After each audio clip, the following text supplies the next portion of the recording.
おばーんでございます。国和です。今日もノーマンズスカイやってまいりますので、どうぞよろしくお願いいたします。いつもの拠点からね、お送りいたしております。じゃあ今日も京都でね、水銀集めからやっていきましょうか。慶太郎さん、こんばんは。いらっしゃいませ。ありがとうございます。今日は早速やっていきますよ。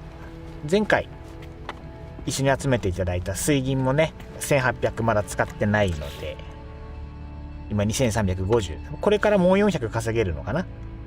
そういうやつを稼いで買い物して建築の続きをやっていきたいと思います。とりあえず船乗ろうか。船どこだっけ。ワイ船そっちか。地面からなんか吹き出してんな。こんなイベントあったっけか。よし、ガンガン進めるぜ。超進めるぜ。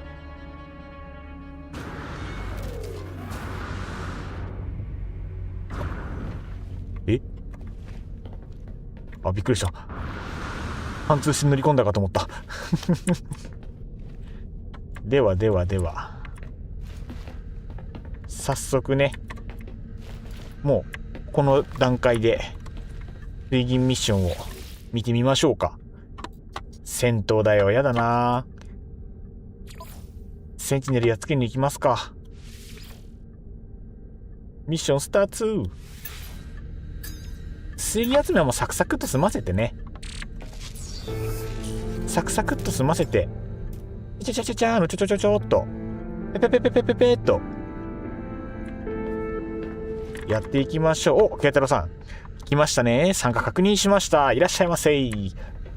本日もよろしくお願いいたします。よし、じゃあセンチネルメタメタにしに行きますか。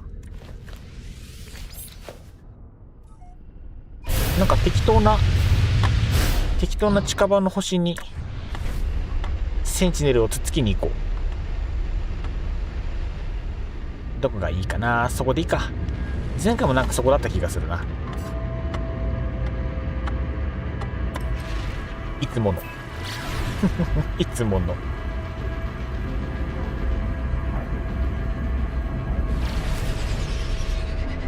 いや、最近いいね。今の職場に来て、今の勤務に慣れてから配信の頻度が前より上がってる気がする。楽しい日々が今月はなんかもろもろあって生活が苦しいけれども楽しい、苦しい、でも楽しい。これぞ人生。適当に着地しますかね。着地。リエさんこんばんは。いらっしゃいませ。今日もノーマンズスカイやってきます。よろしくお願いいたします。トリマサクッとね。センチネルを押しばき遊ばせてしまおうかというところでございますのでね、レーダーで OK。 貯蔵場スキャン。あれこっちか、向こうですね。じゃあそれをタグ付けして OK。 センチネル破壊すべし慈悲はない。どうもリエさんこんばんは。忍者スレイヤーですさあ行こうか。ちゃっと行ってちゃっとしばいてこよう。あいえあいえ忍者なんでね、タイトルに侍って言ってるはずなのに。あ、すぐ近くだったね。ラッキー。いいね。このぐらいの距離ならグッドだね。はいしゃ。着地したいでござる。飲み物開けようかな。レッドブルいつものいきますね。これがないと始まらない。いただきます。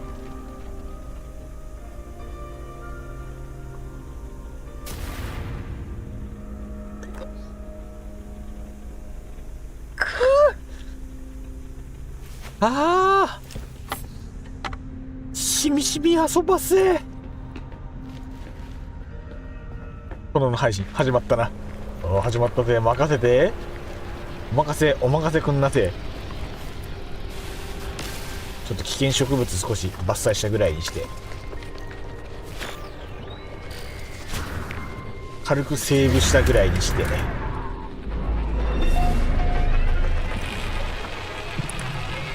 ちょこちょこっ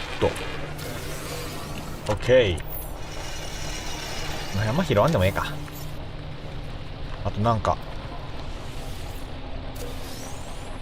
この辺ってさ大抵素材系だよね。なんだっけ、ナビゲーションデータか。この辺って何手に入るんだっけか。最近回収してないからラインナップ忘れちゃった。こういうのだっけか。余すんだよな。拾わなくていいか。よし、では戦闘を始めていきたいと思います。いざボルトキャスターじゃなくてスキャッターブラスター参ります。せーのドン。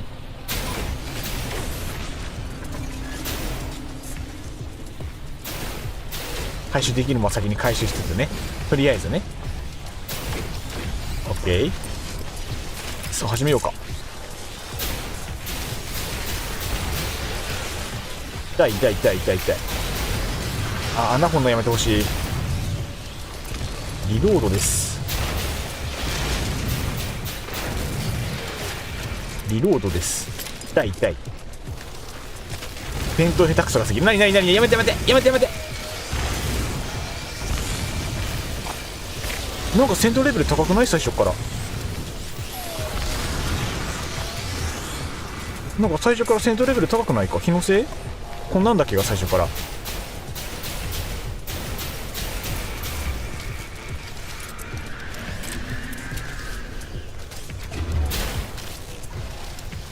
まずいかも。レーザー対策皆無かも。死ぬ。ワンちゃんは嫌いやで。ケイタロさんありがとう。心強いぜ。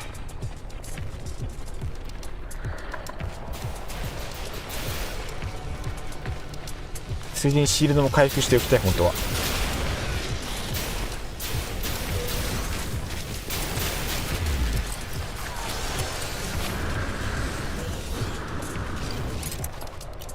弾数が少なくてしんどい。やめてやめてよやめてよ。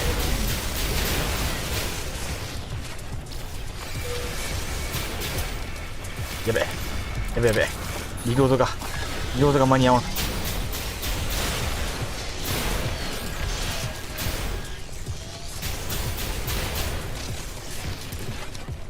リロードが間に合わなくて危ない。よいしょ。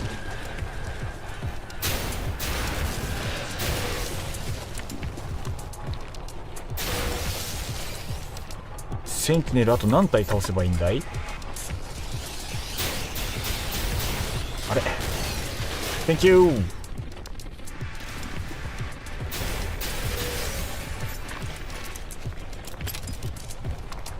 これも回収していいですか。ありがとう。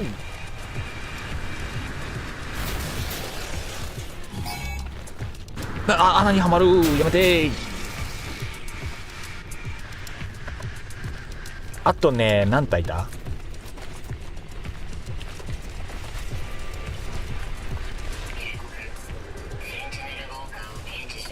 最初からレベル4なんだが、なんか強いと思った。最初からレベル高いんじゃん。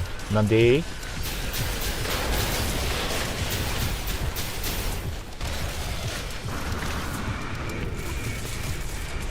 ウォーカーやだな。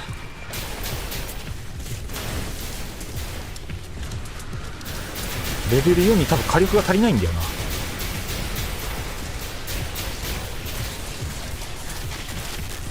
痛い痛い痛い痛い痛い痛い痛い痛い痛い痛い痛い痛い痛い痛い。やめてほしいやめてほしい。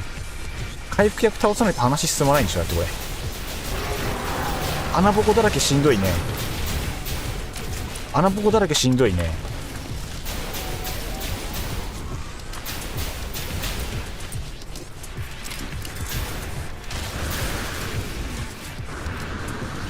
回復されるうちは Y の火力だとね突破できないんですよ。実はレベル4とかになるとね火力足んなくて倒せないんだよね。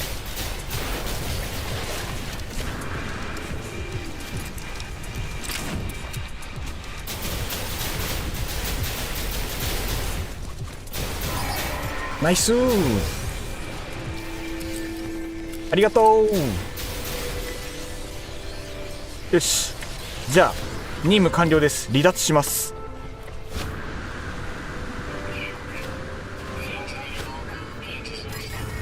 ペタロさんもありがとう。 OK、 離脱デーで Thank you。 一人じゃ勝てんすな。ペタロさんいつもすまないね、ありがとう。マジで一人じゃ絶対勝てん。なんで今日最初からレベル上だったんだろう。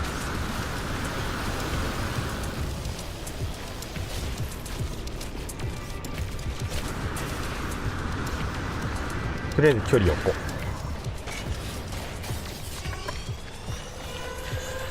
う。あれなんか走って逃げてるけど後ろに直接湧いてる。もしかしてなんでどうして距離を置いているのにずっと追ってくるじゃん。なんかいつもと違うじゃん。なんで今日そんなやる気なのみんな。どうしたのみんな。今日ちょっと何ボーナスシーズンだから気合入ってるの。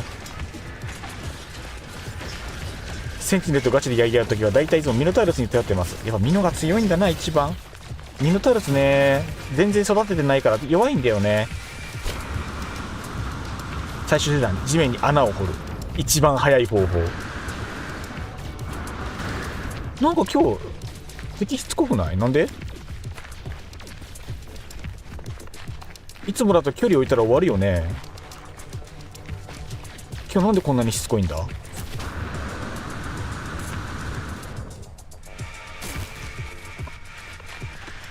よしよしよし、そろそろ終わりそうだね。あ、ダメだ、すぐ見つかる。なんで？今日なんか随分気合入ってるね。なんで？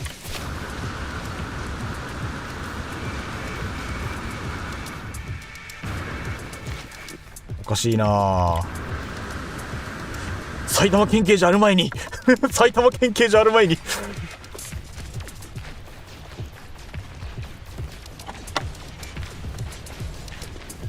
どうしたらいいんだろう。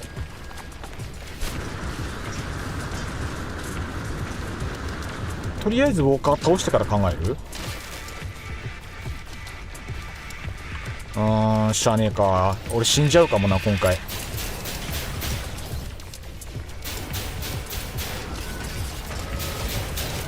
怒りたいのはこっちだよ、ウォーカーくんよ。曜日でないからね君ね。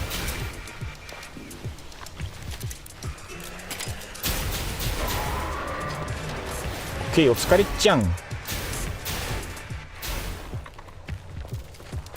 ォーカー倒したからもう OK なんじゃねえか。そんなことはない。センチネルウォーカーってなんかパス取れるよね。オッケー、ついでに拾っておく。ついでに拾っておく。さすがにもう走って逃げれるんじゃないか。いけるんじゃないか。じゅんくんさんいらっしゃいませ。お久しぶりです。すごい久しぶりじゃないですか。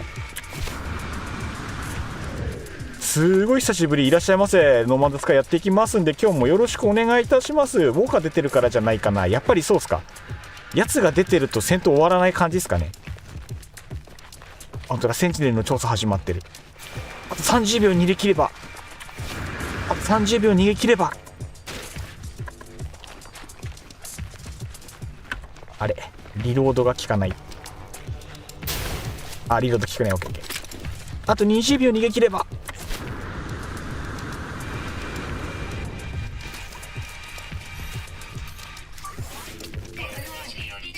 あと10秒。走れ走れ、歩みを止めるな。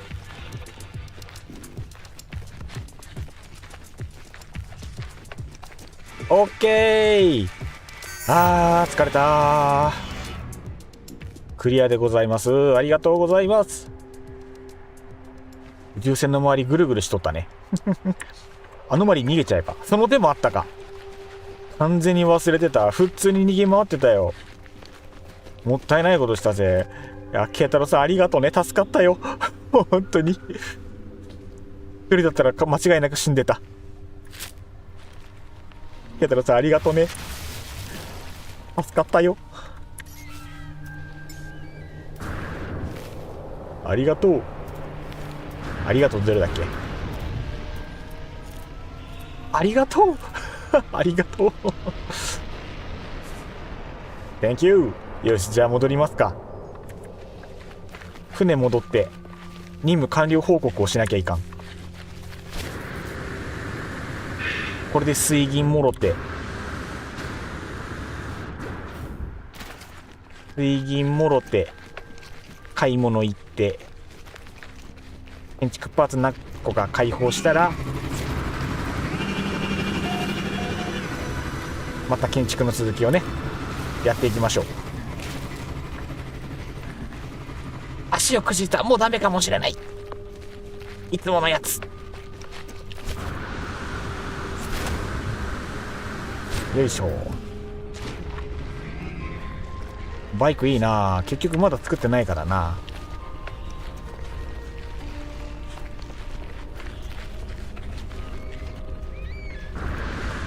塗り口が高い。敵対生物いますよ。気をつけて。了解です。ここの星あれなんだな。意外と敵対生物おるんやな。ミッション完了。やりー。嬉しい。わーい、水銀2700台。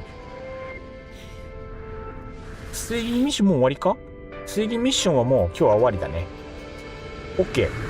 では買い物に行きます。エグザスペースアノマリー。大丈夫？そこ乗ってて。ケタロウさんそこ乗ってて大丈夫かい？大丈夫？そこ振り落とされない？平気？あ、琥珀さんいらっしゃいませ。夜勤の休憩中にロムでボンソワー。よかった、ゆっくりしていってください。いつも通りね、国数くっちゃべりながら配信していきますんで、どうぞよろしくお願いいたします。今水銀お金稼いだんでね。じゃあケタロウさん出発するよ。発進。端っこだけど大丈夫かいそこで。飛ばすぜベイビー。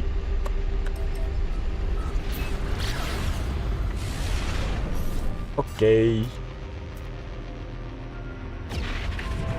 お買い物フェーズ。2000何本あれば持ってなかったパーツ何個か買えるでしょう。何買えるかな。何が欲しいだろう。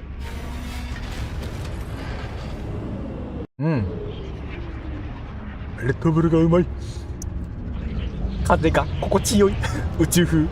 宇宙の風が心地いい。落ちたー。ゲームが落ちたー。なんでこの間も落ちたよね。うわーマジか。ケイタロさんケイタロさんフ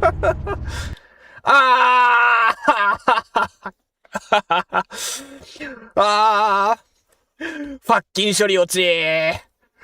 うわーマジかよー。ディエさん画面が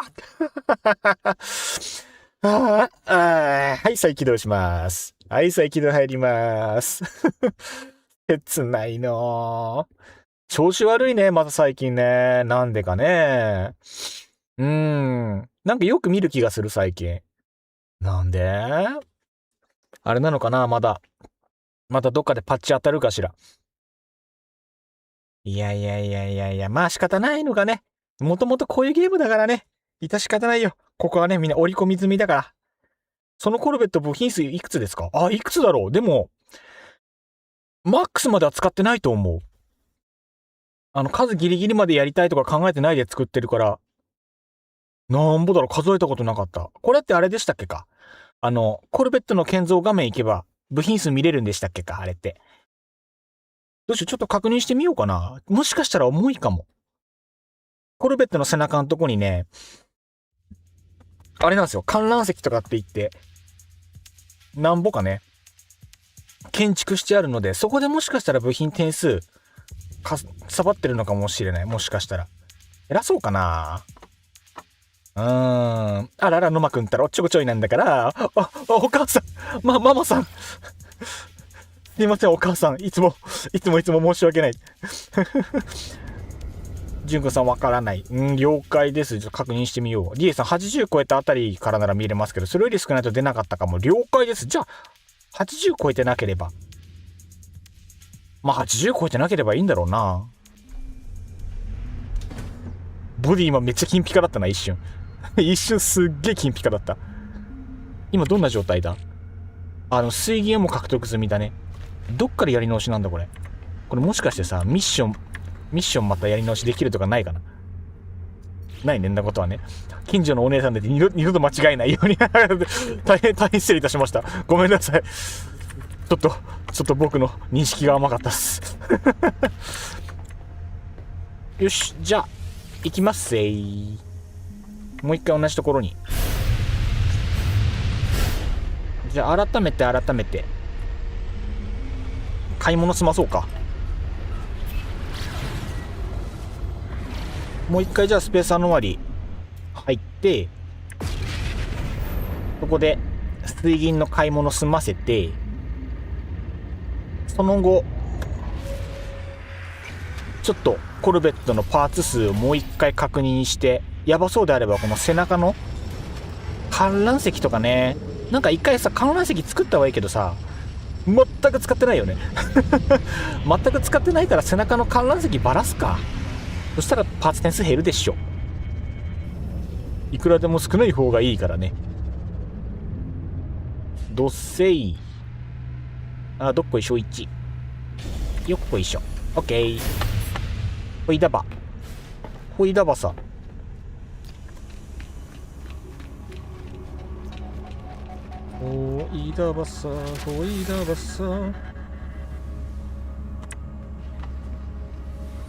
なんだこれ。こう引っかかるか。一応こっちも確認しとこう。多分ないと思うけど。ないね。水銀ミッションは。新しいパーツください。引っかかるんだが。略奪王さん、ちょっと真ん中にいられると。OK。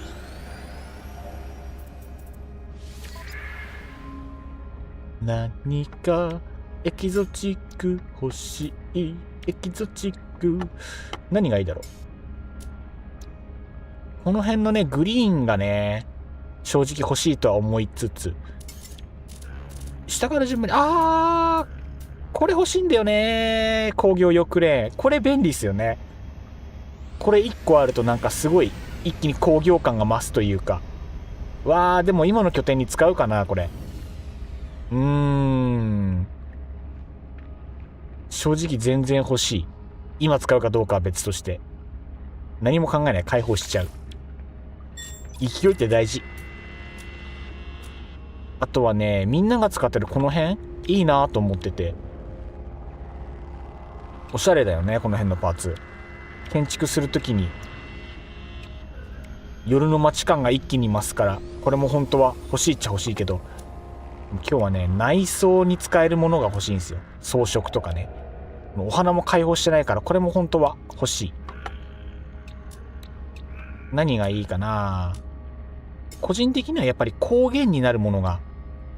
クラシックチェア開放忘れてた。これ開放します。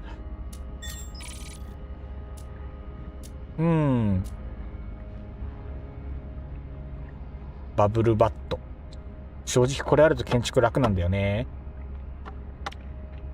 お約束、水銀コンパニオンにインタラクトするときは離れてしようね。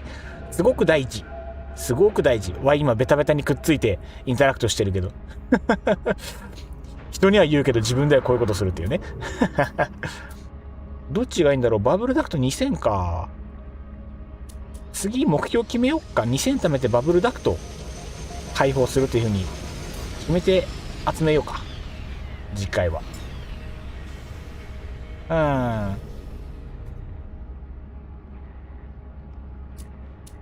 どうしようね。欲しいものいっぱいあるな。泥の小屋とかも結局まだ買ってないしな。そういいなとは思いつつ、あとなんかシンプルな植物が何個かあるといいよね本当は。離れて離れて距離は大事よ。何事も物も人も距離感が大事って言うからね。そういうこと。この庭石めっちゃ良かったんだよな。携帯現実ジェネレーター、これは鑑賞用のなんか光るやつ。これあったら便利じゃない。これ開放しよう。 OK。 今日はこんなもんでしょ。先に泥の小屋安いし。やべ、もう買っちゃった。ごめんなさいジュン君さんごめん今買い物終わらしちゃったよ。申し訳ない。次だね。次水銀溜まったら、いやこのバブルダクトのこういうのほんと欲しいんだけどね。いいなと思いつつ、やっぱ全部欲しいね。俺は全部欲しいぞはは。さあ戻るか。戻ろう。ではあれだね、宇宙船のパーツ件数を確認しに行きましょうか。宇宙船のパーツ件数を確認して、重いようであれば背中ちょこっとばらして、でも80超えてなければそんな気にする必要ないんだよねきっとね。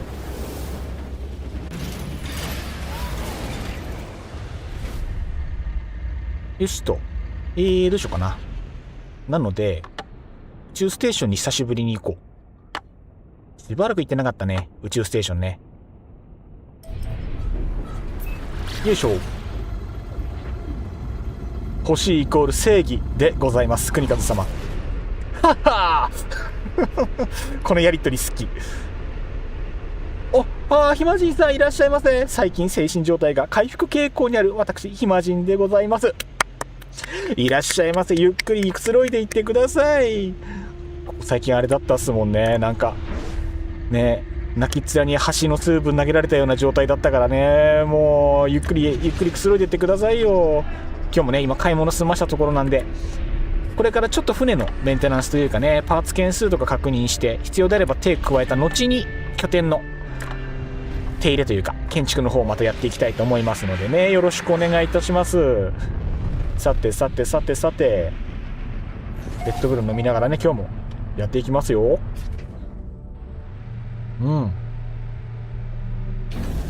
なんか久しぶりに来た気がする。ここもだってどんなもんか見てみようか。どこで見れんのかな。間もなく復活の時が来る間もなくだ。復活の時はもうすぐだ。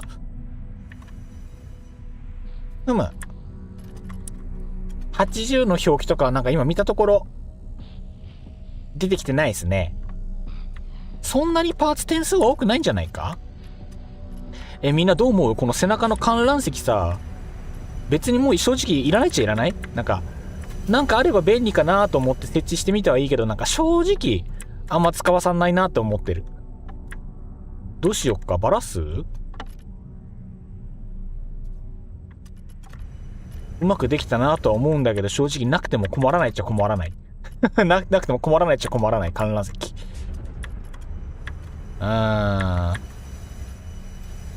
どうしようかな。正直上にフレンド乗っけるときとかってそのまま乗っかってもらってる方が話早かったりするんだよね、実はね。悩ましいな。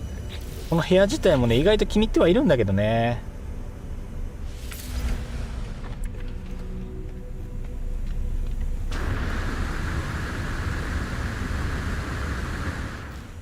強いて言うならこの背中のポールがいらない。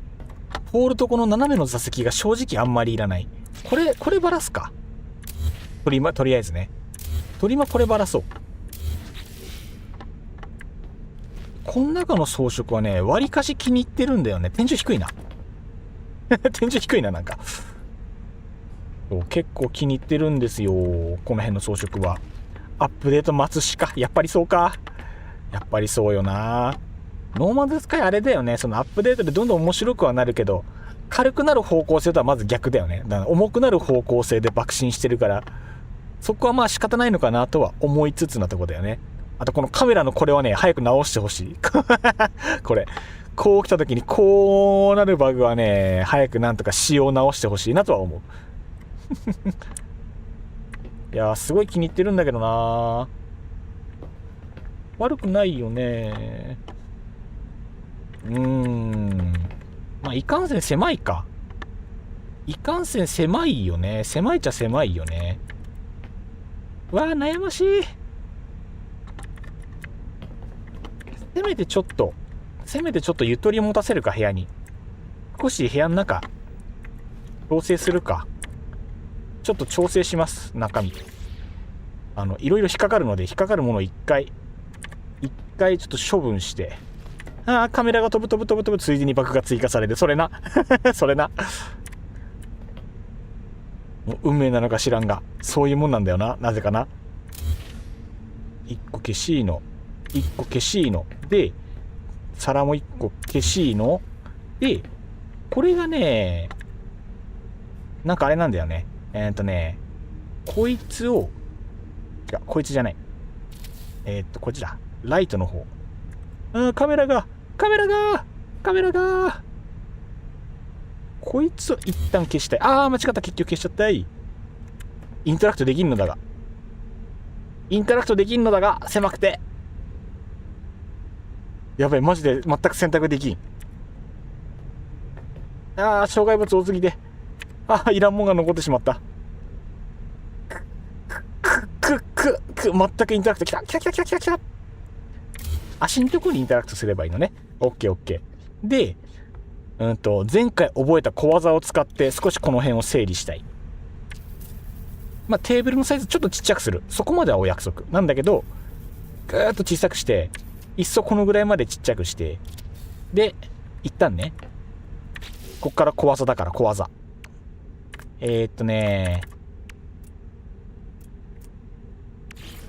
ここにこいつを設置します。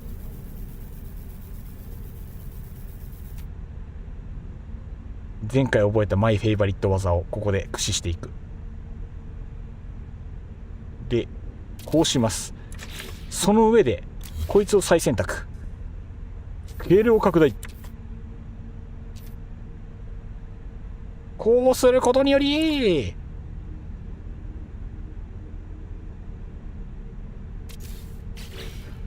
おしゃれテーブル完成。素晴らしい。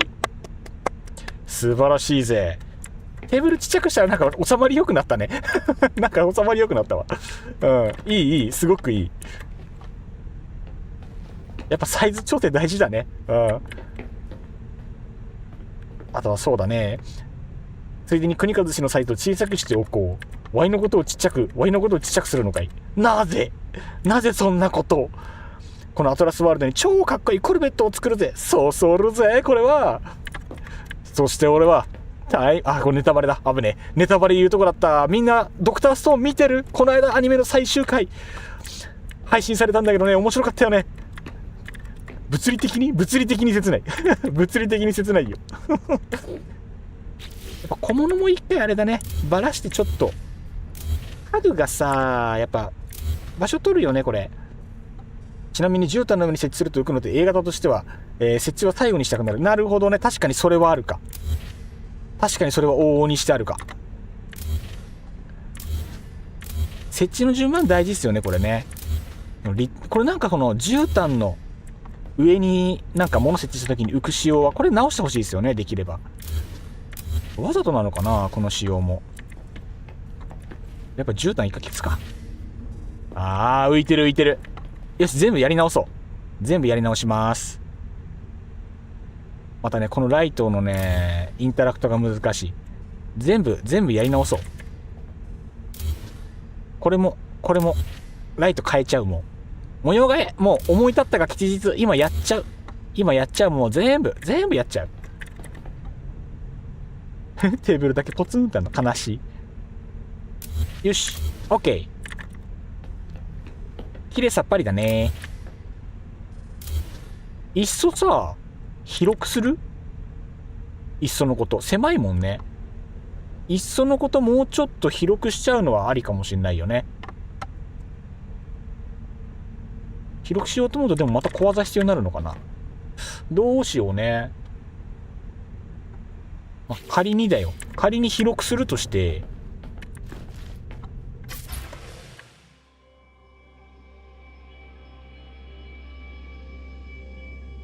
なんか後ろの明かりとか取っ払ったら、なんか、ロブスター感が帰ってきたというか、これはこれでいいかもしれん。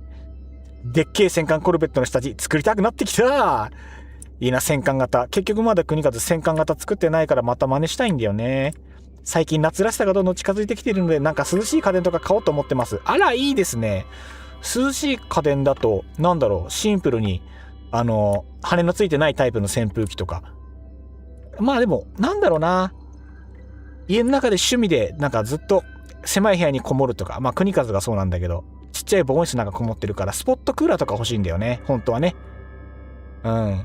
スポットクーラーの風だけ取り入れるように穴開けて、引き出し口だけズボーッと刺して冷風をガンガン取り込むっていうのをね、実際やりたいとか思ってたんだけど。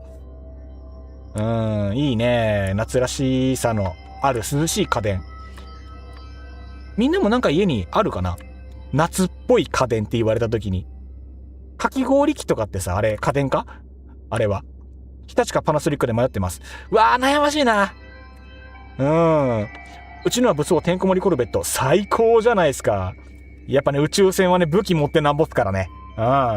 これはマジでそうだと思う。日立かパナソニックか、いいとこで迷ってるっすね。あれなんですよ。自分でメンテナンスするとか、安くあげたいとか、あとは汎用性をいろいろ求めるなら、日立の方が多分、後々安く上がったりするんですよ。ただ、何か壊れやすかったりとか、なんかちょっと細かいところでね。自分でなんか、物の手入れとかが全然できる人は日立で全然いいと思う。もしくは雑に扱うとかね。金があるなら、パナソニックで全部揃えるのが確かに間違いない。どれもいい値段です。予算的には余裕があります。できるだけ安くしたい。安く上げるならどうだろうな。日立かな。パナソニックはね、あれなんですよ。商品の良し悪しで言うと、金あるんだったら黙って全部パナソニックで揃えた方がいいんですけど、一個一個修理とかするときに、メーカーさんの方に送ったりとかする手間っていうのがパナソニックさんは、ベースにあって、ちょっとやっぱ高くつく。ちゃんとしてるんですけど、その分。ちゃんとしてるけど、その分お値段はする。なんだかんだ適当でも良かったりとか、自前でなんとかできる人は、パナじゃないもっと雑なメーカー。日立さんは雑とは言わないけど、なんかそういうメーカーで買った方が、長い目で見て安く上げれる可能性はあるですね。でもね、ランニングコストで言ったら、いいやつ買って、壊れないように綺麗に大事に使って、で、必要に応じてメーカーさんにそれなりの金額で直してもらってっていうのをやった方が、多分ランニングコストは安くなると思う。懐次第。懐っていうか収入次第。なので、国数はパナソニック製品はほぼも買えません。元が高いんでね、パナソニック製品は買えないんですよ。羨ましいんだけどね。だから先輩が、家電とか仕事に使う道具パナソニックで揃えてて、いいなぁと思えて、親指加えながら見てるっていう。心の中で壊れろって思いながら見てる。壊れないですよね、パナソニック製品ね。いいんすよ。さあ、話を戻して。コルベットのケツの観覧席。1マスだからね、狭いからね、こいつはでかくしたいよね。正直ね。どうしよう、やるなら横にでかくしたりとかしたい。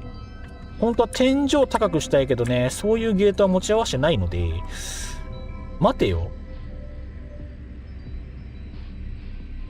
ひらめいた。何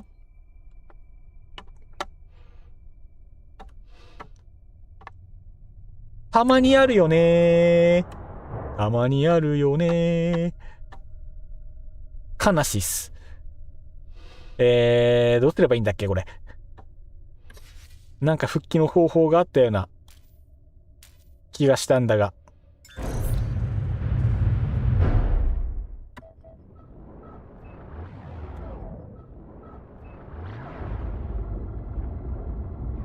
オッケー、治った。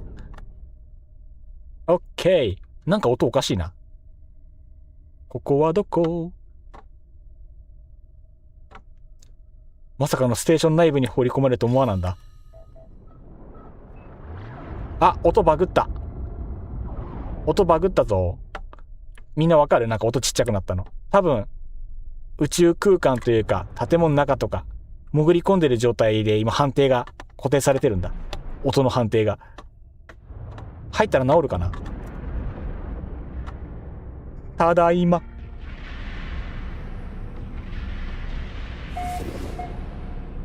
困ったね。さすがに一回入り直すか。このままバグ抱えたまま進めるとまたなんか悲しいことになりそうだ。ケタロウさんごめん、もう一回ゲーム入り直してよいかい？申し訳ない。ちょっと一回出るね。念のため。20秒前にデータが保存されました。20秒前ってあれか、宇宙空間か。まだ少し待つか。少し待って、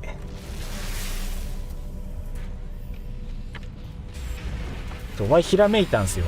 後ろのさ観覧席あるじゃん、あれバラして、で屋根パーツだけをあそこの上にポーンと外装で乗っけてあげれば、もしかしたらいい感じになるのではないだろうか。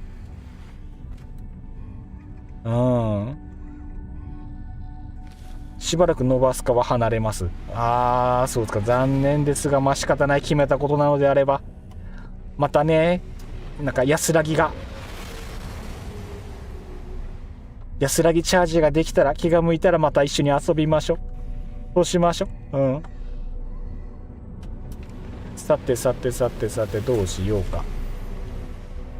少し時間が経ったところで、よし、では一回モード選択戻ります。で、もう一回入ります。困ったぜ、マジで。なんかほら、バグってないか。星がない。あ、星が出た。ゼフ長。調子悪そう。怖い。やらないとは言ってない。やらないとは言ってない。大事やね。すごい大事なところや。よし。では、ここをばらします。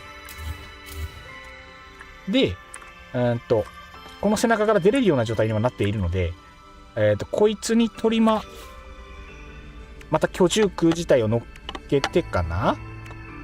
居住区もう一回乗っけて、上になんかパーツをつけて、屋根みたいなパーツをね。タイタンでよろしいか。困ったら。トリマのタイタンで。で、これの上に、なんか外装パーツポーンと乗っけて屋根にします。なんかちょうどいいのないかな。何がちょうどよかろう。なんか屋根っぽいのがいいな。できれば。一発で屋根っぽく見えるやつが欲しい。あれ、こんなパーツ少なかったっけか。もっとなんかパーツいっぱいなかったっけ。ちなみにさ、この辺のパーツってまだ攻撃力上昇できるね。つけたい気持ちはありつつだね。本当はフォトンキャノンを素直に乗っけたいけどね。この辺はもう上限だからこれ以上数値増えないっしょ。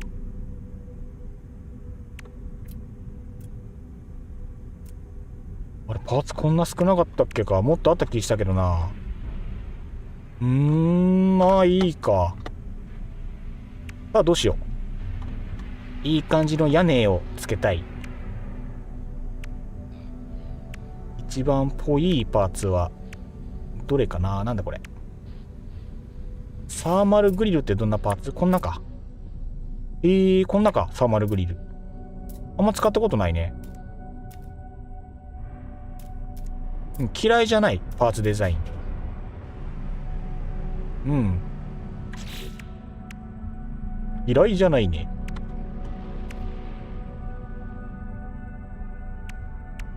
でもまあ、いい感じの屋根、この辺かな。こんな感じか。ちょっと思ってたのと違うかな。真ん中パーツってなんかあれなんだよね。ちょっといまいちというか。どうしようかしら。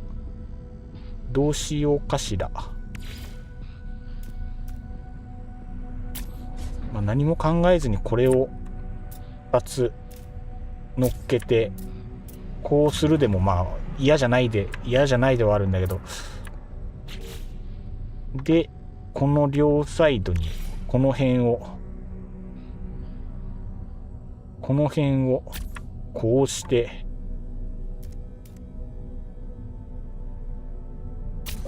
てなんかこれ向き変えれるよね。どうだっけ。こうか。いいか。こうか。こうしてでもう一回回してなんかずんぐりむっくりな感じになっちゃうな。カラーリングでなんとかなるか。逆か。こうだね。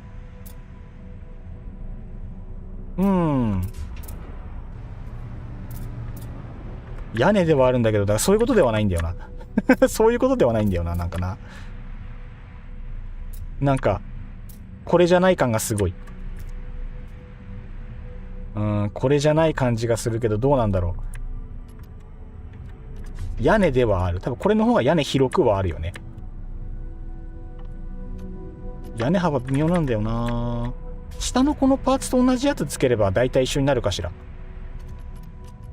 なんかなる気がしてきた。そうするか。じゃあので、じゃあこいつとこいつは消して、これとこれも消して、でこれと同じパーツ、またはここについてるこのパーツ自体はちょっと別のものに変えてしまうか。その方が早いかもしれない。そうするか。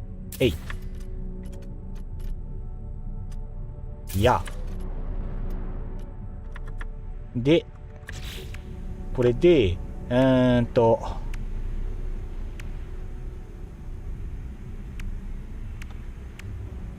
これが今何個あるんだ？こいつが5個あるから、こいつを下に設置して、これ裏表変えれるかな？フリップ回転、R で上下、OK。R で上下変えられるから、これで、つかんのだが。なんならこれシールドの位置変えたいよね、本当は。5個でしょ。1個。2個。本当はここに、待ってね。そこじゃないんだ。あ、ここだな。ここの、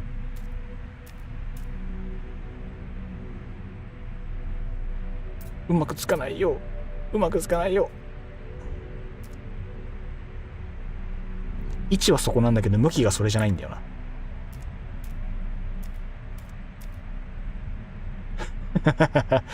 思い通りいきませんな。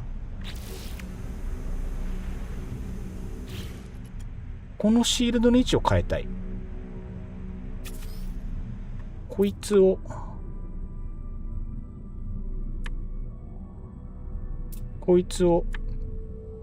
どっか馬テイストなところにつけたいんだが、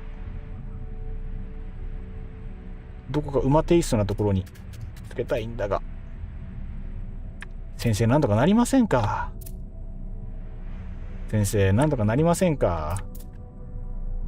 どうしよう。一旦仮に適当なところにつけておくか。一旦ね。なんなら埋めていいけどね。なんなら埋めちゃうか。埋まるじゃん。埋めちゃえ。OK。埋まった。で、これも多分反対が同じとこつくでしょ。きっと。つく気がする。この辺に。あれ？あ、間違っ。ねえ、操作慣れてないから。操作間違って全部リセットしたんだが。だるすぎ。だるすぎ。ごめん、もう一回やっていい？これでいける？ああ、いけるじゃん。よかった。いやーね、もう本当に。これとりあえず。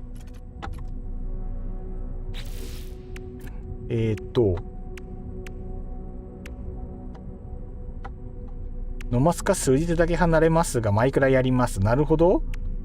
そっちに行ったか。慶太郎さん、寝てきます。ああ、そうだ、ごめんなさい、慶太郎さん。申し訳ない。休んできてください。申し訳ないです。もうちょっとコルベットいじらしてよくんださまし。申し訳ない。せっかく来てくれてたのに、ほんと申し訳ない。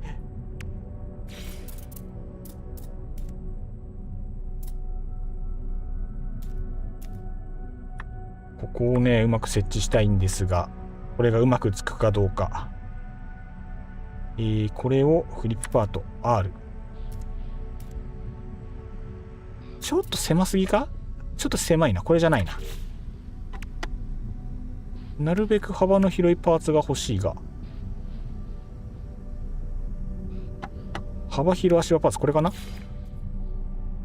これが一番っぽいか。うん。高評価ポチありがとう、ケイタロさん。いつもありがとうございます。嬉しいぜ。モチベーション上がっていく。こうだね。ふむ。いいね。お皿ができたね。お皿をこっちにも作って、よし。いいね。お皿ができたね。一回ここも消そう。で、このお皿に対して、ここにも屋根をぐるっと、同じ感じのお皿をここにもつけたい。つまりどういうことかと申しますと、どうしようかな。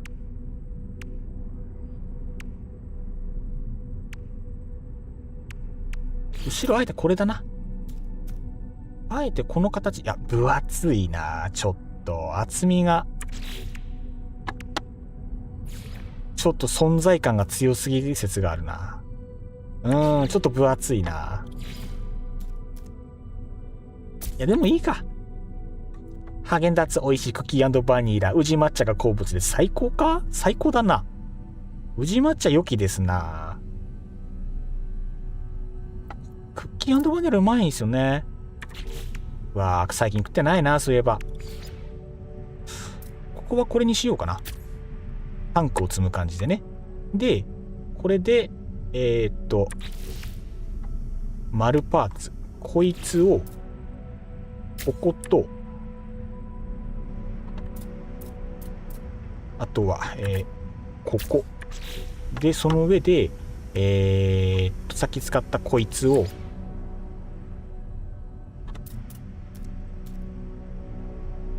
なんか形合わないね。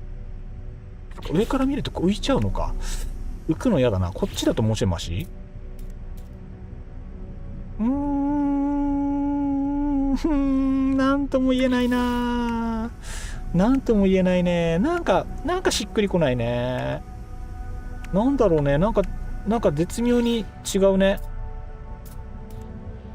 これだとちっちゃいしな。なんか絶妙に違うんだよな。いや、まあこれか。これだな、じゃあ。とりあえずね、悩んだら一旦、それっぽいのをそれっぽく、くっつけて信ぜよう。で、こうつけました。でだよ、この状態でね、これ真ん中抜いたらどうなる？消える？上。大丈夫？あ、残るじゃん。個人的には、こいつをこの状態で、あ、来た！複雑度の限界80。80個到達しましたね。そうか、こういう表示になるのね。なるほど、理解した。なるほど、なるほど。この状態で、ここの間に建築パーツをポチポチとくっつけていって、これで天井少し高くなったでしょ。これで床と天井が少し余裕ができてると思うので、これベースに建築していけばなんぼかいいのではないかと思った次第でございます。これがちょっとあれなんだよな。いまいちなんだよな。ここも床にしたい、できれば。床を広く取りたい気持ちは正直あるんだが、なんかいいテクニックないかしら。どっかつけれる場所あるか。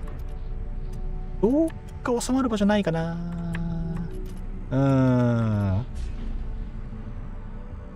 フリー配置でうまくコルベットのガラス窓を設置したりすることができて、なるほどね。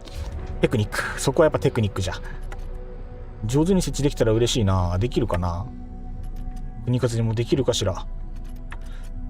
トリマーこいつの場所を少しいじりたい。なんか、もっと馬テイストの場所に乗っけることができるならそうしたい。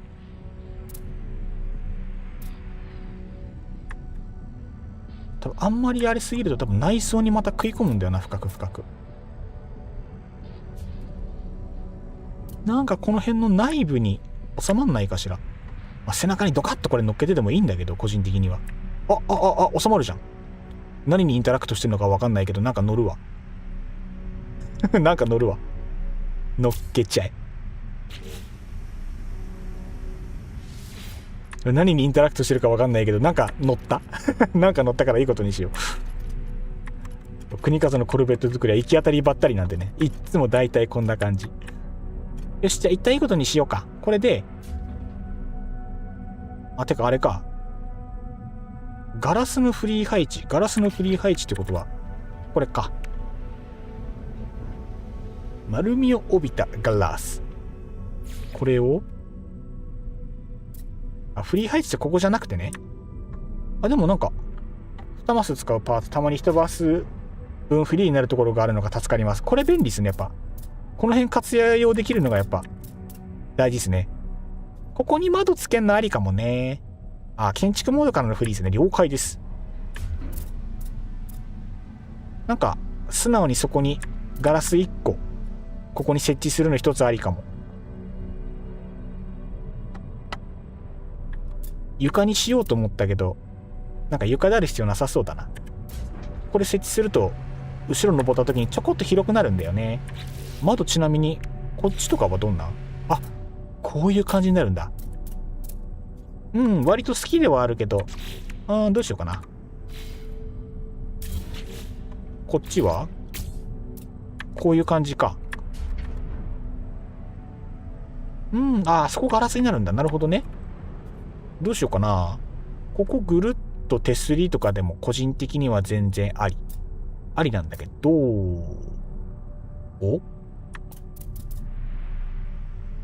今どこに出た？なんか今どっかにガラスが配置できそうな表示になったけど、そんな場所はないように思えるが、そこか。そこか。そこに窓ガラス設置しても仕方ないんじゃないか。何も見えへんだろ、それ。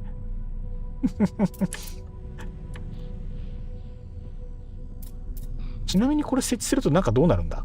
ちょっと遊びでやってみるか。いや、くっつけたら今度外せなくなるか。思い出そう。ここ何があった？中に。なんもなかった気がする。ここ。嘘。内部からパーツが見えたりします。なるほどね。ガラスが剥がさった分ね。そうか。それも面白そうではある。いや、いいか。今日はいいや。やめとこう。どんどんカオスになりそう。カラーリングを。また。こうじゃないな。カラーリングを。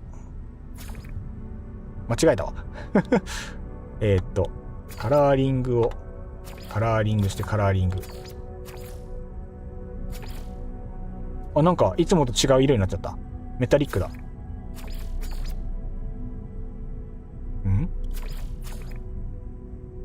そういうことか。パーツのカラーリング違うのか、これ。そんなことはない。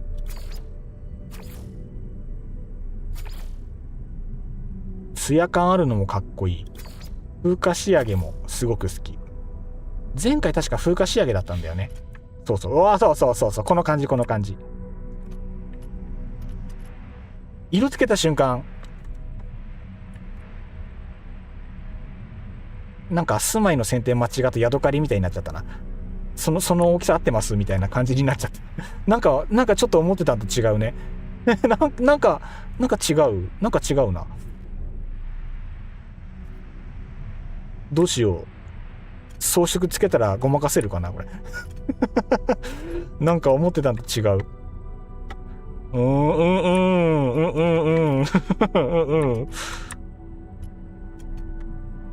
悩ましいな。まあ、中に明かりいっぱいつけてなんかおけつ光ってる感じにするから、一旦これでもいいか。いいことにするか。いいことにしよう。いいことにしてくれ。よし、じゃあこれで、一旦完了にしましょうか。よいしょー。いいね。いいじゃん。なんかちょっと後ろから見た感じ、重厚感が増したね。で、登っていくと、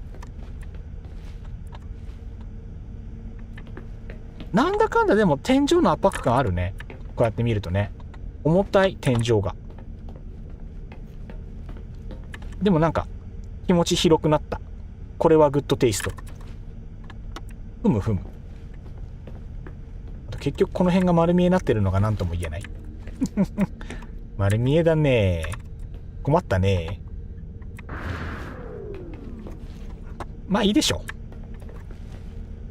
う。よし、じゃあどうしようか。土地に戻ってこの辺をいじろう。なんか今日あれだね。製品どうの建築どうのって言ったのにめちゃめちゃコルベットいじってるね。サムネ詐欺だ。いつものやつ、サムネ詐欺。そして視界がちょっとよろしくないね。なんか後ろ姿重くなったな、随分。なんかスタイリッシュじゃないね。まあいいか。一旦ね。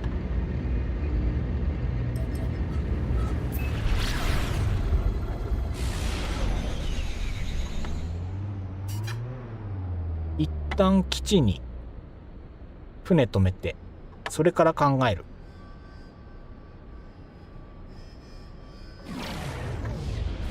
ねえ、高さと横幅のバランス難しい。いや、本当にそう思う。なんか思ってたんと違う祭りになってるから。そしてなんだろう。なんかあれだね。ここでこのまま進めてもいいけど、せっかくだから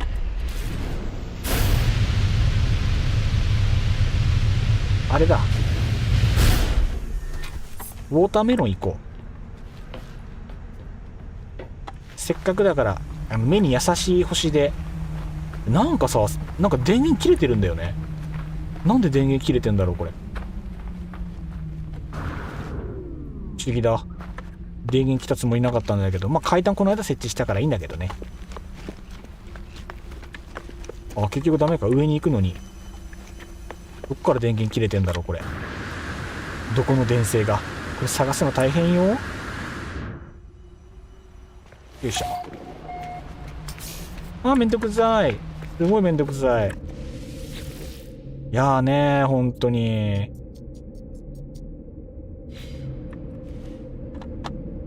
マジでめんどくさいな。結局電線繋がないとダメか。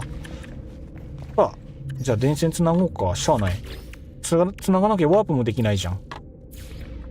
さあ、じゃあちょっと電線を追ってどっから切れてるかちょっと確認しよう。多分ね、でも全部いってるってことはメインの送電が多分どっからか切れてると思うんだよね。あ、違う。発電設備が死んでる。なんで？え？嘘。どういう現象これ。電線じゃない。あれか。アップデートで発電ポイント変わったのか。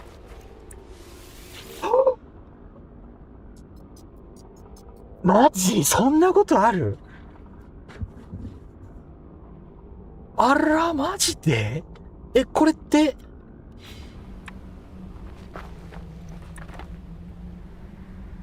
そんなことある？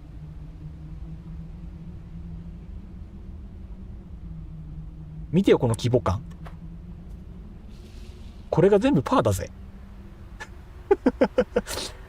ちょっと冷たい飲み物飲んで頭冷やそうか。うん。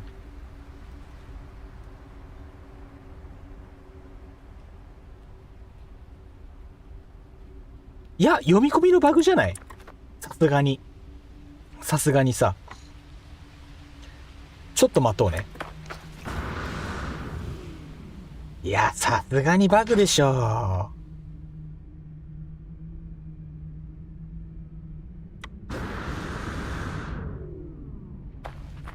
DA さんがこの間建築したとこ？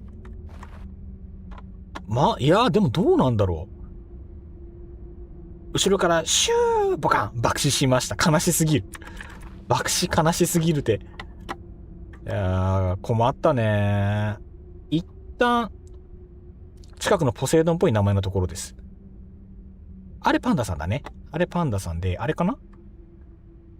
ボイセイン。そっち行ってみようかな。で、ちょっとお邪魔いたしますね、ボイセイン。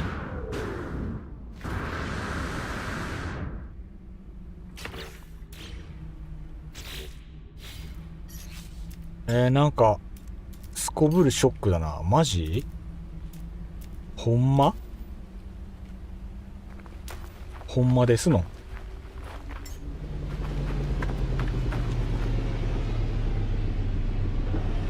いや、解体とかは全然必要ないですよ。いいんすよ、そんな解体なんか許しませんからね。せっかく建てた拠点、こんなことのためにバラすだなんて許しませんよ。いいんすよ、国数がこの機会にまた新たに建築すればいいだけの話。お邪魔します。お邪魔します。いい拠点。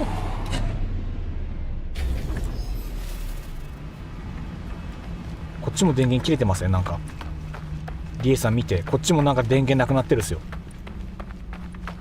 これいいな。これめっちゃいいじゃないですか。今度これ真似しよう。この間配信で作ってるやつですね、リエさんが。めっちゃ軽く組んだだけのところですね。お気になさらず。いや、いい建築よ。すごくいい建築。でもやっぱ電源は切れてるね。お邪魔しまーす。突撃。民家に家宅侵入。あら、いい畑。いい休憩スペース。この建築素材の窓こんな感じになるんですね。今度やっぱ使ってみようかな。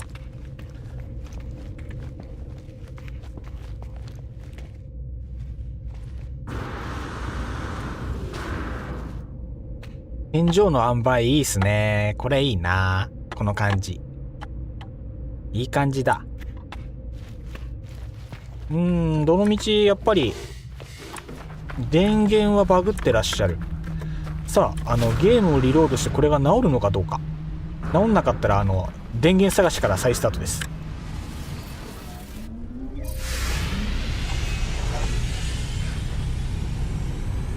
困ったね。アップデートのたびにこれだとしんどいよね。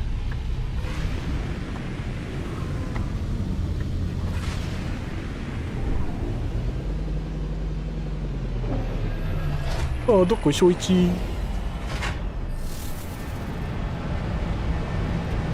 だって了解、お手伝いいたします。ありがとうございます。とりあえずちょっと待ってくださいね。一回ゲームもう一回リロードし直して、リロードつうか一回戻ります。でもう一回入ります。クロスセーブを同期中。これが悪さしてんのかな。敬礼かわいいさあ、なんかやっぱちょっと処理重いね。なんかね、塩梅悪そうだね。困ったね。なんだかな。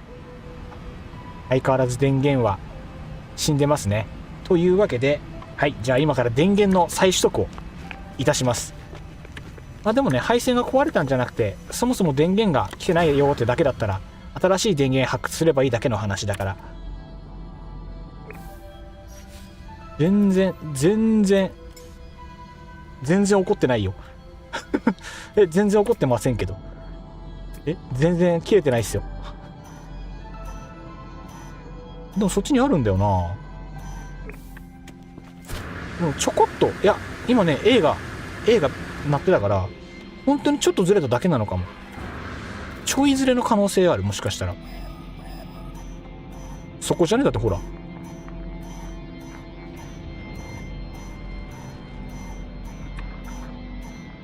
ここじゃね。ここじゃね。ここじゃね。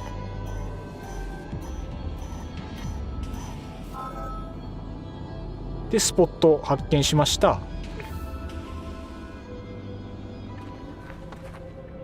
これさ、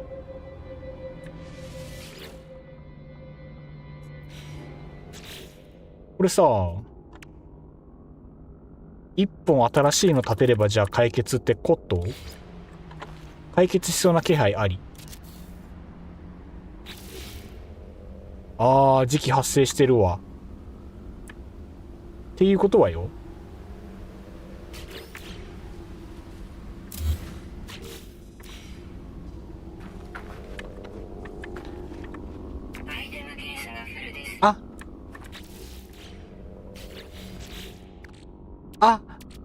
さっきバラしたパーツが手元に入ってる嫌ですよお客さん、そんな嫌ですよ。いやね、この間もらったチーズ食べよ。いただきます。これこっちに入れたらどうなるんだろ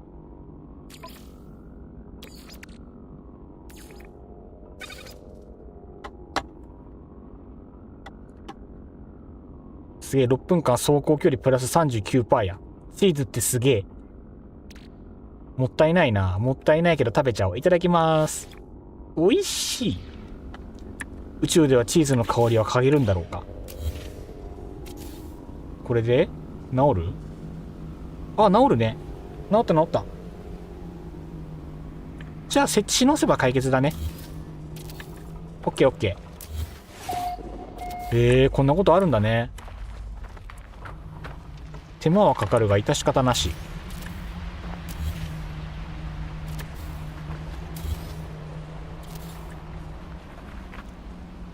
オッケー。とりあえず急は出したね。とりあえずこれでね。これで緊急は出したので、あとは上の方のドームの中に入ってる方の電源もちょこっと直そう。いやほんと何だったんでしょうねこれね。なんだろうな、シンプルな読み込みバグみたいな話なのかな。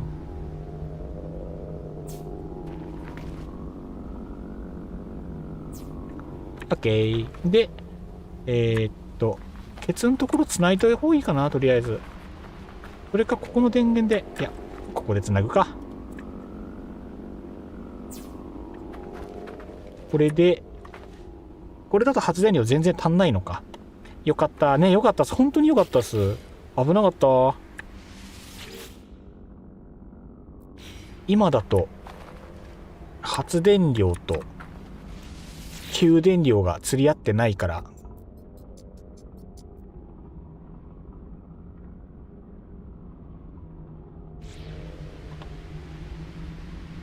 あれ、あ、そうか、ここ繋がないとダメか。あれ、繋がってるよね。あれ、繋がってるけど給電されてない。これ電線も張り直した方がいいか、もしかしたら。給電そのものがされてないっていうのはシンプルバグ？いや違うな、単純に量が多いだけか。試しにこの辺少し電源を切ってみれば多分給電されるんじゃなかろうか。こうしてこうしてキャメラが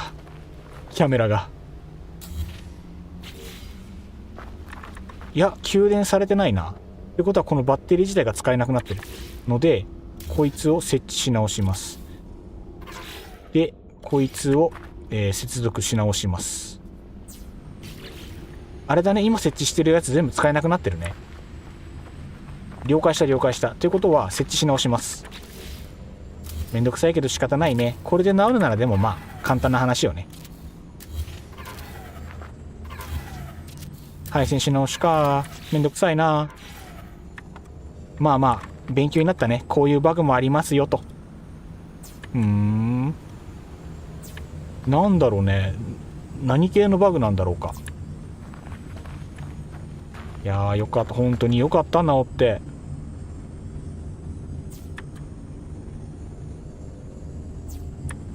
あ、向こうまでもう一回引っ張るのか。下手すると向こうに設置してるものもまたやり直しの可能性あるよね。まあぶっちゃけめんどいけどしゃあねんだな。この機会にちょっと配線見直そうか。ついでにね、物はついでってやつでね。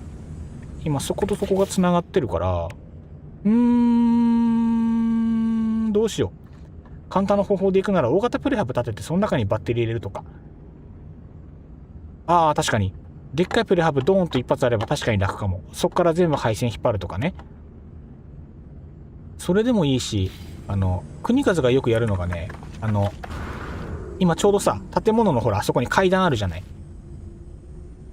下にね、あそこの階段下にバッテリー1個2個ポンポンって置いといて、そいつを配線のベースにして、配線は全部そこから引っ張るルールにするとか。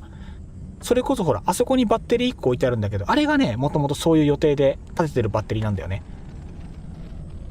どうしようかな、バッテリーし直そうか。そうしよう。お、DA さんいらっしゃいませ。ありがとうございます。じゃあちょっと待って、いい機会だからそこのこのバッテリーを配置変えるので、一回消すか。こいつ一回こいつ消して、でアイテムを隠す的な意味でこの辺にバッテリーを放り込むんで、配線全部ここから引っ張ることにするっきゃ。ドン。こいつを拠点にします。ちょっとめんどくさいかもだけど、一旦こいつを配線の中心に置いて、こっから全部引っ張るように配線し直したいので、なおかつ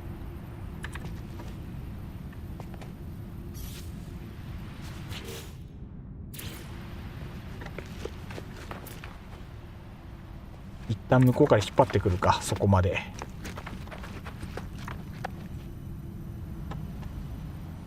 電池溜まってきてます。了解です。そうですね、建築数を削減できるのが実は一番でかい説はある。あ、間違った。配線モード無効にしちゃった。やべやべ、間違えた。なんか一本走ってんな、配線。そいつは一回無効にしたいな。一回配線ルール決めてしまった方が絶対にいいからね。こっからこういう時ね、ルールが1個あるとすごく楽なんですよ。みんなでわちゃわちゃってやった時に誰が何やったってのが分かんなくなくなるから、把握しとくってすごい大事。痛いんだが OK。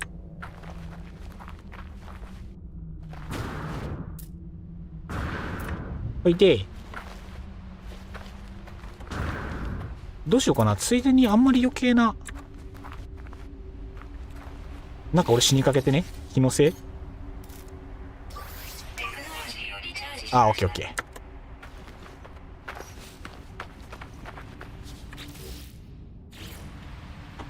ー。なんか上に走ってた電線があったけど、あれを消したい。そう、これじゃないな。あれ今消した？これだ、これ。こいつをバイバイしたい。どうせ迷うんだからこれは消します。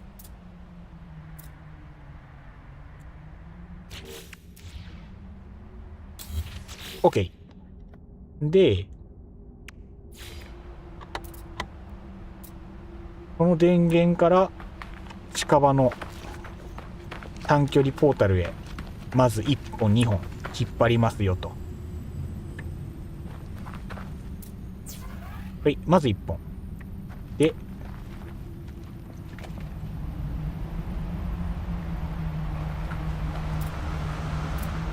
次2本引っ張って、あれ、あ、これダメっぽい。給電されてない判定になってる。電気足りないわけないんだよな。つうことはこれも設置し直しっすね。これもしかして電気使うやつみんな設置し直しか？うわー、マジかよ。つまりこの機械に全部の設置位置を見直せってことだね。 OK、 そう俺は解釈した。じゃあ模様替えしよう。ついでに短距離ポータルを全部撤去します。いいよ、ピンチはチャンスに変えていこうぜ。もともとね、あれなんだよ、やっぱそのうちなんか近いうちに整理したいなーとはね、心のどっかで思ってたから、みんなその時塩梅で設置してたから、いいよ、この機会に全部整理整頓しようぜ。上のも消していきます。お願いします。短距離テレポーター全消しでお願いします。もうこの機会に全部で、短距離テレポーターの設置場所も変えちゃおう。ついでにね、物はついでて大事だよね。思い立ったが吉日と言いますが、まさにこういうことだと私は思っております。で、出てもらったらこれももったいないけど消します。非常にもったいないけど、いや、もったいねえな。いい感じだったんだけどな。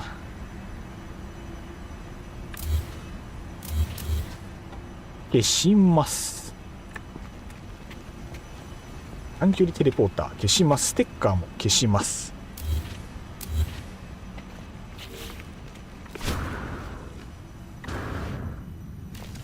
どうぞ。必要なら後からまた置き直せると思えば、そう、本当その通りです。こんなん何本試行錯誤してもいいですからね。これなんだっけ？これなんかの電源か？これ何の電源だろう？あ、これワイヤーグリッチか。消せないワイヤーグリッチが。なんで？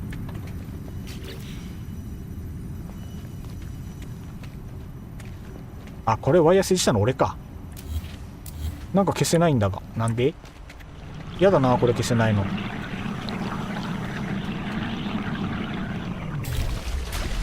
あ、消せたわ。あ、消せてないわ。あ、いけたわ。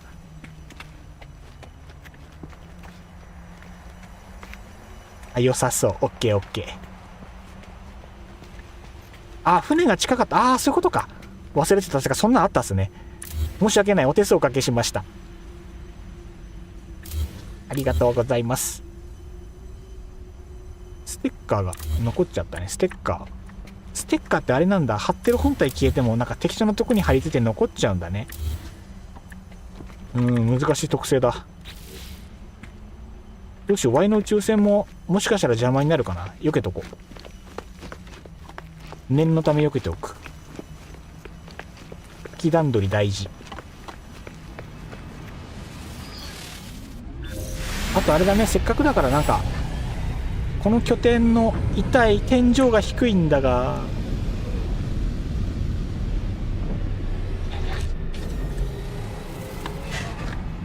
あれだね、さらに言えば天井低い問題も本当は考えた方が良さそうな感じはするんだけど、いいか、これはもうしようってことで、飛び上がる人気をつけて飛び上がってねってことにすればいいやそこは妥協する。さて、あと上の短距離テレポーターも整理したいところ。飛びます。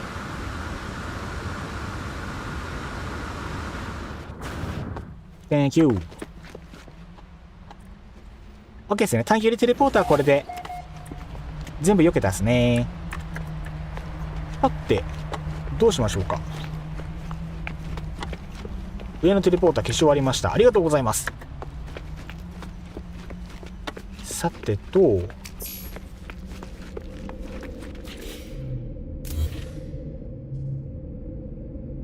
この電源も一回消そうかな。あとは余計になりそうなパーツ、あそこにもあるな。ここのテレポーターって使える？あ、そうか、これはもう消してるんだ。オッケーオッケー、了解です。あとね、ごめん、個人的なあれなんだけど、バッテリーとアンテナが縦につまさってるやつ、なんか技らしいんだけど、これはね、申し訳ない。消させてくれ。消せないよ。なんで。前回これもらったもんね。売っ払ってくるか。ちょっとアイテム。かさばってるしな。ちょっと売っ払ってこよう。あと配線消すやつも下の中継電池のそばに置いておいていいかも。了解っす。それも移した方がいいですね。ちょっと待って。一瞬アイテム整理して良いでしょうか。情けない話で申し訳ない。整理整頓ができない男国勝。インベントリがここにアウトポストくっつけてんだ。売却。臭いお肉売っ払います。いや、精度残ってほしい。ウォーカーブレインもいいや。一回売っちゃう。本当はもうちょっと貯めときたいけど。宇宙船のパーツ間違って抱えちゃったのがね、完全に邪魔だね。これ何使うのこれ。これもう一応持っといた方がいいか。もう大ともいいや。どうせすぐ手に入るし。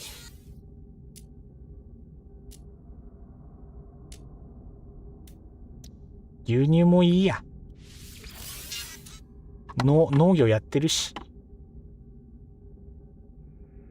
草ベリーもいいや。すぐ使わんし。あとは、この辺の妖精コア。291万で売れんだけど、熱っ。売ります。懐あったかいサビ鉄売買。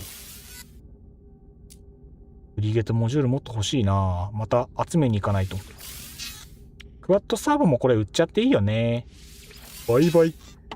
いってらっしゃいませ。そのあたり消しておきますね。ありがとうございます。お手数おかけします。本当に。生体光学ルアーってこれ作ろうと思えばいつでも自分で作れんのかな。いや、OK。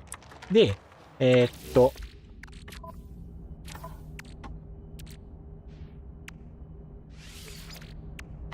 こんだけ空いてれば、今日は持つでしょう。よし、じゃあこれでいきます。国和、これでいきます。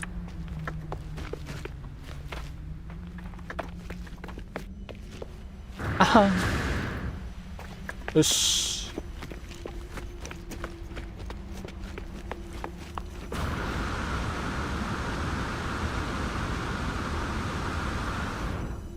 オッケー。我が基地。ようこそ我が基地。研究すっきりしたね。だいぶすっきりした。よし。じゃあどうしようか。さあ、これを踏まえまして。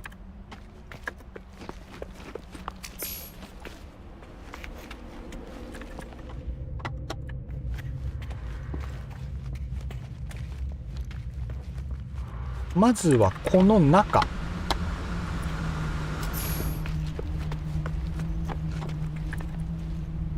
この中も整理したい。どうしましょうね、今日も。このセーブポイントとかも全部やっぱ配置ちょっとずつ変えたいですよね。何をどうするべきか。あ、そうだ、クローキングユニット忘れてた。申し訳ない、お手数おかけします。なんかいい塩梅のところに。向こうにもう一個置いてあるんだよな。いきなりここにボーンと置くのもちょっとぶしつけな感じがするので、ワープゲートをこの階段の前に置くことによっていろいろ最短で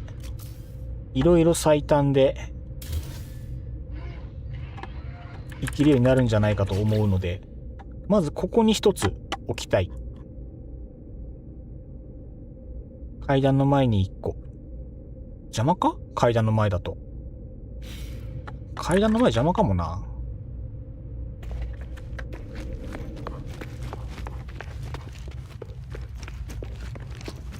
あれなんですよね。このショートワープでここ入った瞬間に音楽流れててほしいんですよね。本当は。個人的な願望。入った瞬間にムーディーな音楽が流れる空間に飛ばされたいから。で、ここにジュークボックスみたいなやつ置きたいんですよ。向こうとここ側に。だから壁、実は真ん中だけ張り替えてて目印にしてるんですけど、ここにポータル置きますか。ここにポータル置こう。それが正解かどうかを置いといて。ちょっと構想があって、この真ん中にベースミュージックのジュークボックスを置くじゃないですか。で、各休憩スペースを全部違う色にする予定なんですけど、装飾も少し変えてね。音の範囲ってなんか調整できるじゃないですか。音の距離みたいなやつ。それを調整して、このベース音楽をここに1個用意したら、こっちとこっちでベース一緒だけど違う曲が流れてる状態にしたいという構想があるんですよ。なのでここでショートアップしました。ドンって入ったらなんか曲流れてるねって言ったら、こっちに来たらポップな曲が流れ、こっちに来たらムーディーな曲が流れみたいなことにしたいと実は思っていて、まあ拠点がどんどん重くなるよねっていう話ではあるんですが、という構想でございます。なのでショートワープはここに設置します。そういうことにします。さてさてどうしようかな。なので後でテレポートゲートみたいなのは建物の中じゃなくてまた下に設置して、そのワクワク感の演出もしたいなっていう、ちょっとそういう構想。まあ全部ただの構想ですけどね。試しにいろいろやってみましょう。一緒によろしくお願いします。ありがたいです。非常にありがたい。よいしょよいしょ。ほんでまずはもろもろをいい感じに設置遊ばせて、この辺がいいかな、この辺でいいかな。とりあえずね、こんな感じ。反対側にも設置しようかな。音楽は詳しくないので得意な方に任せるとして Thank you others。 音楽の設定がいろいろあるからあれなんですよね。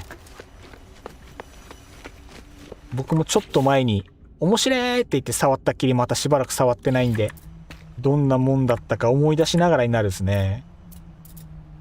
いい感じにできればいいんだけどな。悩ましいところ、そこは。非常に悩ましい。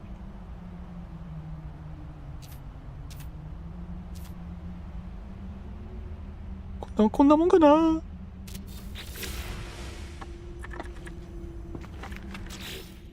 で、ビートデバイス。ハイパービートデバイス。ザバイ。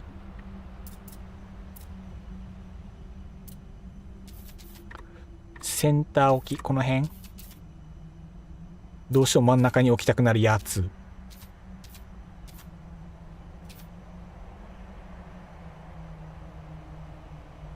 こんなもんかな。こんなもんでどうだい。めっちゃ貫通してるね。気に食わないね。この辺だね。OK、了解。じゃこの辺の、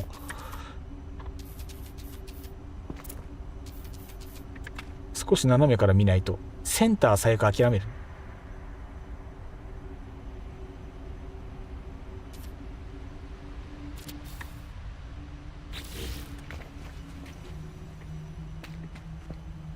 フェンス三角。いいことにするか。まあ、どの道あって宮殿はしなきゃいけないから、それも後で考えよう。後で。で、一旦ここにショートワープがついたので、移動しやすくするために、じゃあ、下の方のショートワープ、ちゃちゃっと設置しちゃいますか。で、ショートワープが、そのようになりましたので、うん。上に行くワープと下に行くワープで、今まで設置してたけど、もっとシンプルでもいいか。階段上がってきてこう来て、端っこにワープがあって、その前通過してそっちで全然良い気がする。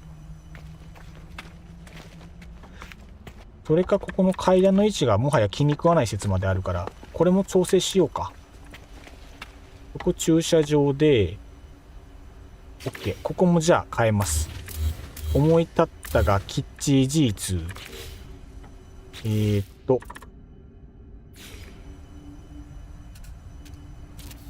こここ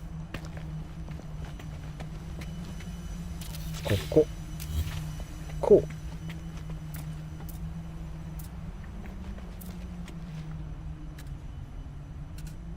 君はこうです。で、ここが広くなったんで、ここにショートワープ2つ。下に行くやつと上に行くやつで。入れよ、ショートワープ。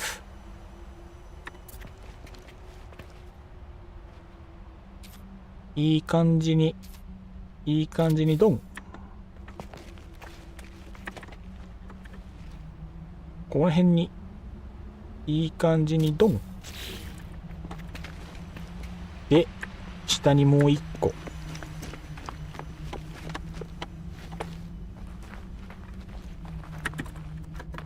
ちょっと待って、そうするとこの辺がまた浮いちゃうのか。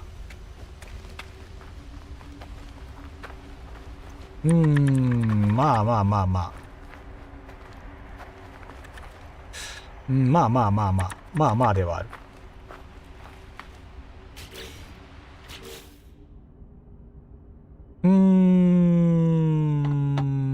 悩ましいところ。まあ、そこの階段だけ肉盛り付けてもいいけどね。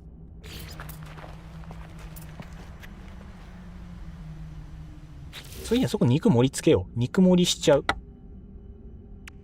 肉盛り？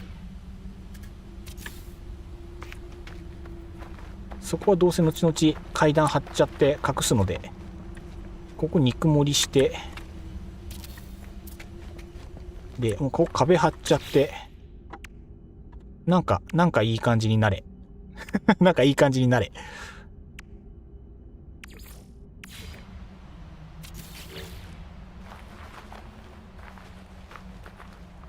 後でそこに明かりつけよう。オッケーオッケー。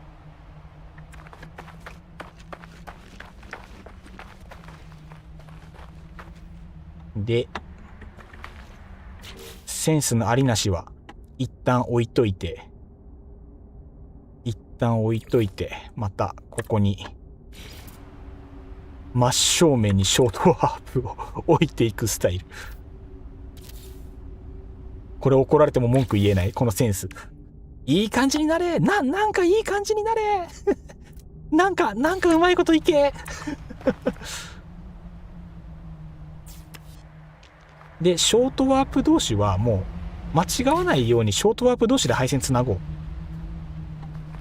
その方が絶対間違いない。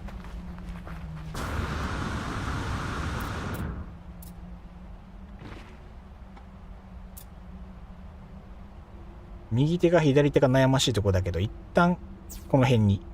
で、まだだね。で、こう。で、こいつを、さっきあの辺に設置した。さっきあの辺に設置した。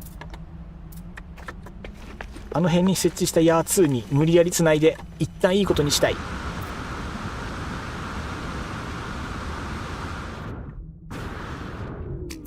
そう、君に決めた。届くよね。よし。で、テレポートケーブルを今の順番でもう一回設置して、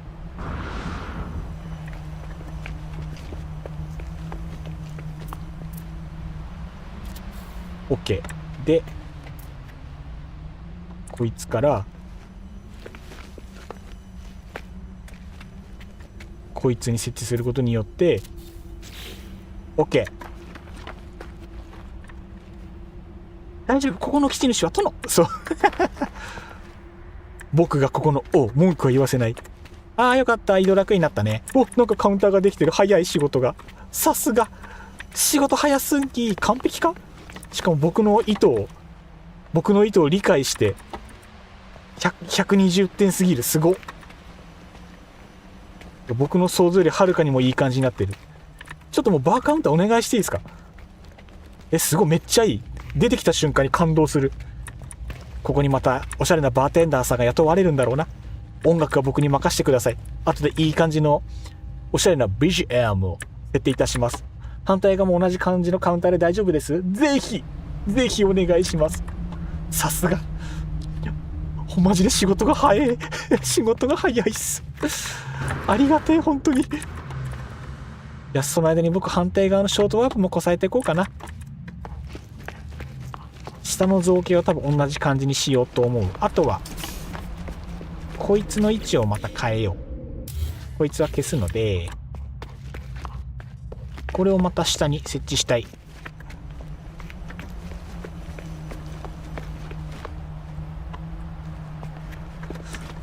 どうしようかな。せっかくだからここ駐輪場にしてるから、ここら辺に置いちゃおう。コルベットに大きい地球儀置くのも悪くなさそう。確かに。ありだな。それはありですね。ゲド君、それはありだ。実に良い。この辺どうしようかな。せっかくのゲート、ちょっと床盛った方がおしゃれ説ある？盛るか、床。思い立ったら床盛ろう。床盛り。どうしようかな。あんまり大きく盛りすぎてもあれだから。駐車場そこでしょ。どうしよう。違うな。こうじゃないな。こうだな。こうの。で、床ちゃん。こうの。こうだね。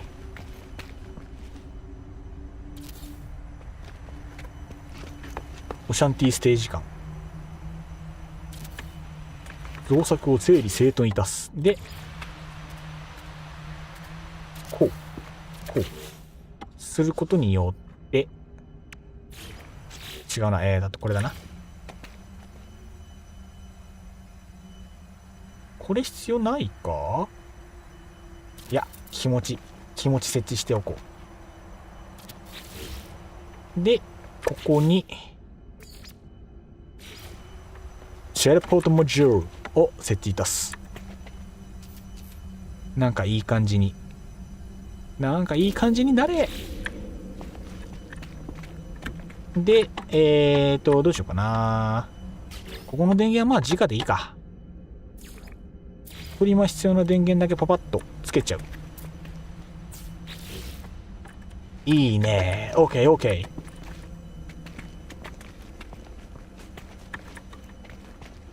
これでこっから来ました、いらっしゃいませで、とりあえずこの階段をそのまま上り遊ばせて、でラインが出てる方にそのまま行くと。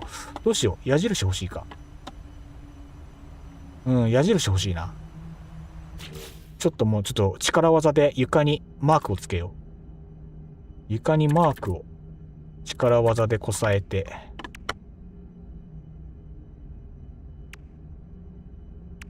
困った時のデザインステッカー、緑ステッカーでいいかな。困った時の緑ステッカーで、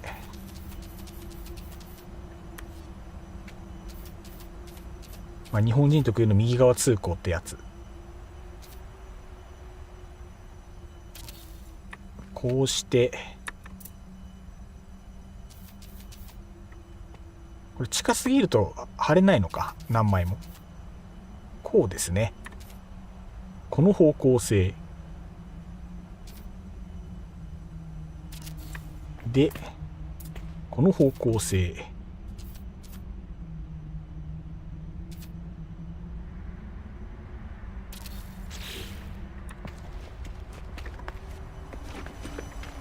で、ぐーっと来て、なんか貼ってるわ。で、こういけると。ちょっと危ういか。ちょっと危ういか。まあいいだろう。早速暗いので、いや、とりあえず導通を確保するために向こうに同じような感じで階段を設置する。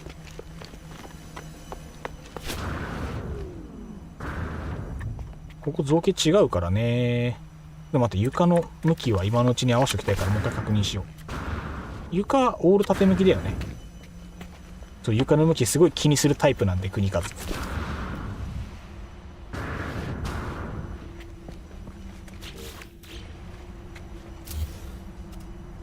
さあ、整列。前習え。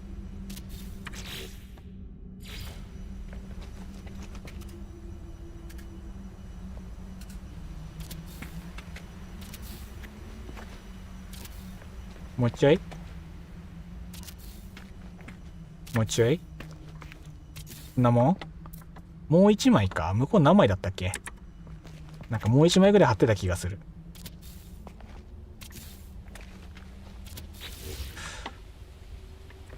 多分これでいいんじゃないか。1、2、3、4枚分。向こうも4枚ぐらい貼ってた気がする。3枚か。全然3枚だね。なんか違うな。1、2、3。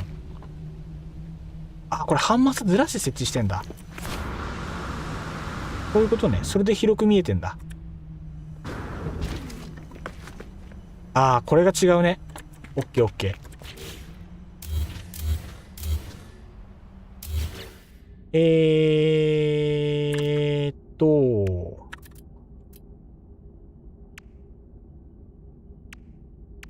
ハーフの壁、こうじゃない、ハーフの壁をここにつけて、屋根の仕切りをこうつけて、違う。君はハーフのとこにつくべきだ。俺はそう思う。どう思うんだい君は。つかないね。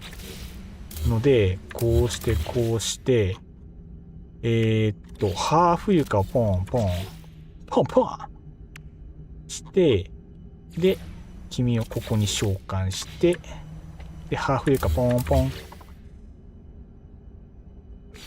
で、魔物床ポン。なんか変な感じになっちゃった。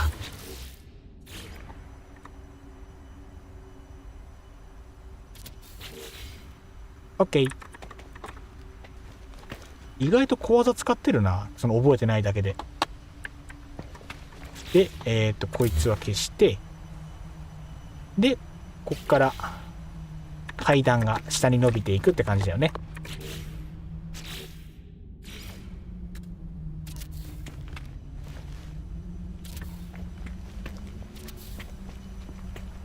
こっちがね、でもあれなんだよね。そっちより地面が隆起してるせいで、ここに床設置すると地面高くなっちゃうんだよね。だからあえて何も設置してなかったんだけど、どうしようかな。かといって何もないのは不便だよね。一応渡り廊下だけつけとこうか。一応念のためね。しまった。そうするとここのデザインもちょっといまいちか。背中になっちゃう。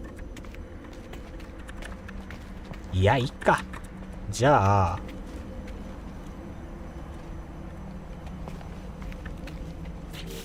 ここも若干浮かせてから考える。結局建築点数増えちゃうんだよね。こういうのやるとね。ダメだね。北壁だよ。どうしよう。ここベースにしようかな。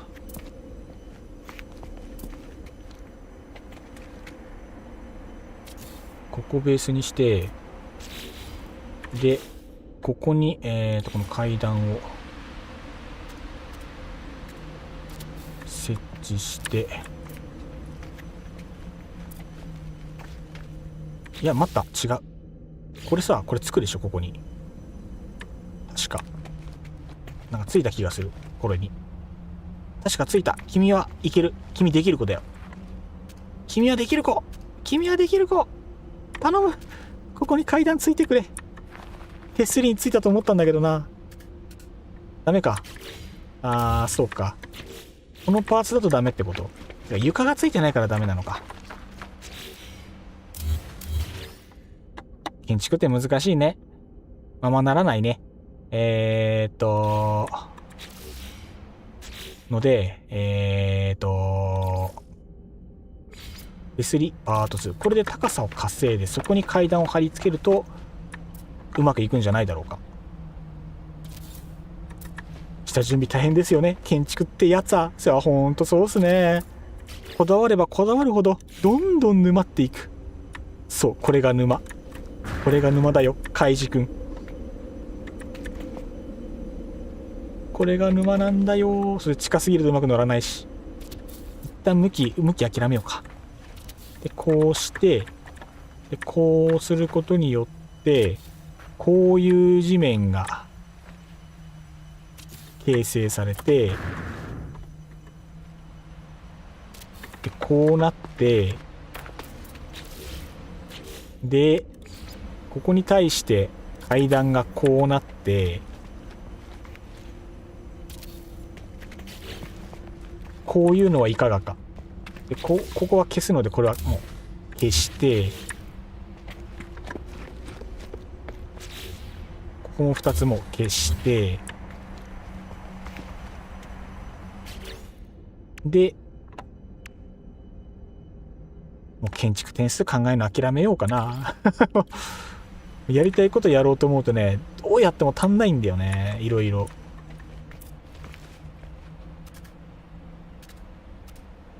こういうことをし始めるからさ言いたいこと伝わるだろうか。こういうことをし始めるからさ、キリなくなるんだよね。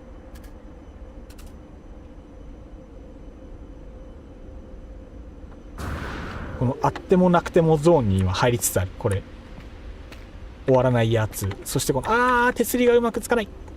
うまくつかない。どうしよう。カウンターに小物を置きたい。いいぞ、どんどん置いて。もうね、解禁します。パーツ点数あんまり気にしなくてもいいことにします。正直カメラ高く飛ばしたら端っこまで読み込まんでしょ、このゲーム。だからもう気にしない。設置していいことにします。やっちゃって。スケさん、カクさん、懲らしめてやりなさい。もうダメだ。建築は妥協するって言ってもどうせしないから。俺は今気づいた。できない。そんな妥協なんて。できたら最初からやってますできたら最初からやってます。名言出ました。不要ならもろもろ消してください。先んじて。さあ、どんどん置いちゃって、国数のことは気にせず。さあ、やっちゃって。さあ、どんどんやっちゃって。はい、どんどん。はい、じゃんじゃん。ほら、国数のだってこっち見て、もうそれどころじゃないから、もう。もうね、やっちゃってるから、もういろいろ。気にしたら負けだよ。もう自由にやっちゃっていいよ、今日は。もう作戦、ガンガン行こうぜ。作戦ガンガン行こうぜで行きましょう。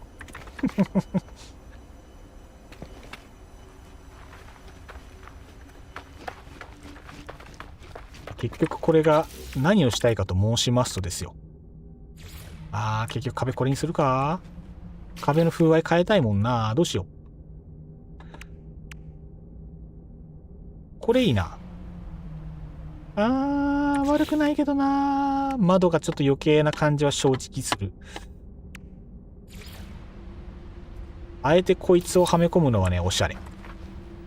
あえてこいつをはめ込むのは、つまりおしゃれ。これが何かと尋ねたら。これしかも下光るのか。埋めるのもったいな。まあ埋めるんだけど。もったいなって言って結局埋めちゃう。そっか。壁自体に光源入ってんの強いな。今回埋めちゃうんだけどね。よし。で、こっからですよ。皆さん。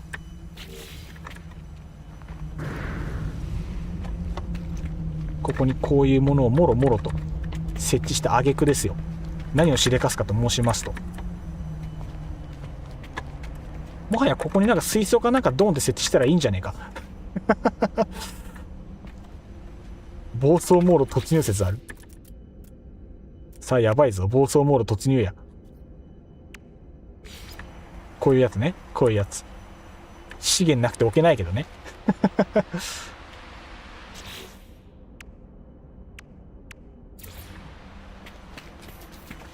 ここになんかさ、こういうのをさ、ビッグサイズにしてさ、置いてさ、間埋めてさ、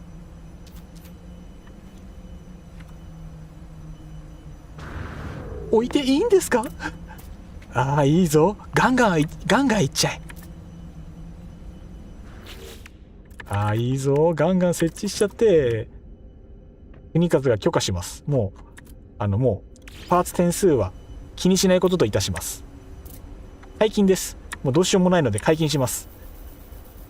もう始まりました。もういつものやつです。ちょっと待って。テーブル置く。ちょっと待って。先にね、ちょっと待って、水槽待って。ちょっと待ってね。このテーブルだけ設置させてほしい。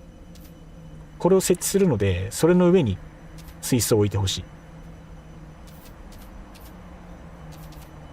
サイズとか合うかな？どうなんだろう。ちょっといまいちかな？どうだろうな。好みによるかな。いやー、正確に置きたいけど、これが限度。ここに設置お願いします。これ、いいかな？多分これでいい感じになるんじゃないだろうか。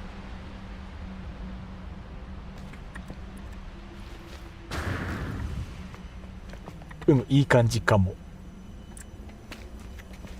いいですね。で、私はこっちに道を伸ばします。こちらに道を伸ばすことにより、アクセスが非常に良くなると同時に、さらに景観が良くなり、なお水槽のサイズは変更できません。この仕様悲しいですよね。このパーツの大きさ変えられるものと、なんかよくわかんないところに多分1枚設置した。そっちにやってた。いいや、見なかったことにしよう。ということもあるさ。で、これをこうします。こうすることによってどうなるかというお話でございますが、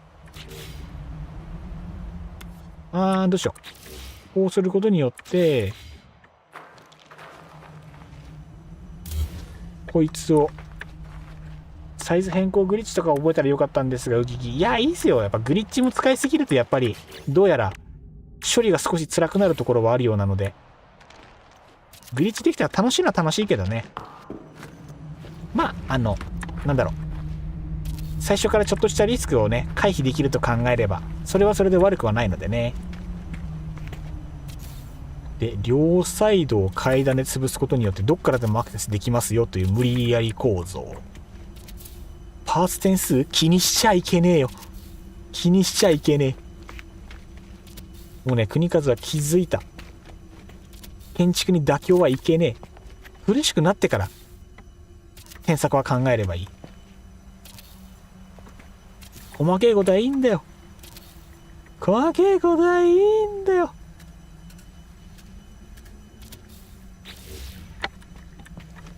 こんなもんかな。いやー、水槽いいですね。良きですね、非常に。あ、危ねえ。落ちるかと思った。怖い、怖い。重たいから急に落ちそうになるのマジで怖い。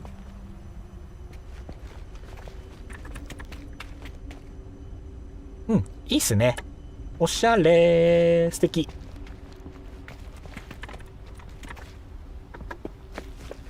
うん、いいかも、いいかも。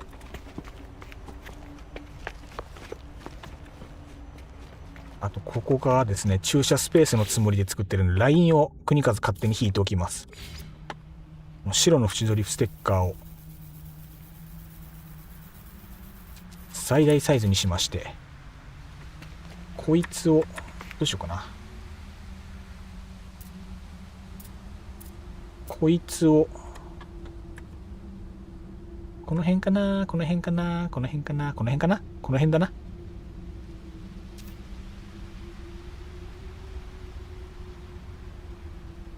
こいつをこの辺にジャストミートすることにより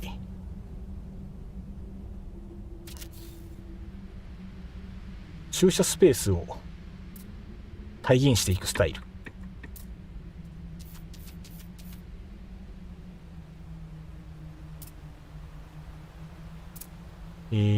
同じ感じに設置したいからこの辺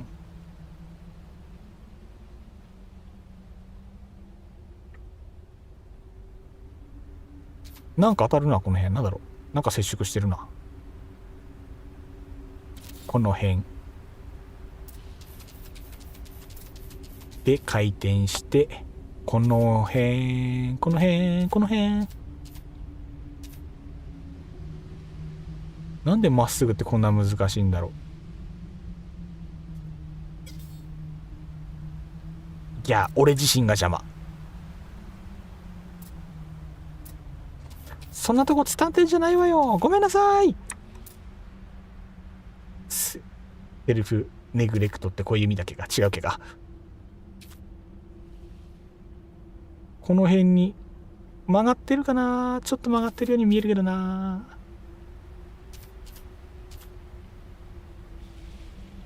こうで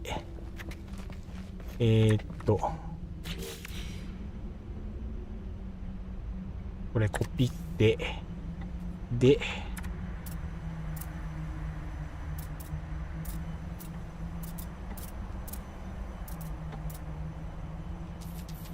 グリグリグリグリグリグリグリグリグリグリ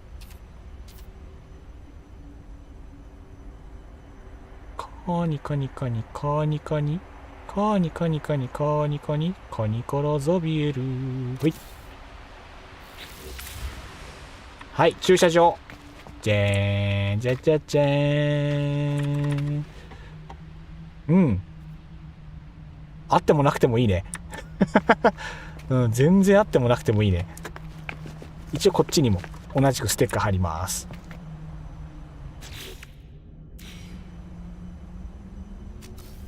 もう本当に必要かどうかって言われたらいらないんだけど、本当にちょっとしたところ、もう多分誰もこの駐車場使わないと思うんだけど、一応ね、使う使わないは別としてこれと整理したくなっちゃうね、お年頃。がよいしょよいしょよいしょよいしょよいしょよいしょ。あとはこの辺、この辺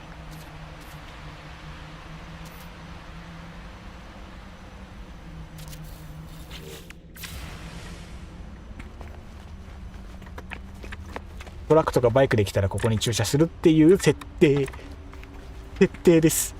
別に止めなくてもいいです。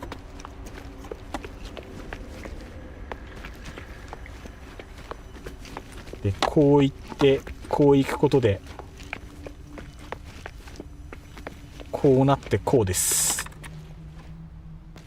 ので、向こうの手すり何にしたっけ。あれか、なんかね入れ替えてたんだよね、パーツちょこちょこっと。そう雰囲気変えたくてパーツ交互にしてたから、これで紫が間に入る感じね。 OK。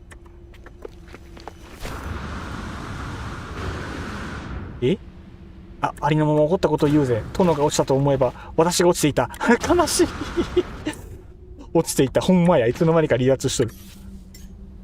重かったんだ。世界が重かったんだ。やっぱ弊害出るな。重たいとちゃんと弊害出るっすね。かといってもう今更この建築の手を止めるつもりもなく、もう行けるとこまで行ってしまおう作戦。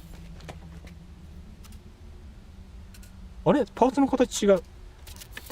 シンプルに我が家の Wi-Fi 事情です。悲しすぎる。悲しいよ。なんかパーツの向き違うのかこれ。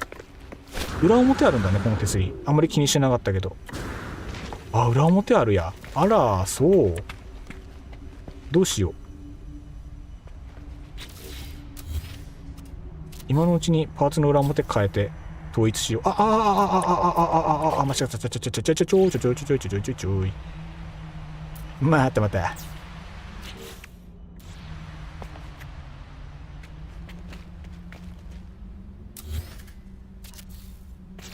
この向きにしよう。気持ちの問題。いや逆だな。横の方のサイズ感を大きくして、正面はあえてパーツ点数減らそう。こうだね。これしよう。で向こうもそれに習おう。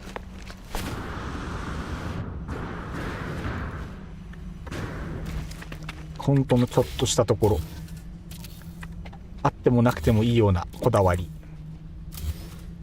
もしかしてこれも裏表ある？あるっぽいけど、ほとんど変わんないね。 OK で、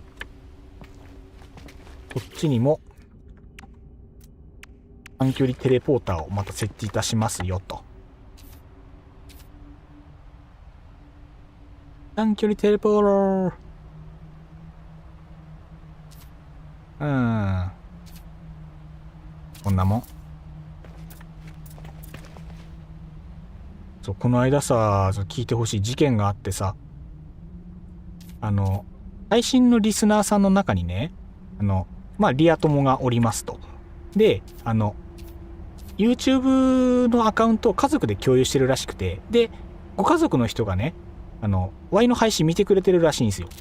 で、前回このコルベットのまたね自慢大会みんなでやったと思うんですけど、なんかその時にね、アズラさんが見せてくれたS 字のボディがとってもエッチな素敵なコルベットをみんなでエロいエロいと言って褒めてたんですけど、配信をたまたまなんか聞きながら家事しようとしたらしくて、つけたらちょうどそのシーンだったらしくて、なんか奥さんがつけたらしいんだけど、旦那の友達が配信の中でなんかエロい話してると。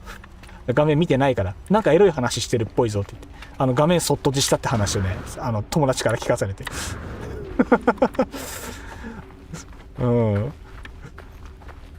完全にやらかしてしまったって話。そんなつもりは全くなかった。下ネタ話してるつもりはなかったんだけど、音だけ聞いたらずっとエロいエロい言ってるから、そうだよね、エロい話してると思うよねっていう。違うんです宇宙船の話だから、違うんです。女体の話とかではないんです。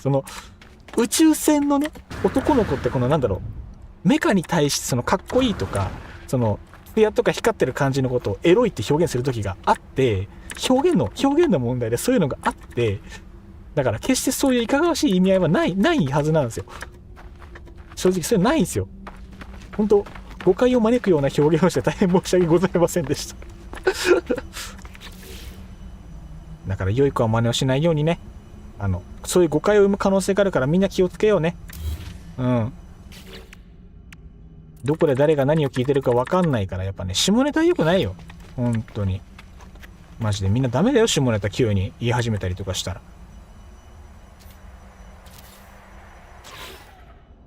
じゃあ向こうとこっちのバッテリーここにつないで、ここも電源拠点にしよ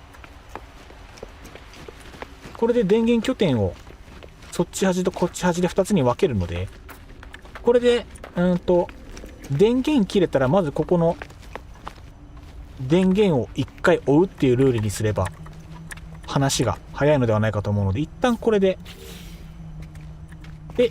向こう側から上のテレポーターに電源引くのはそこのバッテリーからやりますよって感じで。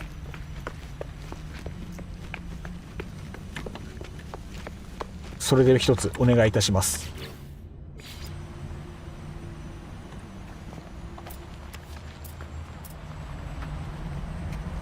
よいしょい。あ、違うな。どうしよう。先にあれか。地上界の短距離テレポーター一応設置しとかないとあれか。適当にこの辺でもいいか。ここだな。いや、ぶっちゃけこの高さだったらテレポーター使う必要ないけどね。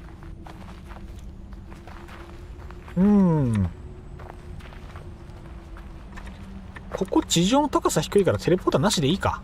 ここはテレポーター1個にしよ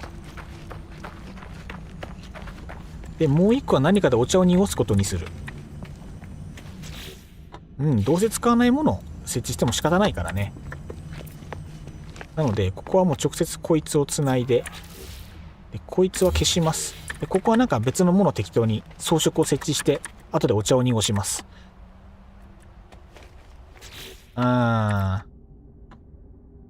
外形変更モジュールでも置いとくか。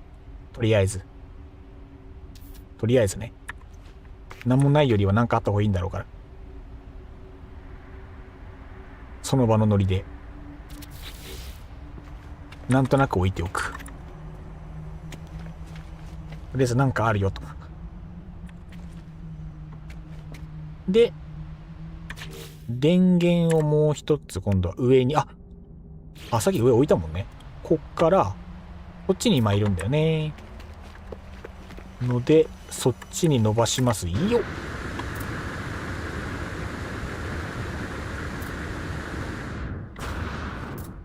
っしゃい。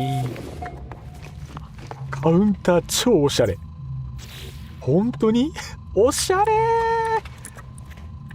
さすがすぎる。これすごいですね。めちゃめちゃ完成してる。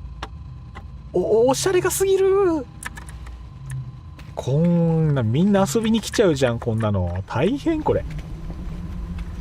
一瞬でこんな豪華に。ありがてえ。よし、早く道をつないでしまおう。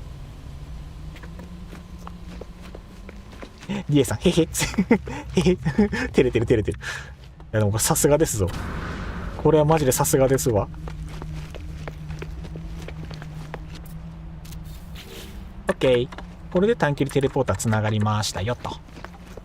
で、また向こうからこっちまでのテレポート。中央のテレポートいらないか。邪魔だよね。中央のテレポートいらないや。電源も多分足りるだろうし。よし、いいね。よしと、じゃあどうしようかな。早速、音楽でもいじっていこうかな。いい感じのサウンドをお送りしたいので、で、この時に、電源が必要になるので、電源はじゃあこのテレポーターから直接こいつにつなぎます。じゃあ音調整しますね。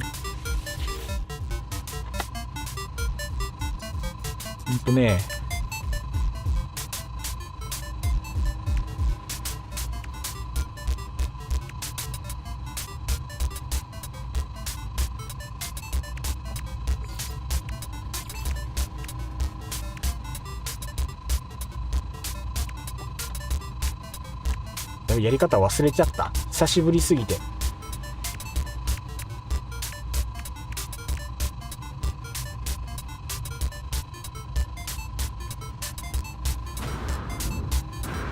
周辺調整するときは、設置物消していただいて了解です。一旦大丈夫です。音だけ調整するので、逆に僕のこと邪魔になってないかがちょっと心配です。申し訳ない、それは。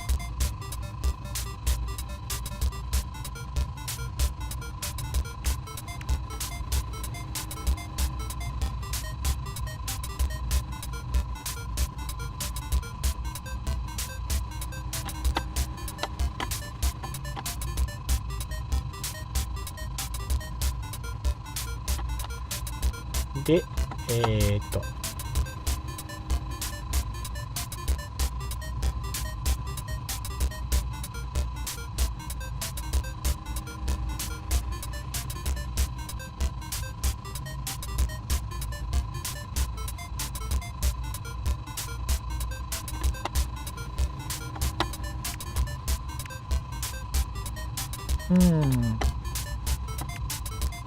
音の種類が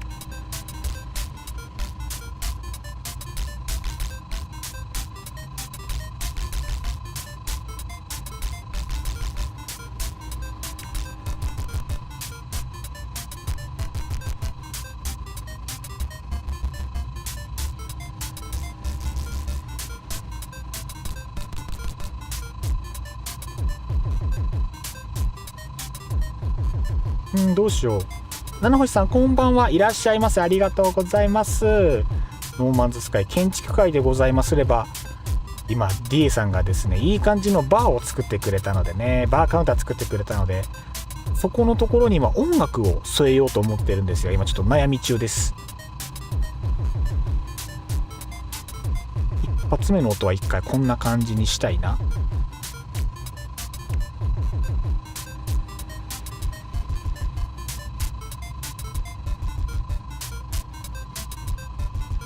あんまり音重くてもあれだけど、あんまりピンとこない音だと、こうやって見るとこのなんだろう、ドラムというかこの辺も音の種類多いですね。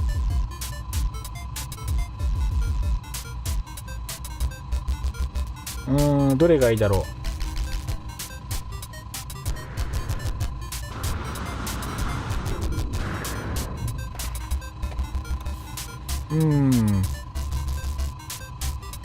バイトビートはいまだに仕組みがわからんです。これ難しいですよね。僕もこのなんか G マイナーとか音の調整いろいろできるみたいですけど、そっちは知識ないんで打ち込みだけですよね、好みで。10が好きかな。やっぱ10にしよう。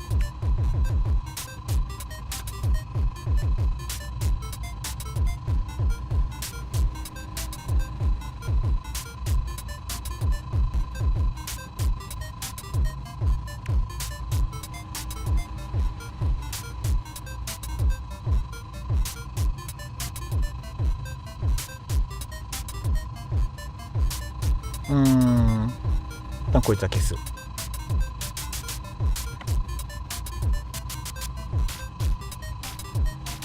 結構いろんな種類の音が、改めてこうやってちゃんといじると、知らん、こんな音あったんだ。使い方難しそうわからんので水銀で音楽買ってます。あ、曲も変えるんでしたっけ、そういえば。まあでも確かに最初からクオリティ高い曲変えるなら買った方が、その方が楽ではあるか。なんかあれですよね、この音楽とかもなんだろう、作ったものをなんか自分で譜面に起こしたりとかしてアイテムにして人に渡せるようにできたら素敵ですよね。これうまく使える人すごいですよね。本当にそう。確か慶太郎さんこれ得意じゃなかったっけ。なんかなんだっけ、塩辛節、スプラトゥーンの曲なんか作ってた気がする。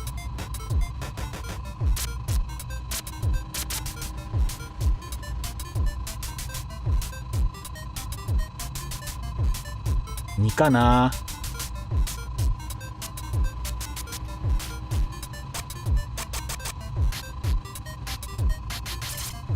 いやー、結構特徴のある音が多いな。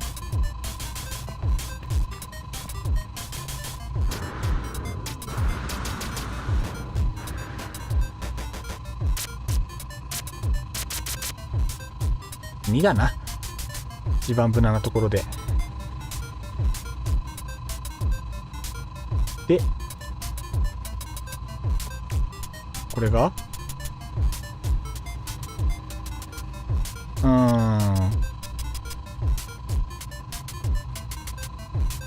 この前、海外のバイトビート作曲レジェンドさんが私のイベントに参加してくれたんですよ。あら素敵、めっちゃいいじゃないですか。やっぱ海外の方ってなんかいろんなもののクオリティが抜きん出てる方がやっぱいらっしゃるんで、それ素敵ですね。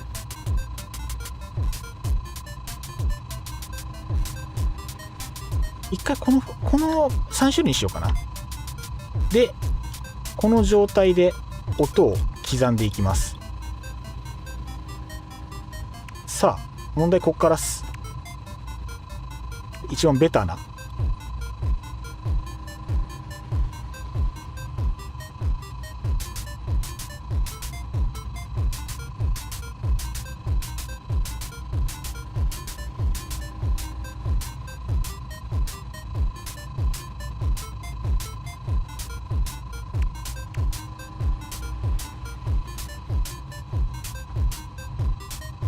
すげえずれて聞こえる。なんでだろ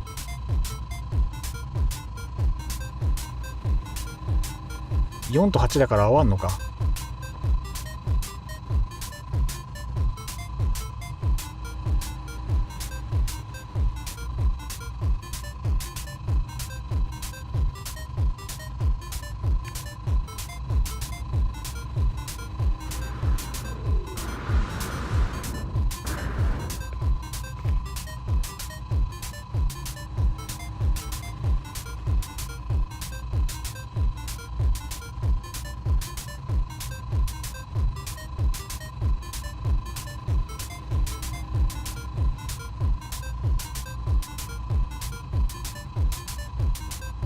わかんねえ、全然わからん。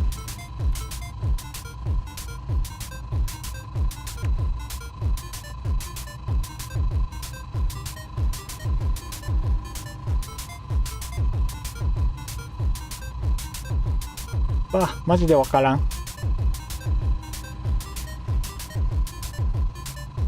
これでも時間解けそう。ほんと作曲できる方は素敵。やっぱそうっすよね。やっぱ素人だとなんかこうやってもちょもちょしてるだけで時間が無駄に解けていく感じが。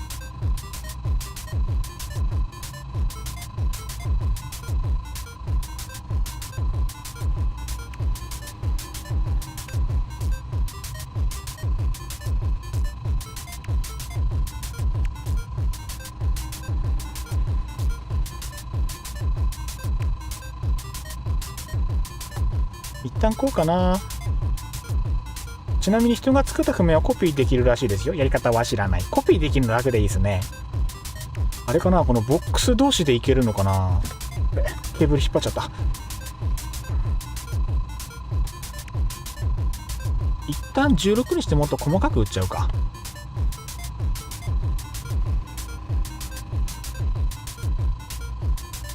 もう一個下げれればな、話変わるんだけどな。一旦全部上げてから考えるか。行き当たりばったり。一旦こんな感じです。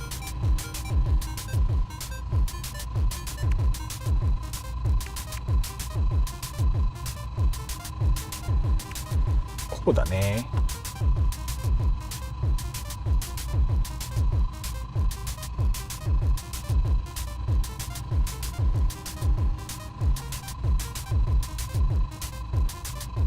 なんか変な音するな。なんだろう。何かがずっとトゥルルルって鳴ってる感じがする。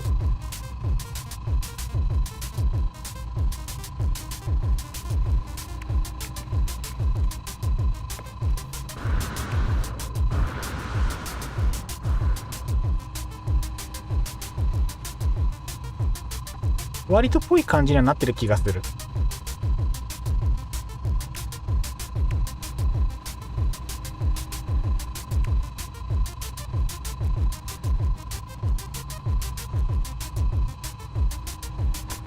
悩ましいところ。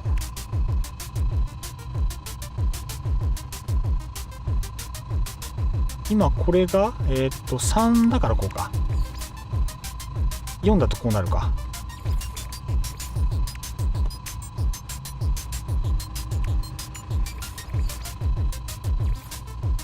3がちょうど良さそうに聞こえる。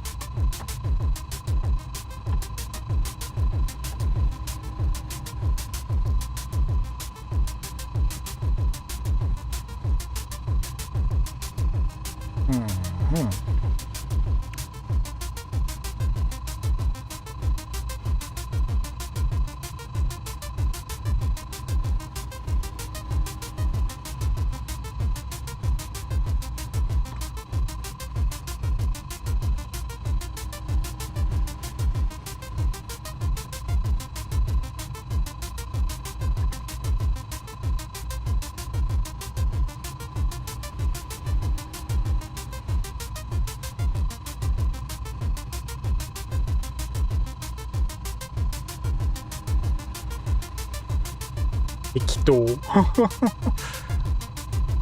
一旦それっぽく聞こえないこともない。一旦これでいいこととして、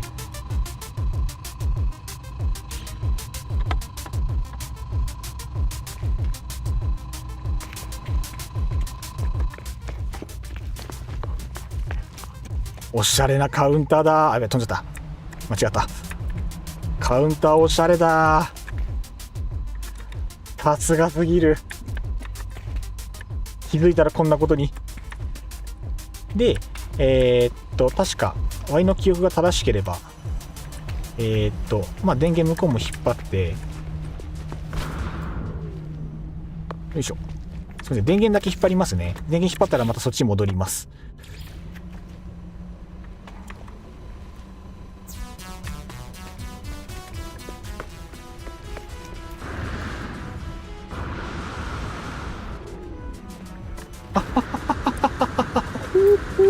落ちる。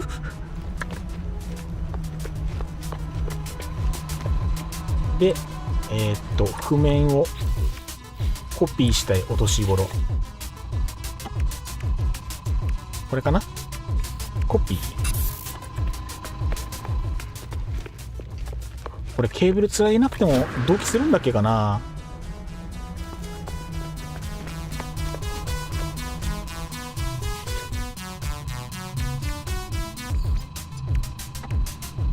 ？OK。で、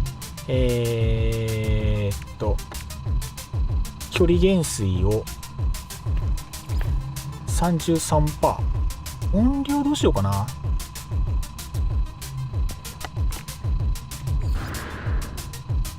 で、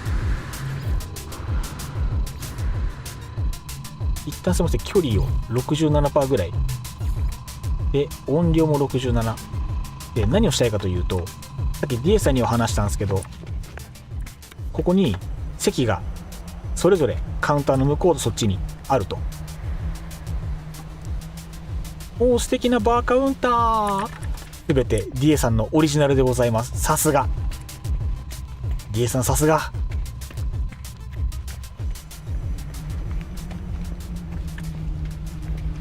で、席から離れた段階で曲が消えるぐらいだから、ちょうどいいな。 67% でちょうどいいや。じゃあそれでいこう。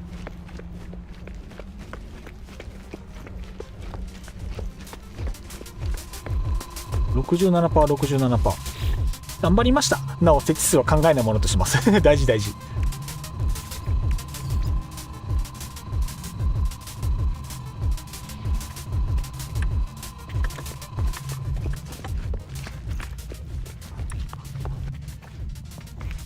ここだね、問題は。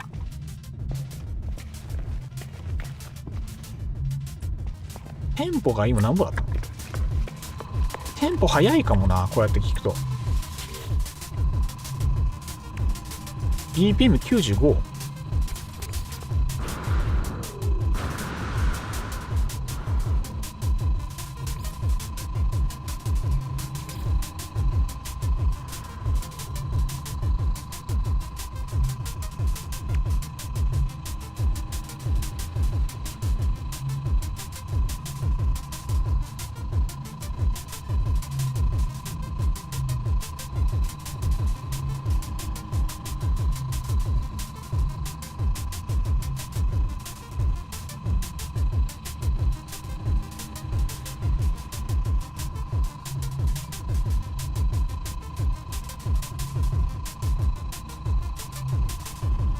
この方がいいな。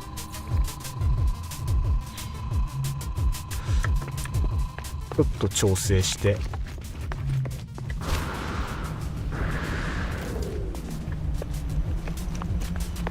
いや、さっきから申し訳ない、本当申し訳ない。すぐに戻るんで。オッケーオッケーオッケーオッケーオッケーオッケーオッケーオッケーオッケーオッケーオッケーオッケー。これで向こうとこっちで音が合わさりましたという感じになります。そうそう、この前バーカウンターの椅子に座れるテクを発見したんですよ。素晴らしい。なんかちらっと見た気がする、あの紙テク。お気になさらず左右対称にするために交互に行ったり来たりしてるだけですので、いやーほんと申し訳ない。僕も行ったり来たりしてしまって、なんかまたすごい豪華になってる。すごくいい感じになっている。すごい、さすがすぎる。そして仕事が早い。さすが。さて、あとは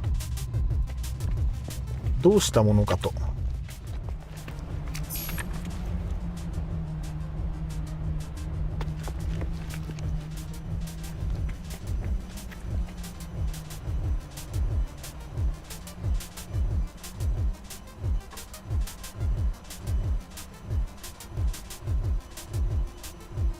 それに合わせて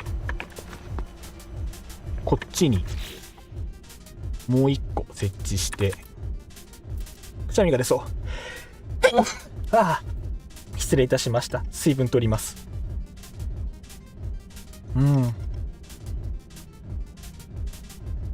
み物がぬるい。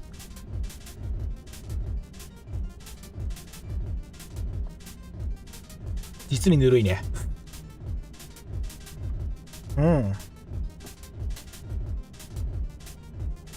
さて、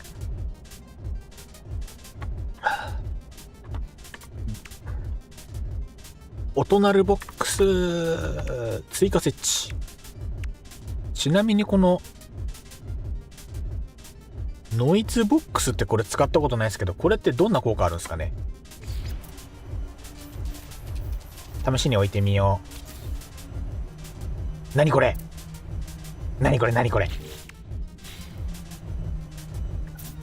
ああ、せっかくだからね。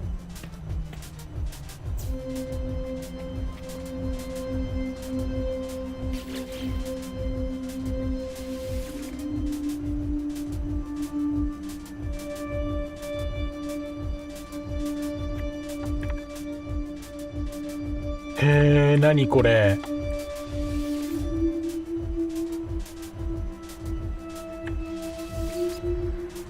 上がってくのか、音が。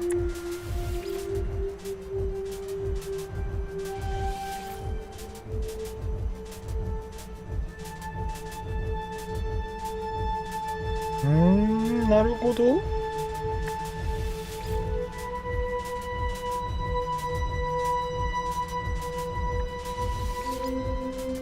これあれか、スイッチとかいろいろやってシーケンスで音を出すときに使えるやつ。これドレミファソラシド。あ、さらに上いける。あ、違う、これループだ。ドレミファソラシドの音階があって、これあれだ、最初の音からこの音のケツまででオクターブ上がってるんだ。面白。でこれで最初のドに戻ってる。みんな気づいてる？これドレミファソラシド順番に流れているように聞こえるけど、上のドに足したと思ったら最初のドに戻ってんの。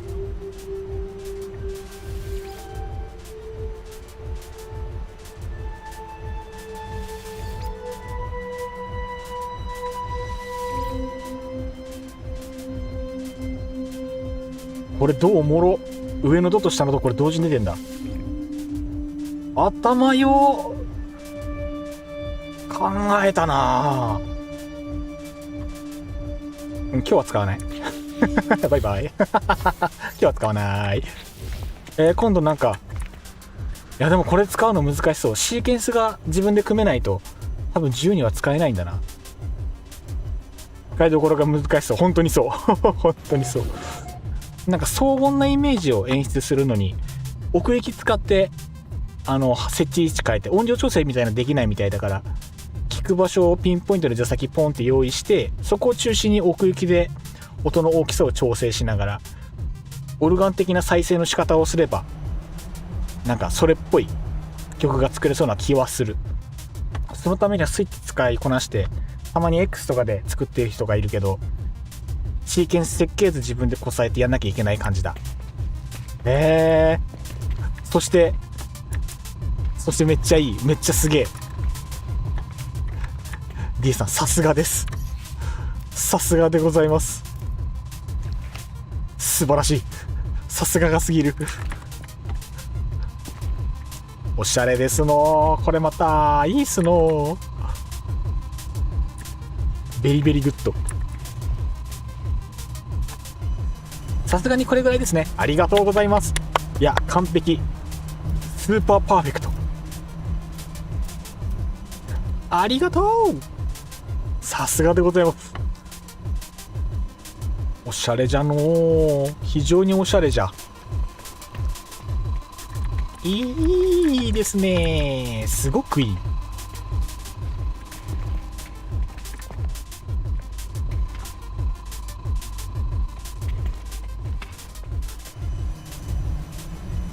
やっぱり向こうとこっちでジュークボックスっていうか音ちょっとずれてるんですね。多分世界に入り直すと多分音同時に出るんでしょうけど。そうか。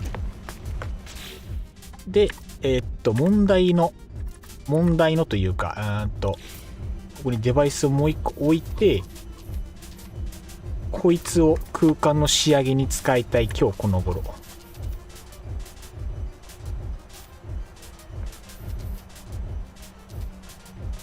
何のためにこれを設置するかというと、ここの休憩スペースにある休憩用の座席4箇所全部コンセプトを変えたいので、そのコンセプトに合った曲を流したいと。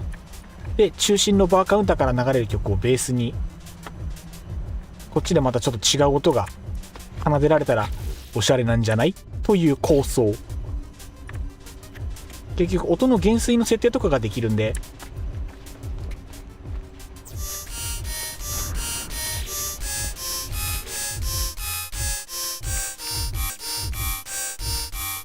音が非常に悪い。で減衰を 17% にして、向こうの音と合わせて、向こうが 67% で、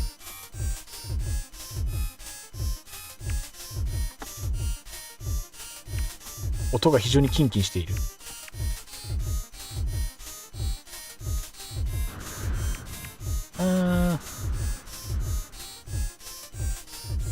一回キャンセルができるのでキャンセルして、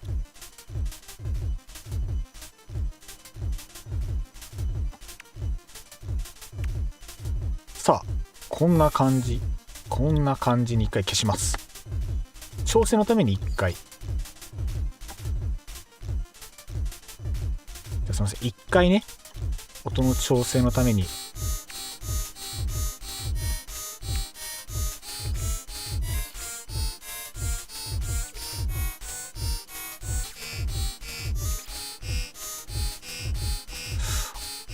音気持ち悪い音気持ち悪い。七星さん、精度音が古代遺跡とかに合いそうですね。バーカウンターめっちゃおしゃれですよね。やっぱパーツの使い方がね、うまい、すごい綺麗なんですよ。なるほど。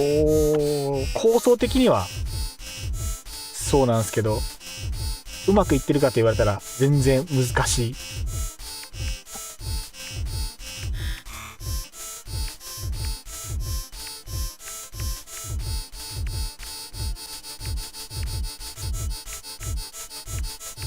どうやったっけな。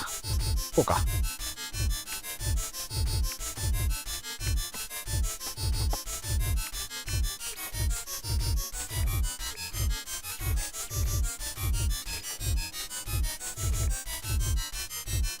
音気持ち悪い音が気持ち悪い近接スイッチとかでそれぞれ個別に作動させるのもありですね。確かに。独立して連携させた方が。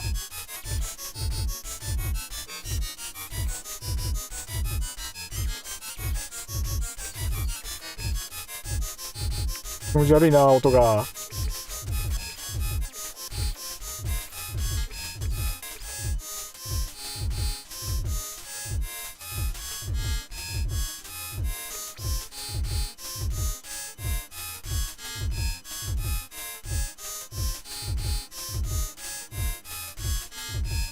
なんか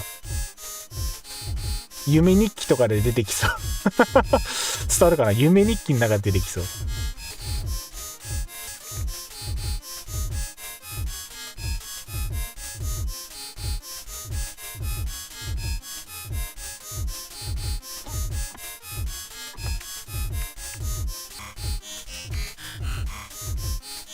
不協和音本当にそう。言い訳できんレベルの不協和音。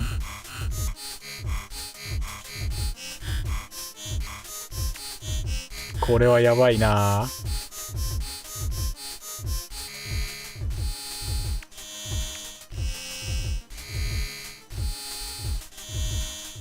俺今どこ触った？なんかどこ触ったかわかんないけど変なことになってるあ、違うな。これか。これすごいな。最初は単音で譜面作った方が良さげ。確かに。ちゃんと飛んでも難しい。グロテスクだなこれ。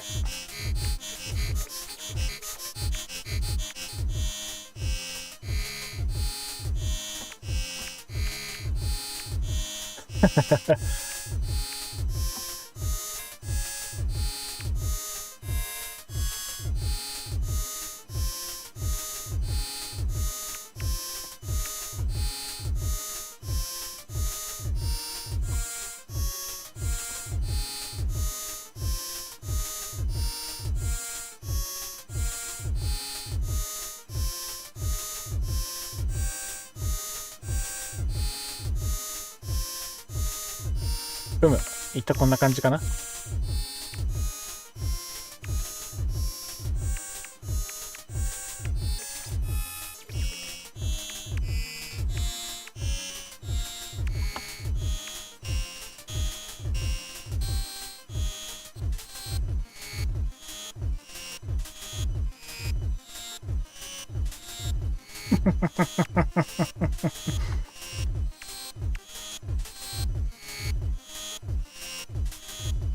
うん。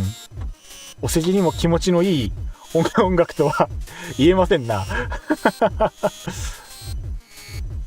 一応ね、こういう設定で音そのものを変えたりはできるらしいんですけど、もう理屈が分かんなくて。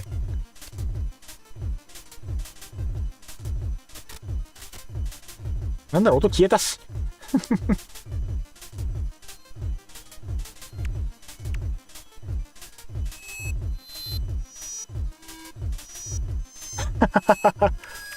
あ、壊れちゃった。音壊れちゃったよ。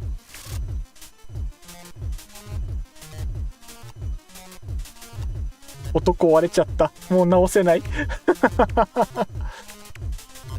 何を言ってるんだろうこれ。これの詳細なチュートリアル欲しいですね。ほんとそうですね。こいつが原産で、こいつがどちらかのみが死んで、本当にね、多分日本語訳も多分ちょっと違うんですよねこれ。先日の X でスノーで上げた新曲上げました。なんか上げてましたね。まだ見てなかったですけど、ちょっと後ほど確認させてもらいたいですね。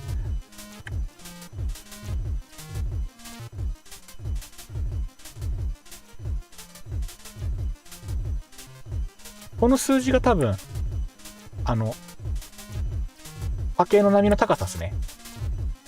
マックスは246とかなんぼだ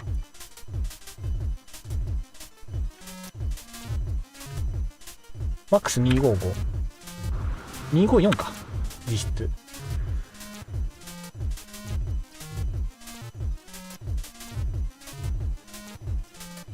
これはノード。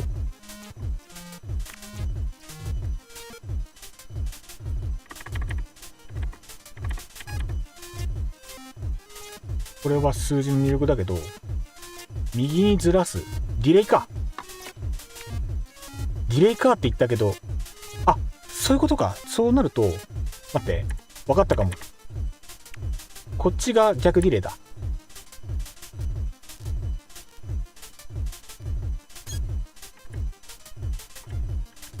ディレイ位置をずらして、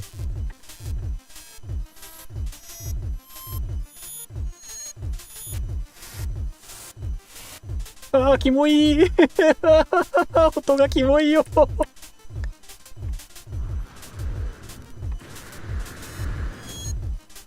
余裕で無理。これも数字は256が上限かな。だから255が上限。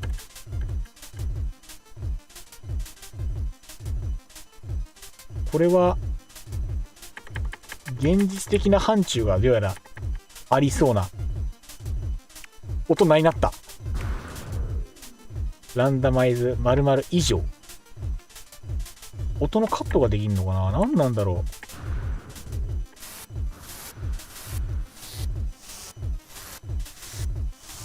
う。また音壊れたよ。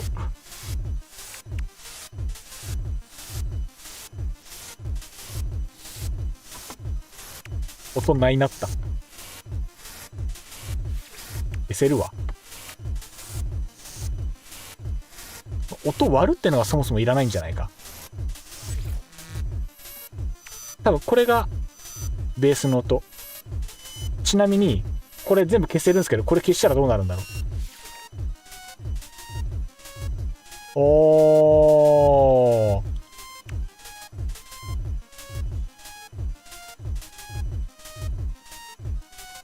すげえシンプルな音になった。ちょっとこれもう一回やめる時間解けまくるでしょこれ。日付変わるで。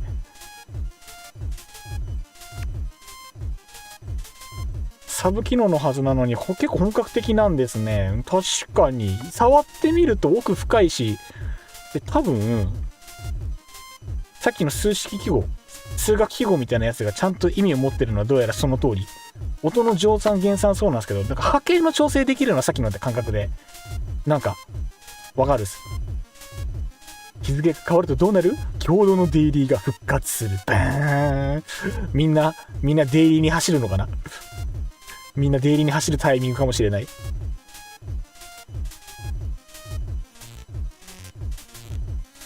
これでサブツリーが、これちなみに違うな。波形自体はこれで変えられる。シンプルだったら全部消して。違う。これだ。一発目のこれがここなんだ。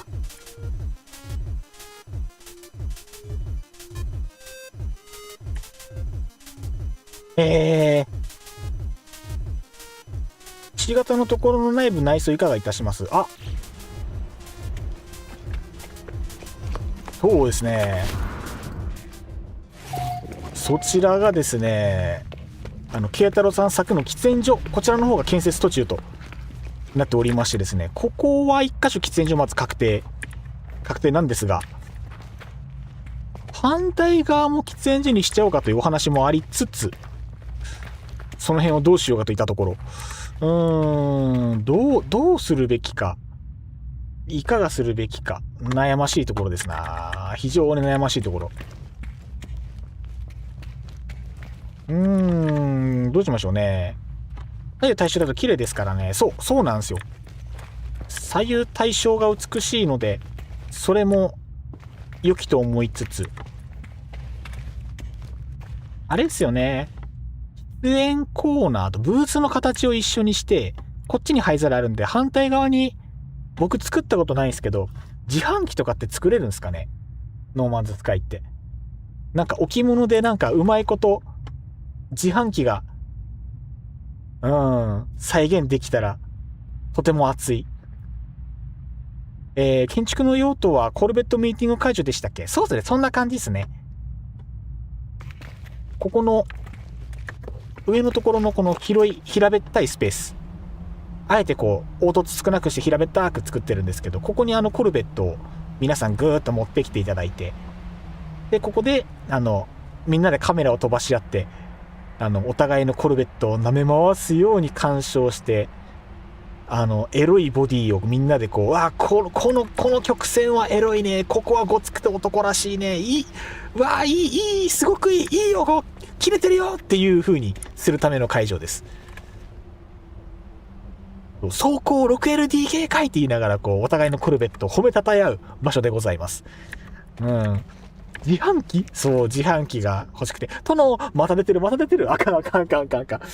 この間、友人の奥さんにその配信中にそのコルベットをエロいと褒めてるところを、そう、音だけ聞かれてちょっと誤解を招くという事故があったので、ちょっとそれがないようにしたいところだったのに、思いっきり誤解を招くようなことを喋ってしまった。これはいけない。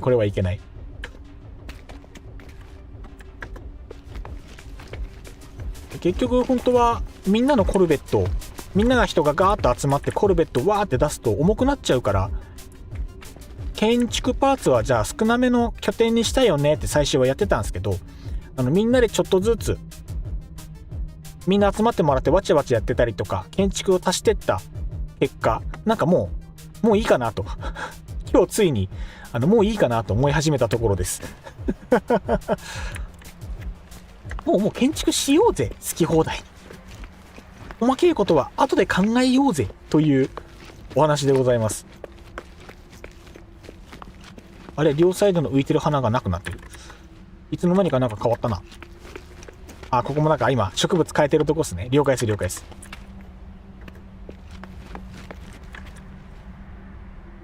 毎回国和さんの品評コメントがうますぎて感心しています。そんなお褒めに預かり光栄でございます。舌が回ることだけが得意でございますので、ここだけがね、国風の長所でございますのでね、バンバン生かしていきたいところでございますけれども、下ネタが時々出てくるところが、たまに傷というか、偽証行為といいますか、もうたまに大事故になったりするんですけどね。お、新しいのができてる。ありがてえ。すごい褒め上手。また落ちた。本日2回目でございます。落ちましてございます。D さん無事 ?D さん無事ですか？つって。はい、国数離脱しまーす。大変申し訳ございません。一旦ゲームが閉じます。D さん、こちら無事です。無事了解です。いや、今日やっぱ調子悪いっすね。いいタイミングだからちょっと、ドリンク持ってこようかな。じゃあすいません、国勝ちょっと今、今ゲーム起動したので、起動してる間にちょっと飲み物持ってきますんで、はい。ちょっと画面にまた、これを出して。じゃあ、ちょっと離れますんで少々お待ちください。ちょっと離れます。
い、大変お待たせいたしました。今戻りましたので、よっこいしょ。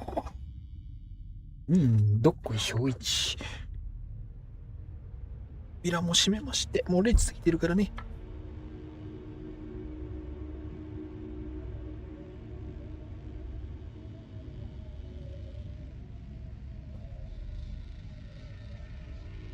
よし。大変お待たせいたしました。では、再開いたします。お帰りなさい。ただいま帰りました。またお茶をね、レッドブラも飲んだので今度はお茶を入れてまいりましたんでね。さあ、お茶をグビグビ飲みながらやってまいりましょう。2回目ですからな。慣れたもんですよ。今なんかちょっと一瞬空中いたな。一瞬空中におったな。なんて不安定な。さて。いやー、一気に豪華になりましたね。素晴らしいですね。空間がなんか明るくなった気がする。ここに装飾いっぱい置いてるしな。この装飾いっぱい置いてるのもまた一つ効果が出てるのかもしれない。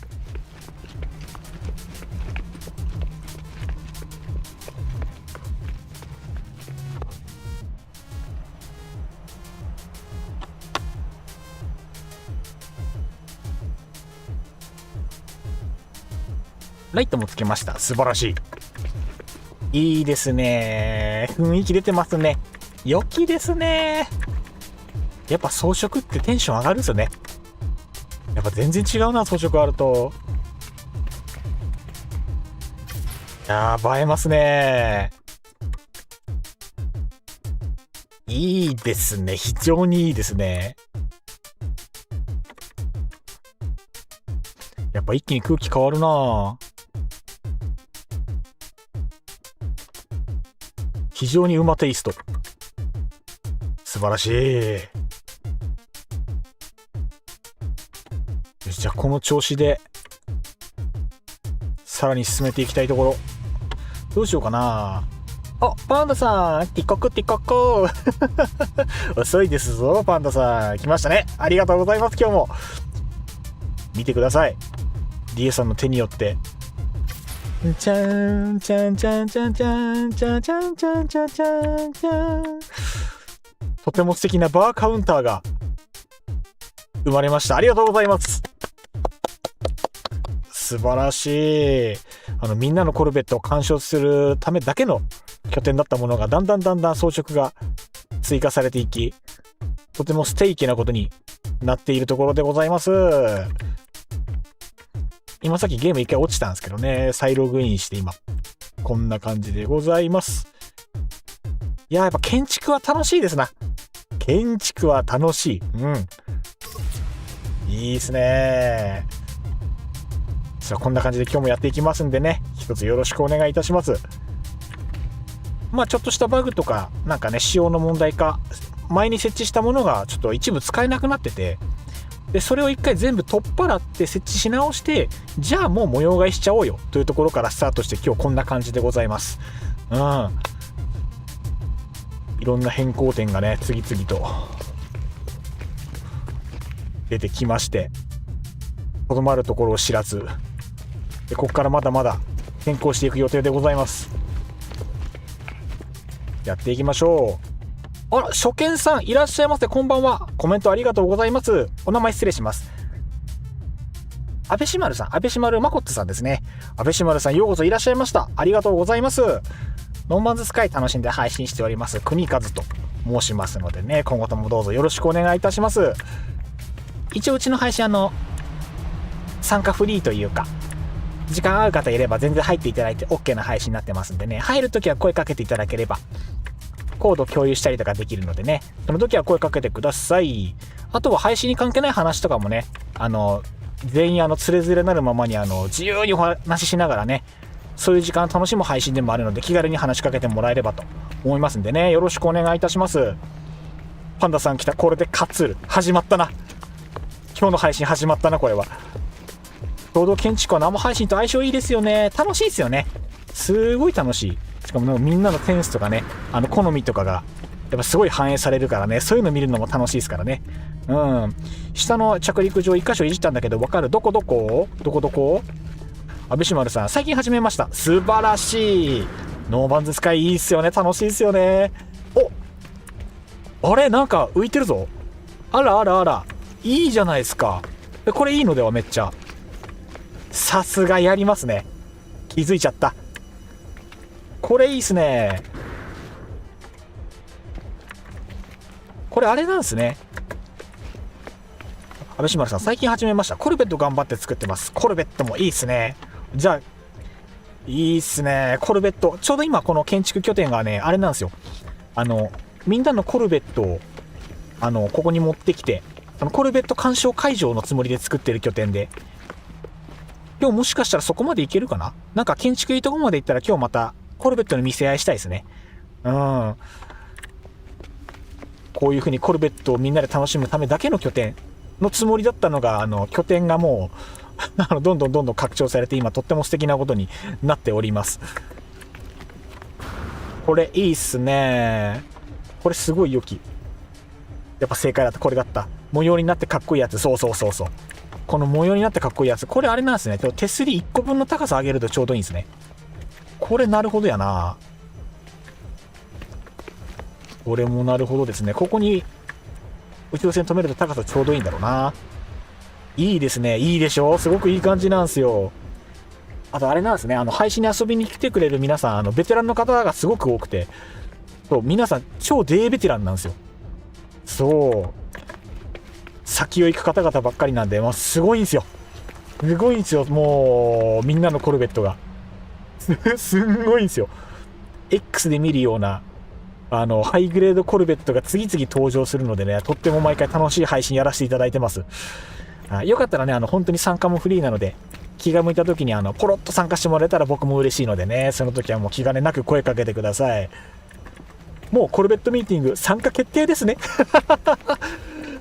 もうね、発言してしまったが最後、もう参加は半ば確定でございます。時間合う時にね、皆さんもう自由に出入りしてもらえればいいのでね、そんな感じでよろしくお願いいたします。タイミング合う人にはね、もうこの星に拠点作っていただいても大丈夫ってことになってましたんで、はい、いつでも行きます。了解です。どうしようかな。参考にしたいけれどまるで参考にできない高レベルの船も多いので、そう、マジでレベル高すぎてね、なんでそうなってるかわかんないのが多いんですよね。そうだな。前回の僕の配信のアーカイブを見てほしいんですけど、アズラさんという海外の方が、コルベットをね、出してくれるんですけど、すごいんですよ。あとそうですね、今だと、ちょっと名前挙げさせてください。七星さんのコルベット、すごい反戦型のコルベットすごい好きなんですよ。すっごい僕の好きなコルベットがありまして、すごいんですよ。もうね、かっこいいし、おしゃれだし、しかも真似しようと思っても絶対真似できひんし、何これすごいっていう。僕の配信ではこの拠点で集まるときはなんか皆さんのそういったコルベットを見る機会があるのでね、そこも楽しんでいただければと思います。なんだかんだ言って配信主が一番楽しんでるので一緒に騒いでもらえたら僕も嬉しいです。よろしくお願いいたします。さあどうしようね。こっからだよ、こっから。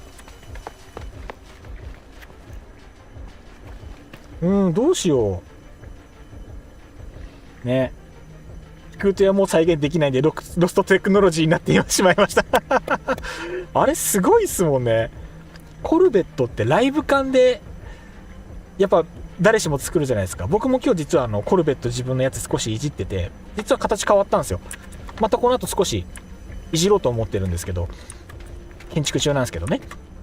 ライブ感でまたいじったらよくわかんないところにリアクターがスポッとはまって、なんでそこに設置できたんだろうみたいなまあ綺麗に収まったしこれでいいかみたいなところがあったりするので七星さんのコルベットはコルベットどころか基地もすごいね。基地すごいんですよ。うわー、宣伝したいよ。宣伝していいですか、七星さん。先日、七星さんの方で、七星さんの方の YouTube のアカウントの方で、動画がアップロードされたんですけれども、ゲームのシステム上、存在する、あそこ交易所でしたっけか。ゲーム内に存在する交易所のもともと存在する自動生成される建築物を、そこに手を加えて、一個街を作ってしまうというプロジェクトがありまして、その拠点がですね、すごいんですよ。もう、筆舌に尽くしがたいというか、一言でパッと言えない感じの、着陸場は全体1段上げる？それとも、着陸場だけ上げる？今ね、ちょうどこれ見て悩んでました。なんかこの道から見て圧迫感あるなと思って、この手前だけ階段にしたらちょうどいいのかな。パンダさんが良ければちょっといじってみたいんですけど、いいですかね、触ってみて。惑星アーカイブですね。惑星アーカイブでしたっけが。あれがすごい、そうだ、あれですね。でっかい塔があって、中に行くとその、古い、なんか過去の歴史が垣間見える、あれですね。あれ惑星アーカイブでしたっけが。そう、あれを中心にした、あれ、ゼノモンの頃にあれですよね。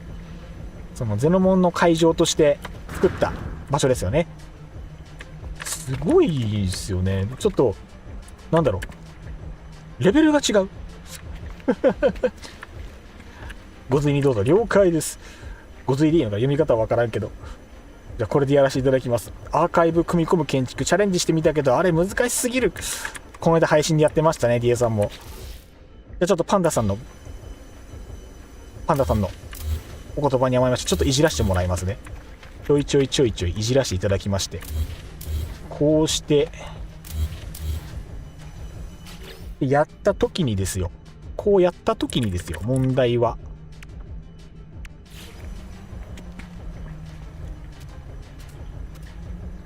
階段届かねえか。建築件数増えるけどハーフでいくか。致し方なし。その方がいいかもな。こうして、やべ、なんか変なところに変なパーツがいった。ちょっと待って。どっかに変なパーツが入ってしまった。ちょっと待って。君はこうです。ロマンがありますね。そうなんすよ。超ロマンなんですよね。やっぱり建築はもっと突き詰めたいですよね。できることがあまりにも多いので、もっともっと楽しみたいですよね。できるならば。いやー、どうしような。パーツ点数増えちゃうんだよな。これやるとな。これせっかくこれやるなら、これやってしまいたい気持ちはありつつ。どうしよう。そこが今2枚か。そこが2枚なので、ここにも、もう1枚。3枚かな。どうしても。ここ3枚かな。いや、いっちゃえ、ここまで。ゼノモンバトル会場ですね。他チャンネルなのに宣伝ありがとうございます。いや、あれはね、ぜひみんなに見てほしい。それこそノーマンズスカイを始めたばかりだというのであれば、より一層、そのノーマンズスカイって本当に自由なんだよっていうのをね、そこで知ってもらいたいです。なんだろう。突き詰めれば本当に何でもできるゲームなんだよっていうのを目の当たりにしてほしい。個人的な願望ですな。まあ仮だけど、パンダさんこんなんどうすか、仮にですけど。まあ正直ちょっとこれだとまだ印象あれだけど、いや、でも意外と立体感あっていいか。どうしようかな。これでかい。こっちだな。可能性がそこにはある。そう。そこには可能性があるのです。皆さん、可能性があるのです。りゅうきさんこんばんはいらっしゃいませ。ありがとうございます。建築界で皆さんで寄ってたかっていじってもらってますが、今いい感じにどんどんなっておるところでございます。今日もゆっくりしていってください。どうしようかな。裏表変えるか。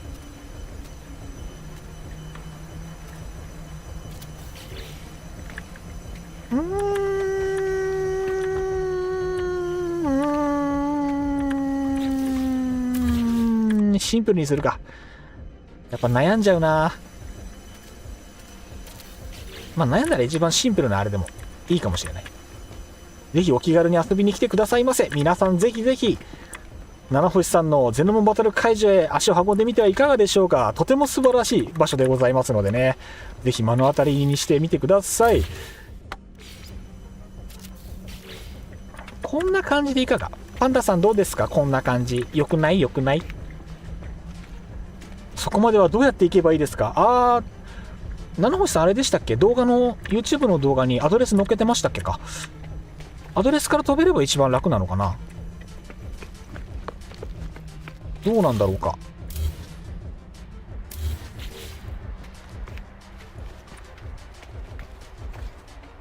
さあ、どうでしょう。どうしよう。始めたばっかりだとあれか。メインストーリーの進捗状況にもよるっすけど、今僕この配信画面では隠してるんですけど、僕の配信画面の左下の方に、文字が流れてると思うんですけれども、これアドレス隠しって言って、今この配信画面中、ゲーム画面中に、今いる場所のアドレスが、そこに、ワープとかそこに飛ぶまでに、そこに飛ぶためのアドレスが載ってるんですよね。なので、そのアドレスが全部で16文字で構成されてるんですけども、その16文字をまずストーリー進めて獲得しないとダメなんじゃなかったでしたっけ？動画内にポータルアドレス載っけてます。ユークリッド銀河です。そうですね、ポータルアドレス。これから飛べるんですよね。ポータルアドレスから飛べるので、その辺なんだよな。そう、ゼノモン会場から徒歩10分のところにうちの基地があります。フレンドなっちゃえばいいのか。そうですね、今とりあえず、今いる仲間同士でフレンドになっちゃえばいいんですね。じゃあ、フレンドコードを、交換してです。そうすると、フレンドが今いるところに、ポーンと飛んでいけるので、それが一番手っ取り早いかもしれないですね。じゃあ、どうしよっかな。では、安倍島丸さん、そのフレンド交換でしたことありますか？もしやり方してるようであれば、フレンド交換で。で、いや、わからないようであれば、今、説明しながらやるので、言っていただければ、説明をしながら進めていければなと思うところでございます。そして、ノーマンズスカイの輪が広がっていく。素晴らしい。ちょっと待ってね。今やべえ。解体しちゃった。申し訳ない。ちょっと待ってね。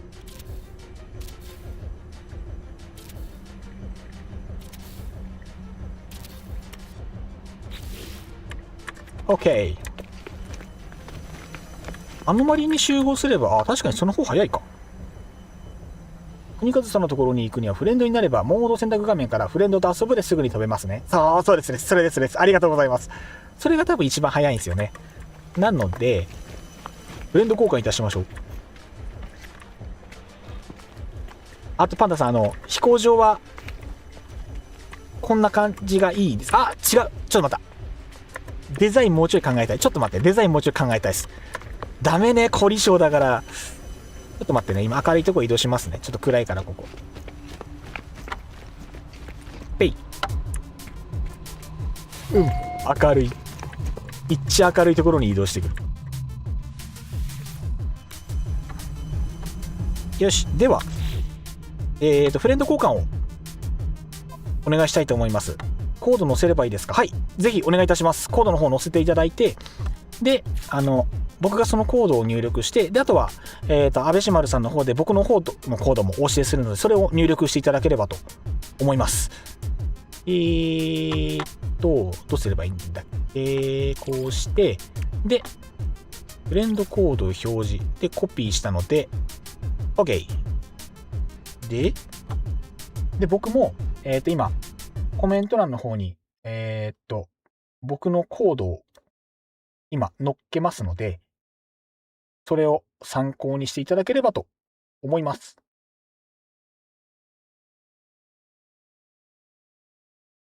貼り付け。じゃあ僕のコード貼りますね。よいしょ。はい。じゃあこちらの方に僕の方のフレンドコード貼らせていただきましたので、こちらのコードを入力していただいて、おいで、あとはあれですね。僕の方にもコードを教えていただければ僕がそれ入力して、これでコードの相互交換が完了してフレンドになれるといった感じでございます。よろしくお願いいたします。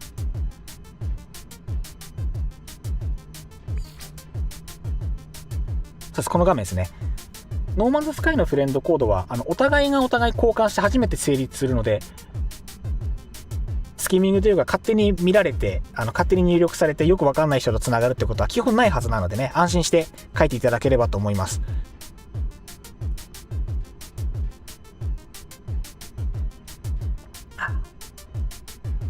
七星さん、私はこの前からバージョンミスマッチで誰とも会えないんで今日は観覧で。悲しい。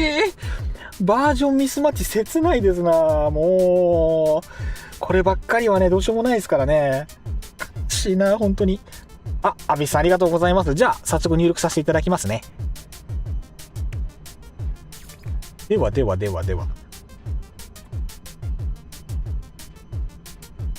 これがどうしても入力時間かかるんですよね。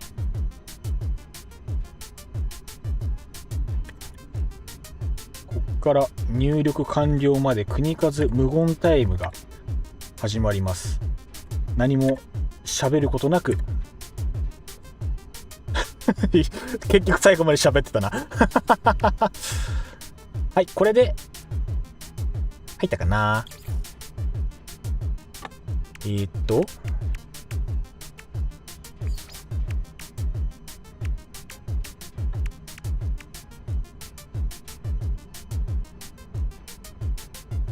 安倍島るまことさん、まこと XP さんでよろしいですかね。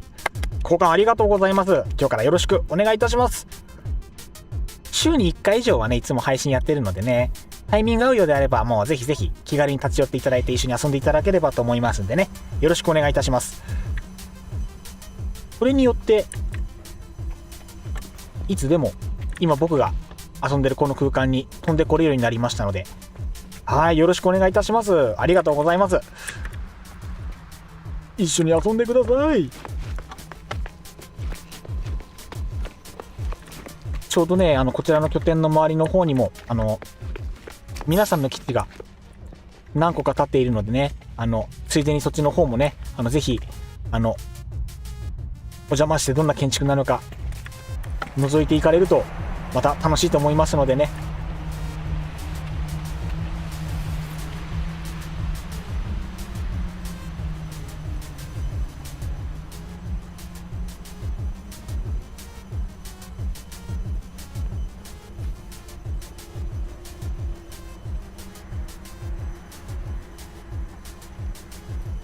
音楽意外と良いのでは。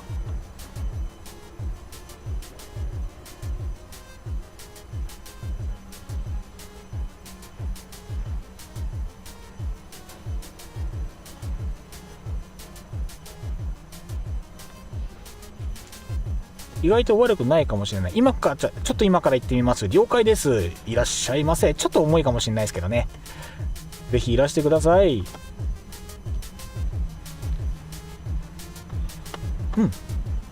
いい感じかも。よきよきグッドですね。なんか一人で音の聞こえ方違うな。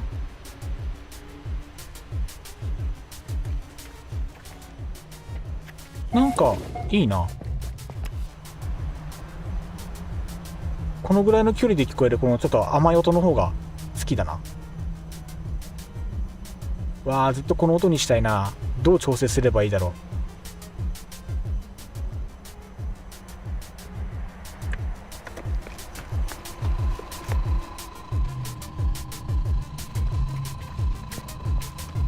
う。いやーすげえマジでこの建築おしゃれ。いや本当に感謝ですな。はい、安倍島さん今参加確認しました。ありがとうございます。いらっしゃいませ。リエさんへへ照れてる。今思うとあれですね、うちの配信建築の匠がすごい人数いる。建築のプロ多すぎ。あ、これ建築組合か何かかな組合か何かかな。みんなガチなんだよな。みんな建築ガチなんだよな。セーブポイントも下に移そうかな。せっかくだし。よいしょ。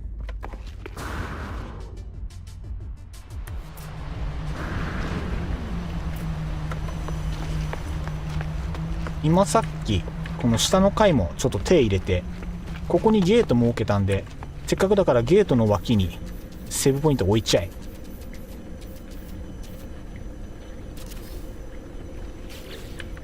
バグんないかな、大丈夫かな。 OK、 非常に良いんじゃないでしょうか。ついでに明かりも置いちゃうか。ついでに明かりも置いちゃおう。この通信ステーションってなんだっけこれ。あ、これメッセージ置けるんだっけか。そんなありましたね。ふむ。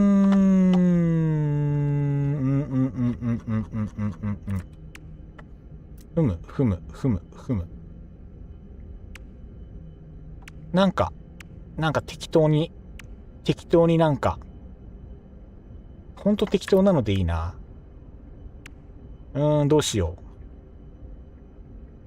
適当って言うと思いつかないんだよな。なんかよきよきな何かを設置したいんですが、正直ピンとこないところ。なんか無難なもの設置するのもなんか尺だしな。せっかくなら木をてらったと毎回同じこと言ってるんだけど、なんか設置するときってなんか毎回チャレンジしたくなるんですよね。設置したことのない新しいものを何か設置していい感じにしたくなる衝動もありにけり。これがいいな。建物の表示に少し時間かかりそうです。了解です。やっぱ重いですからね、どうしてもね。こうしよう。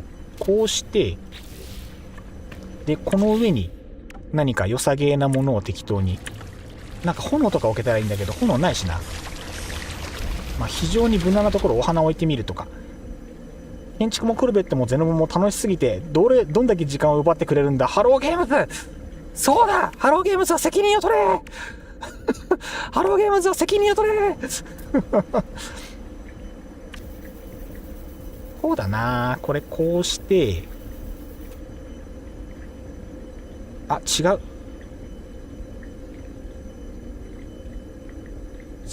くない。こうし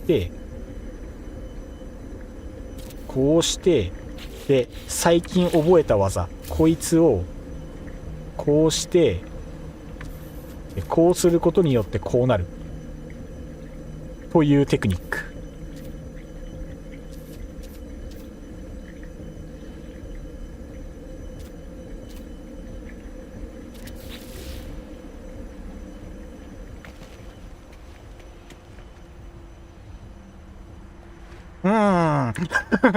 なんか思ってたんと違う。なんかお皿置いてるなんか関商会とかでなんか関取の方が日本酒飲むとき、日本酒っていうかお酒飲むときに使うでっかい赤い器みたいな感じに見える範囲広いですからね。そう、大きい拠点だからちょっと読み込みかかるかもしれないし、ゼノモの戦闘できるテーブルみたいな家具に追加されてほしいぜ。あれってされてなかったでしたっけ。お、いらっしゃいませ。ありがとうございます。来ましたね。ようこそいらっしゃいました。ありがとうございます。ゆっくりしていってくださいな。まだね、いろいろ改築中の拠点なんでね、ゆっくりしていってください。あっちもこっちもね、自由に見ていいんでね、歩き回っちゃってください。どうぞよろしくお願いいたします。さて、あとどうしようかな。とりあえず今設置したこの花壇はもうとにかく全然思ったのと違うので、これは消します沼へようこそ日夜沼へようこそ日夜、間違いないですからね。 100% 沼なんで、本当に沼なんで、皆さん気をつけて、皆さんお気をつけて、本当に沼だからね。大きいでしょ。大きい建物大好きなんです。私、大きい建物大好きで、毎回何も考えずにでっかくしちゃうんです。毎回後悔してます。どうしようかな。なんか、やっぱりなんかいい感じのものを置きたいけど、やっぱ新しく覚えた新テクニックを使ってなんかいい感じのものを設置したい。どうしような。とにかく明かりになるもの。では私も最合流お願いいたします。海外フレさんからもらったホロテーブルならあります。NPC との戦闘でしかできませんが。なんかありましたね。なんかモッドとかなんかグリッチとか使うんでしたっけか。どうしようかな。モッドグリッチ関係のものを、すみません、本当申し訳ないですけど、あんまりその拠点に置きたくなくて何が起こるか分かんないから、そう、ちょっと悩んでました。みんなで集まった時に何か起こると怖いんで、前に何でしたっけ、そのモッドで作ったでっかいコルベット、見応えはあったんですけど、そのコルベットで入ってもらった時に、他の誰も入れなくなるっていうことがあったんで、あんまり。反トラウマ状態。外部ツール制作らしいです。やっぱすごいですね。海外のプレイヤーさんすごいですね。でもやっぱ何でもできるんだな。どえらいかけコルベットが止めてある。あら、こんばんは。アズラさん、こんばんは。いらっしゃいませ。ありがとうございます。今日もね、やってましたんで、ゆっくりしてってください。ちょっと待って、コルベット見に行きたいわいも。コルベット見に行きたいぞ、俺も。初見さんいらっしゃいませ。初コメありがとうございます。初見さんありがとうございます。ミニチュアダックスフンヌさん、いい名前ですね。いいですね。ミニチュアダックスフンヌさんありがとうございます。フンドさんありがとうございます。配信者の国勝と申します。毎週ね、週に1回以上ずつはね、ノーマンズスカイやっておりましたんでね、ぜひぜひよろしくお願いいたします。いいっすね。あれ、間違った。どうしよう、先に、今コメント欄が盛り上がってるので、ワイもコルベットみたい。重力の弱い星は建築しやすそうですね。確かにジャンプした時にね、高いところに簡単に登れるんで、そこは間違いなく楽ですね。いいぞ、これは曲線美良さそうなでかいのが止まってますね。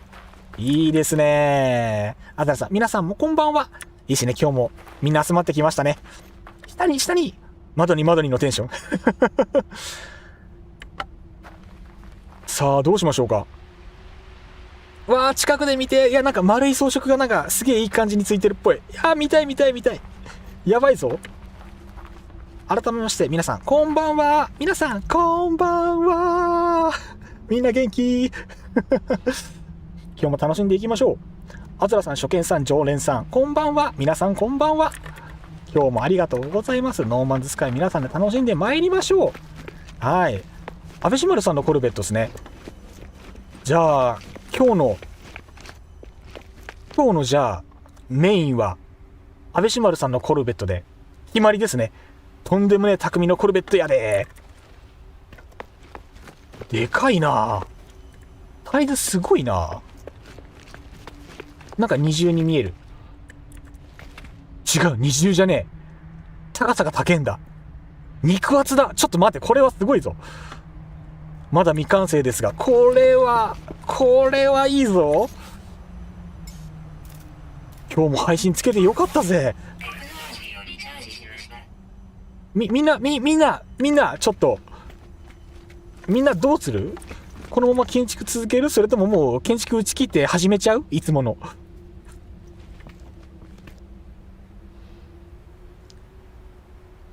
あまりにもかっこよすぎてよだれ出た。よし。じゃあ、いいっすね。0時も回ってるし、今日も一丁、始めますか。これはもう始めちゃいましょう。やばいです。やっぱそうっすよね。では始めましょう。コルベット鑑賞会。国数配信恒例コルベット鑑賞会、ただいまより開催いたします。よろしくお願いいたします。皆様準備の方はよろしいでしょうか。みんな飲み物は持ってきたかい？ちょっとみんな飲み物持ってきてさ、一回準備の時間取るか。初見さんもいることですし、コルベット見学会ですな。最高ですね。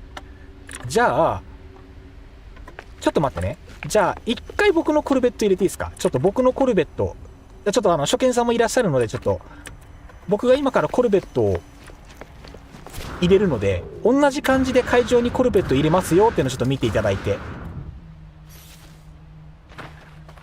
ミニチュアダックスフンドさん、素敵な企画、こちらは誰でも参加可能でしょうか？もちろんでございます。ぜひ参加してください。大歓迎でございます。皆さんのね、皆さんの意匠の込めた素敵なコルベットをね、ここでね、お披露目してってください。ぜひよろしくお願いいたします。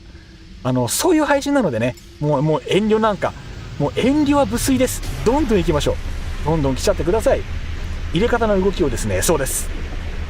まだすいません、お尻のとこいじって形変わったんですけど、僕のね、自慢の愛機、レッドロブスターくんを止めたいと思うのでね、ポータルアドレス教えてください。遊びに行きます。了解です。じゃあちょっと待ってください。今ね、ポータルアドレスの方を表示したいと思いますので、ちょっと今、画面いじります。少々お待ちください。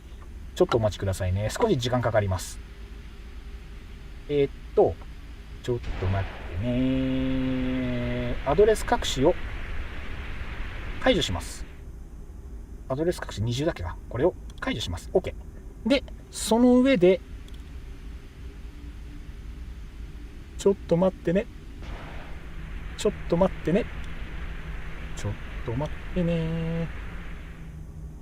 よし、OK。設定いいかな。で、この状態で、OK。じゃあ今、画面の、ちょっ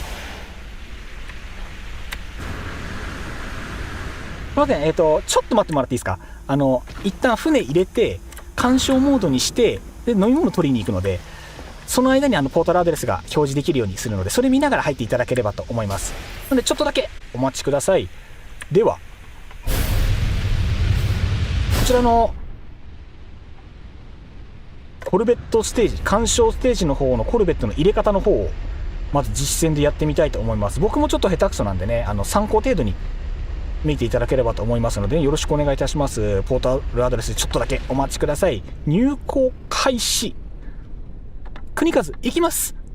じゃあまずですね、あちらの会場ですね。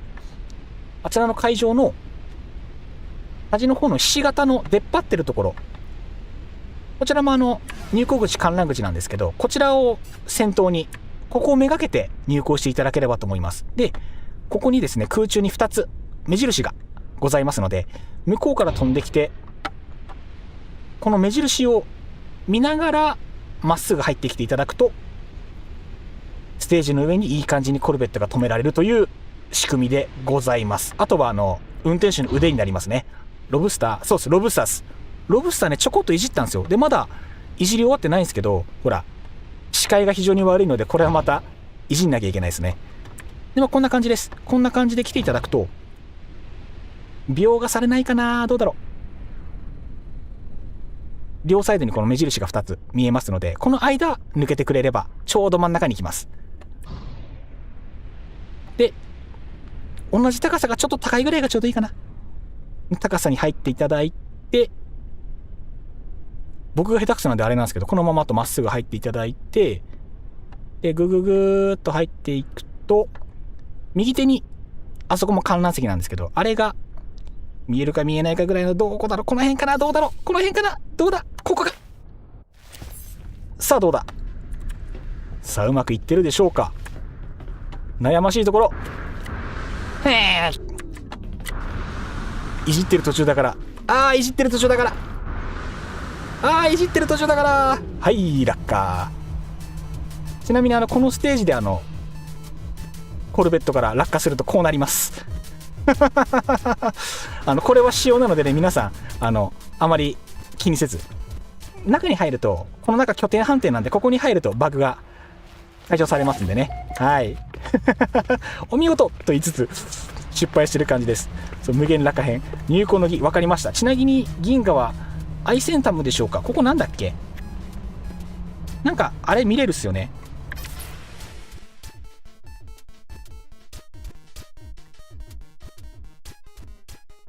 ちょっと待ってね、今表示できるかな。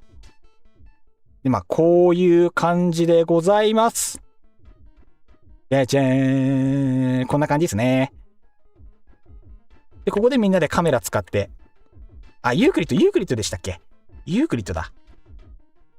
で、この会場で太陽が3色太陽なんで、こんな感じで照らして、こうやって見れるよという場所でございます。こんな感じです。さあ、こんなんでみんな楽しんでいきましょう。じゃあちょっと今コード出しますね。これで、そうだ、ユークリッドだ。ユークリッド銀河ですね。いや、すいません。今、ちょっと見づらいかな。ちょっと待って。ユークリッド銀河の、今、コードが今、すいません、見づらいんですけど、配信画面の左下に出てましたので、こちらの方をね、入力していただければ、入れますので、これで入場していただければと思いますので、よろしくお願いいたします。フレンド登録でも良いのでは、確かに。こっちで合流してからフレンド登録とかでもいいかもしれないですね。一旦これで公開するので、これで入っていただければと思います。必要であればこれでスクショ1回撮ってもらって、で、スクショ撮り終わったら1回今表示消すので、それで入っていただければなと思います。ずっと表示しっぱなしにすると、最近見かけないですけど、昔ほら、嵐の人とかもいたじゃないですか。その対策で普段はアドレス隠しかけているので、はい。もしあれであればこのまま入力かスクショ撮っていただいてとかしていただければいいなと思うので、入力し終わったか準備終わった段階で声かけてください。そしたら、これ表示消しますんでね。いいロブスター、ありがとうございます。いや、褒めてもらえると嬉しい。そう、ロブスター作って、他の人もね、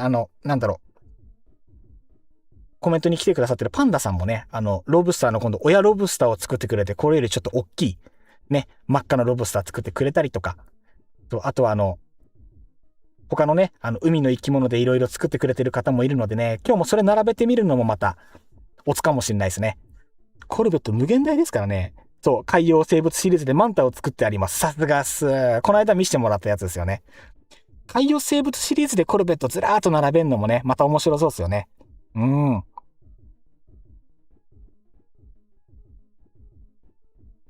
さっき入れたお茶を飲みながら。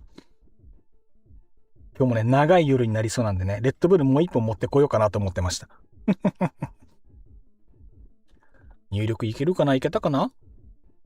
一旦じゃあ、すいません。配信画面このままにして、ちょっと炭酸ジュース持ってきます。1分ぐらいで戻ってくるんでね。すいません。よろしくお願いいたします。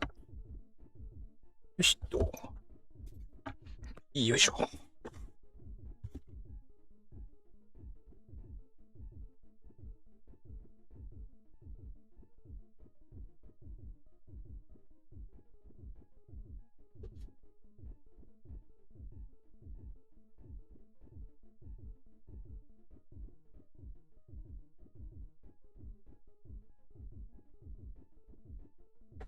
失敗した。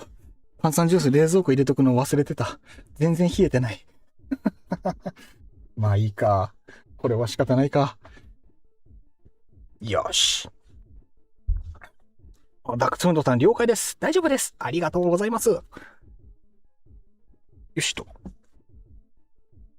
よし。じゃあ一回またアドレス消しますね。一旦画面をこう戻して、一旦カメラも切ります。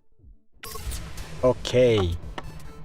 で、どうしようかな。アドレス隠しをもう一回復活したいので、一旦また画面が切り替わります。もう少々お待ちください。アドレス隠しを、ドン。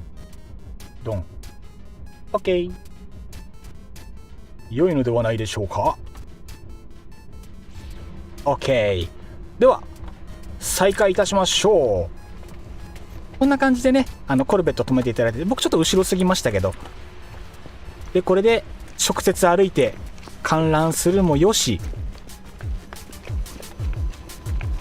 中に乗って内装を見るもよし、あとはカメラを飛ばしてぐるぐる見るもよし、あとカメラを飛ばしますとね、僕パソコンなんですけど、その F ボタンでこの太陽の位置を自由に変えられるので、そうすると明るさとか自由にね調整ができるので見やすくなると思うのでね、これも駆使していただければと思います。よし、ではさあ飛んでる飛んでるじゃあ早速参りましょうか。では皆様自由に入場しちゃってください。もう思い思いので、あとなんかね後ろにこう並んでいただければ順番待ちね、皆さん譲り合いの精神でうまい具合にやっていただければと思いますのでね、よろしくお願いいたします。よいしょい。あ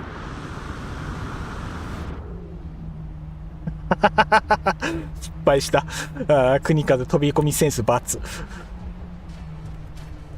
オラオラシュールだなこれ。一回ワイのコルベット下に持っていこうかな。邪魔になるし一回下に置いとこう。じゃあ国風のコルベットは一回下に持っていきます。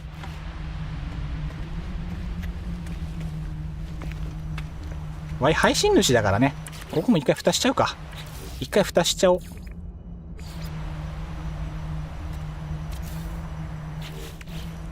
イエさんワクワクワクワク。みんなのコルベットで世界が平和に。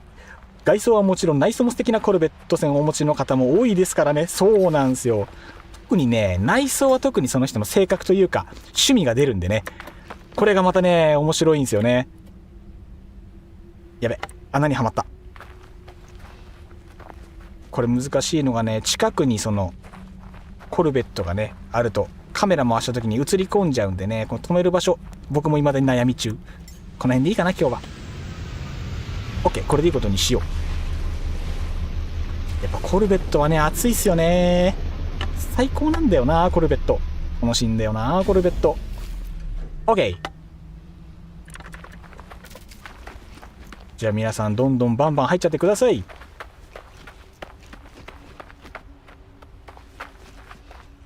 じゃあ上に飛ぼうかしら。まず上飛ぼうかしら。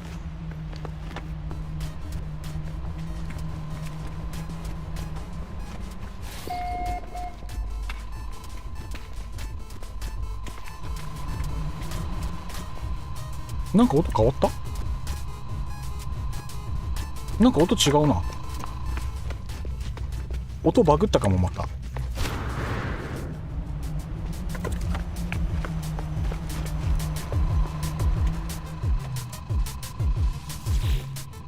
うん、多分違うな向こうのやつ。直そう。気づいたら直す。国和さんのコルベットナイスですね。ありがとうございます。いやでもアズラさんほどじゃないですよ。アズラさんのコルベットすごいですからね。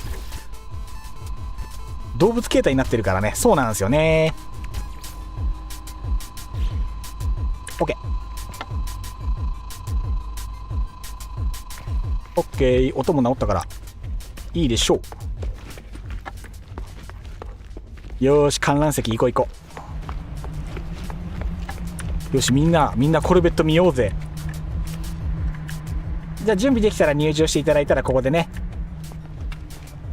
みんなでコルベット観覧できるのでよろしくお願いいたします。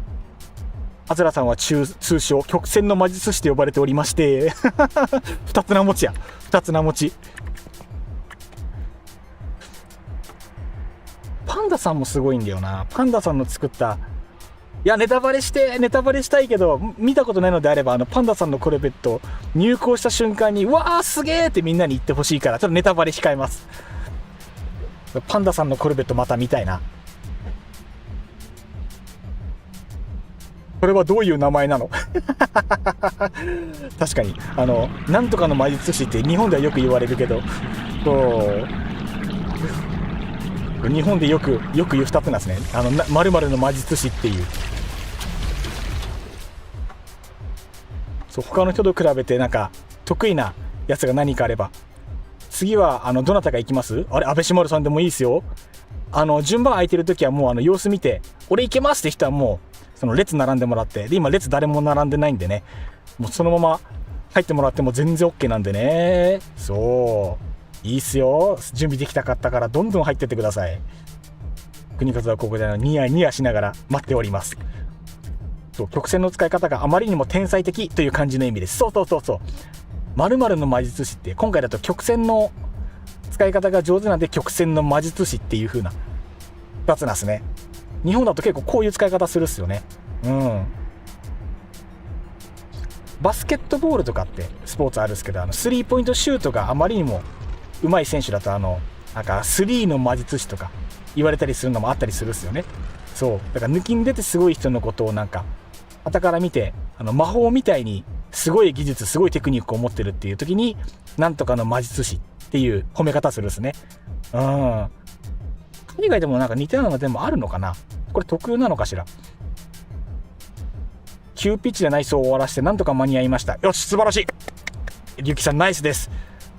リュウキさんもぜひぜひここで見せびらかしてってください。よろしくお願いいたします。あれか、でもみんなバージョンが合わないって言ってるから、もしかしたら今入れない人多いのかな。あ、リュウキさん来た。ありがとうございます。じゃあ今日もコルベット鑑賞会行きましょう。最初ね、慣れるまでやっぱかかると思うっす。難しいですからね、止めるの。じゃあ行きます。お願いします。あ、今これはこれリュウキさんか。どっちだべ。これ誰だ。あ、私です。リエさんですね。了解です。なんかまたあれですね、有機的なパーツが後ろについてますね。いい感じだ。じゃあ最初はね、一番最初にリエさんのコルベットから入港です。ありがとうございます。で、飛ばされないように一応座っといて、アズラさん、そういえば私も新しいアイディアがあったので試してみるかなと。いいっすね。七星さん、私 Mac 版なんでミスマッチは私だけかと。あ、そっか、Mac か。そこのミスマッチなんですね。あ、ちょっと特殊なんですね。ぐぬぬ、そうか。悔しいですな。よし、では早速カメラを飛ばして見させていただきます。DA さんのコルベットでございます。ありがとうございます。そういう差もあるのか。いろいろあるっすね。こんな感じでございます。まずは太陽真上に持ってって、じゃじゃーん。いいですね。こちら DA さん作のコルベットでございます。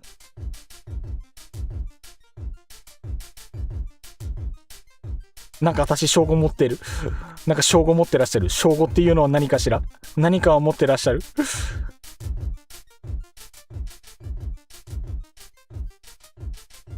なんか紫色の見慣れない有機パーツが、何かが生えている。また今回凝った感じのブラックロブスター。確かに黒ロブスターや。もしかして意識してる。言われてみればロブスターなのかこれは。DA さんやりよる。戦闘力マシマシのロブスターや。ちょっぴり正解のようです。いいですね。この紫色のパーツは何だろう。なんか共同探検の報酬でなんかちらっと見かけた気がする。違うか。水銀で買えるパーツでなんかこんなのなかったでしたっけか。すごい。真ん中に赤いパーツが入ってるのがいいですね。かっこいいね。これすごいですよね。これこういうね、細かいところ、光り物とか可動物をこの一箇所に集めることでね、ここに視点を持ってこさせるっていう、いわゆるこのアイキャッチですよね。この真ん中のところにあえてごちゃごちゃっとパーツを固めることによって全体の雰囲気が整うわけですよ。いいっすね。かっこよすぎる。かっこいいね。やっぱみんなすごいっすよね。いいっすね。DA さんの新作良いですね。基地パーツを大きくしてはめ込みました。基地パーツなんだ。うまいことやっておりますな。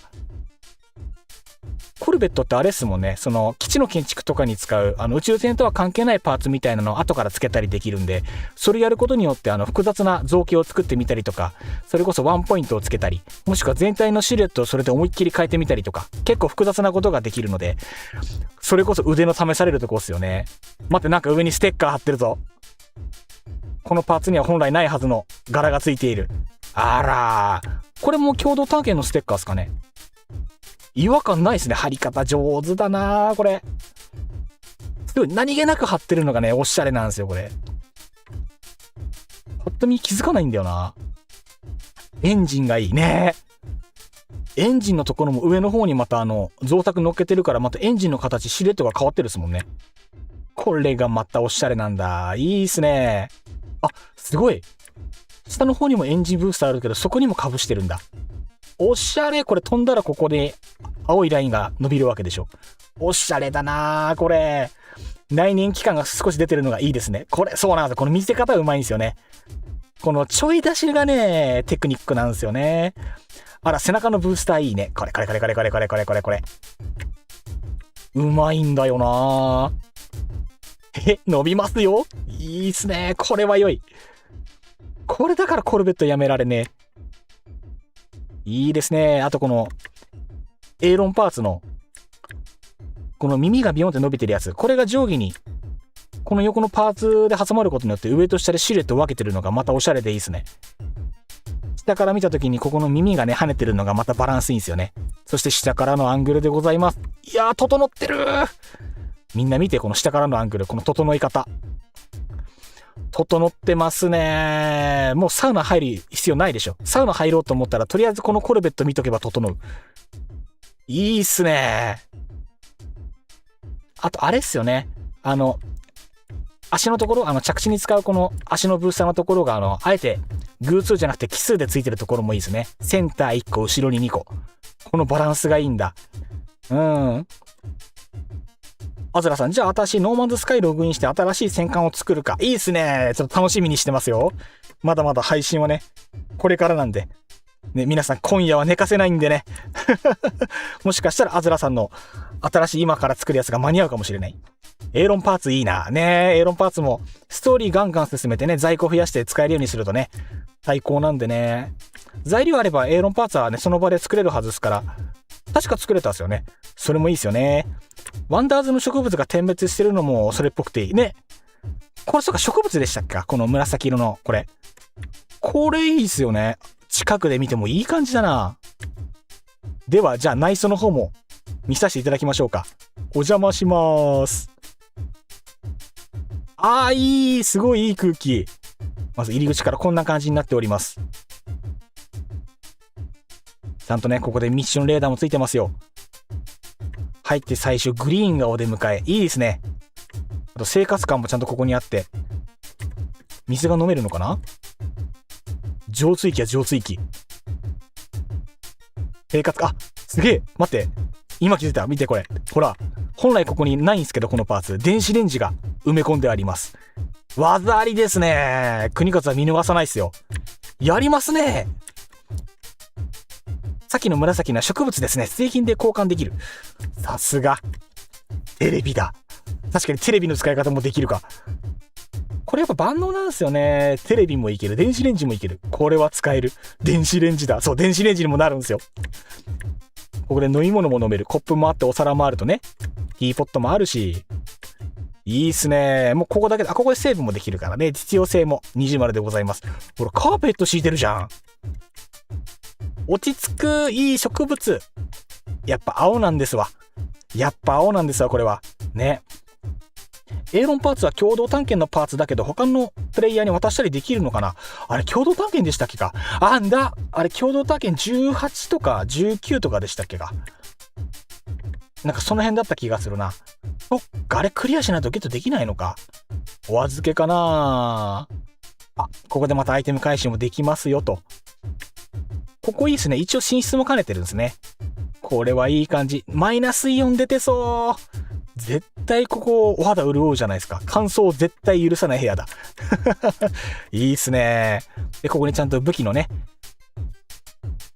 管理もここでできますよ。テーブルもありますと。ちゃんとここにもついてるんだ。いいじゃないの。いいっすね。他の方の参考にさせていただきました。いいっすね。ニューテクニックが次々と。おしゃれだね。操縦敵もございますよと。いいっすね。いい船でございます。共同体験20だったはず。できるよ、七星さん。できるんですね。素晴らしい。あずらさん、そうなんですね。これ素晴らしい。これはいい情報を聞きました。残念ながらニップニップありません。生やさなくていいんだよ、ニップニップは。違うのよ、その国和の配信イコールニップニップみたいなのね、もうやめにしようぜ、みんな。国和さんの頭からだんだんとニップニップが生えてくる。呪いをかけるんじゃない。だんだんニップが生えてくるじゃないのよ。やめろやめろやめろやめろ。ニップニップ禁止だ、禁止。禁止植物を人の配信に持ち込むんじゃない、みんなして。結構欲しい人多そうだから多めに作って渡そうかなと。そっか、パーツごとにすれば直接渡せるのか。それいいかもしれないですね。確かにそれの方早いかもしれない。いやー、良きですね。いやー、素晴らしい。DA さんのコルベットでございました。じゃあ、いつも通りスクショタイムいきますか。国和の好みでいい画角のところで、画面を静止して、で、みんなで、じゃあスクショタイムでーすということをね、毎回、また忘れてた。ごめん、誰かごめん、これ消して。ごめん、誰かこれ消してくれ。いつもね、消すの忘れるんだよ、これ。この、ワイヤーグリッチの痕跡。すいません。後で誰かこれ消してください。お願いします。まだお披露目してない船が1、2隻まだあるんです。平べったいのでどうぞ。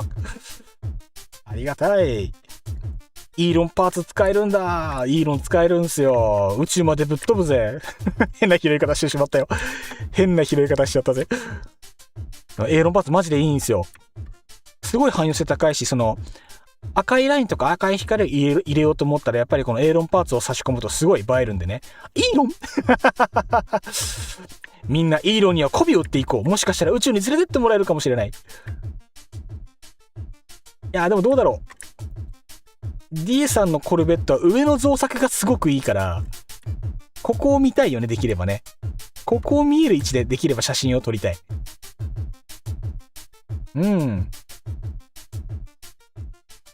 アドラさん、エーロンパーツは共同探検20。なんだっけ呼び方。ブランチでしたっけ？ブリーチか。ブリーチからの報酬だよ。エーロンでした。これ間違えるんだよね。エーロンってね、単語がね、意外と、馴染みないからね。こんな感じでいかがでしょう。こんな感じでいかがでしょう。こんな感じで一旦スクショタイムということで。はーい。よろしくお願いいたします。DA さん、ワイヤー消しておきました。すいません。ありがとうございます。助かりました。いつもね、忘れちゃうんでね。はい、助かります。はい。で、ここでスクショタイムとなります。大体1分ぐらい撮るっすかね。早いと30秒ぐらいで終わっちゃうんですけど。で、はい。初見さんもいらっしゃるので、僕の配信でコルベットみんなで見るときはこんな感じで、大体同じ流れでやってます。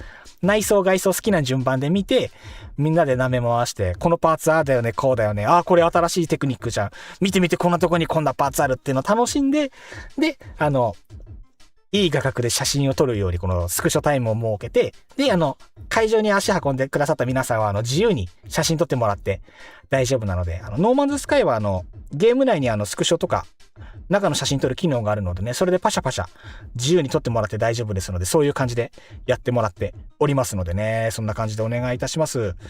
宇宙船被ったぞ。宇宙船被っとる。もう待て。気が早いって、まったくもう、世話しないんだからちょっと。みんなちょっと落ち着いていこうぜ。じゃあスクショタイムはいいかな。OK です。DA さんのコルベットでございました。ありがとうございます。こんな感じですね。こんな感じで進めていきます。よし。じゃあ、船の方はね、入れ替えていただいてよろしくお願いいたします。はーい。どうしよう。このまま行く？もう撮影。こちらの船はどちらの船でしょう？なんか見覚えるぞ。これは誰かな？さあ、見覚えるぞ。これは誰の船かな？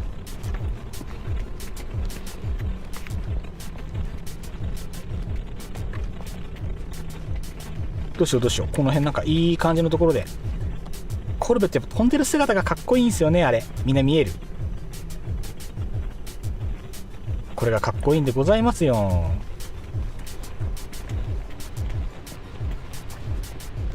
これほんま誰の船だっけ、これ。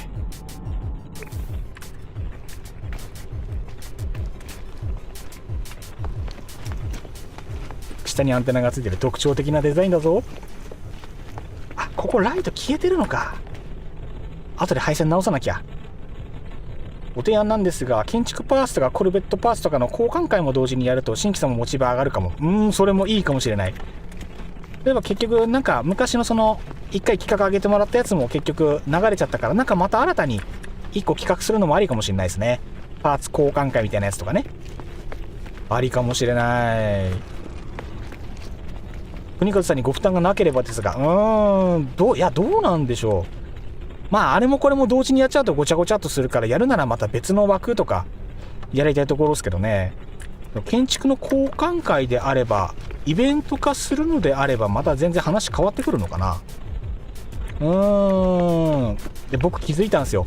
国風段取りでなんかいろいろやるの苦手なんだなって、ライブ感でいろいろやる方が多分性格的に向いてるんだなって最近気づき始めて、企画ものは少し辛いかな。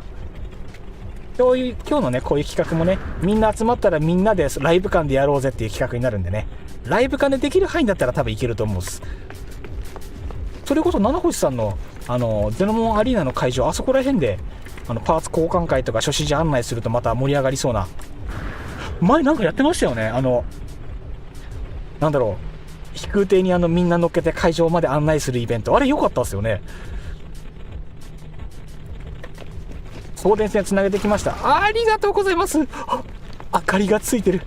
文明の利器素晴らしい。明るいって素敵。素敵や、非常に素敵や。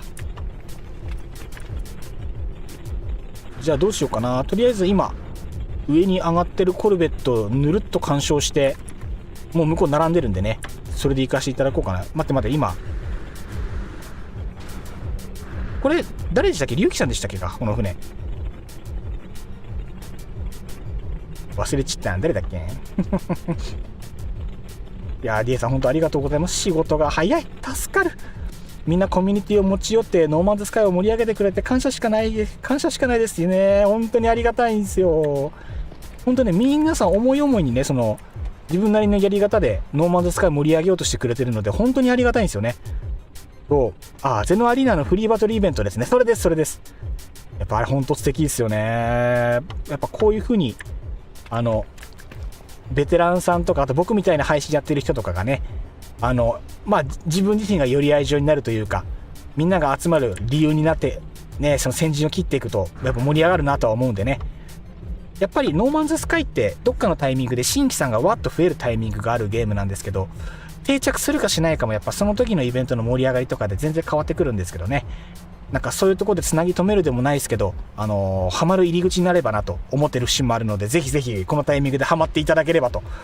もうこれで沼ってくれたらね、もう計画通りなのでね、はい、よろしくお願いいたします。龍騎さんお先にどうぞ。すみません、ありがとうございます。譲っていただいて申し訳ない。では並んでる順番に入っていただければと思いますので、よろしくお願いいたします。また近いうちに開催するので、よかったらぜひ。ありがとうございます。皆さんもね、七星さん定期的にノーマンズスカイでイベントをやってみたりだとか、あとは素敵な、もう本当にすごい素敵な動画をね YouTube に投稿してるので、ぜひぜひ見てみてください。あとコルベットのね、コルベット建造のハウトゥーみたいな動画も七星さん上げてたりするので、ものすごい参考になると思います。はい、もうぜひ見てください。感動すると思います。ノーマンズスカイってすげえんだな。多分最初のうちすげえっていう感動が命一番に出てくると思うので、ぜひ七星さんの YouTube に上げてるノーマンズスカイの動画見てみてください。ぜひよろしくお願いいたします。本当におすすめなんでね。はい、さっきのコルベット私で、アズラさんのだ、なんか見たことあると思った。やっぱ曲線が良かったんでね、多分そうだなと思ってた。貨物もね、この間話してましたからね。だんだんいらっしゃいませ。入庫お願いいたします。オライオライオライオライ。もうちょい前。オライオライ。ストップ。そこ。オッケー、完璧。ストップ。そう、完璧です。そこで席から降りてもらうと水平になります。完璧でございます。ありがとうございます。やべ、前に進んでるぞ。止まったかな。オッケー、ありがとうございます。ノマスカはいいぞ。そう、ノマスカはいいんです。ちょっと今部屋暑いんで水分取りますね。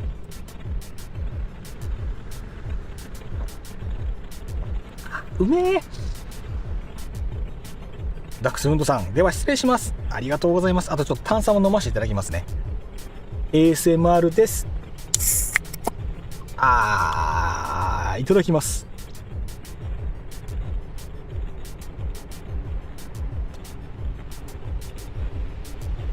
目が覚めるぜ。ではリュウキさん、ちょっとナイスパーツずれてたんで待ってる間に直すんで、お先にどうぞ。ありがとうございます。でけー。ではこちらミニチュアダックスフンドさんのコルベットでございます。じゃじゃーん。色がいい。まず色がいい。ああ、いい。ちょっと待って。ドア開いてるかも。ちょっと待って、ノーズかっこよ。ちょっと待って、ノーズかっこよ。待って。ヒュー。ちょっと。みんな見て。デカールの使い方うまっ。これあれか。背中合わせに貼ってるんだ。うまっ。ちょっと。かっこよ。みんなちょっと待って。見て。デカールかっこよすぎん？うわ、めっちゃよ。かっこよ。あ、コックピットこれか。これ合うね。このコックピット、あれは有機的なデザインだから使い方難しいと思ったけど、この窓の丸さがすげえ合う。うまっ。いや、ちょっとすごい。ちょっとなんか最近見た中だと結構新しいかもしんない。天才だこれは。いや、ほんとそういう使い方が。これ感動ですね。赤のラインがかっけえね。これね。デカールの魔術師とさせていただきます。本日魔術師2人目出ました。ありがとうございます。デカールの魔術師いただきました。魔術師ってすげえ言いづらいんだよね。すげえ言いづらい。後ろもだ。いや、ちょっとすごいぞこれ。わあ、いい。すごくいい。いいぞこれ。さあ、じゃあ見ていきましょうか。ウィングがね、みんなわかる？このウィングがすごいいい感じですね。これもあれですね。これ戦闘機スタイルですね。どちらかというと。いやー、こっちから行きましょうか。そしてこれについてるのは、あれか。なんだろう。生物とか、あれを映してる感じですね。ここについてるね。いいなー。これも宇宙飛ぶときにまた存在感放つ。ここにもデカール貼ってある。ここでじゃあたっぷり映させていただきます。またこれが映えます。やばい。ちょっと待って、みんな。ネタバレだぞ。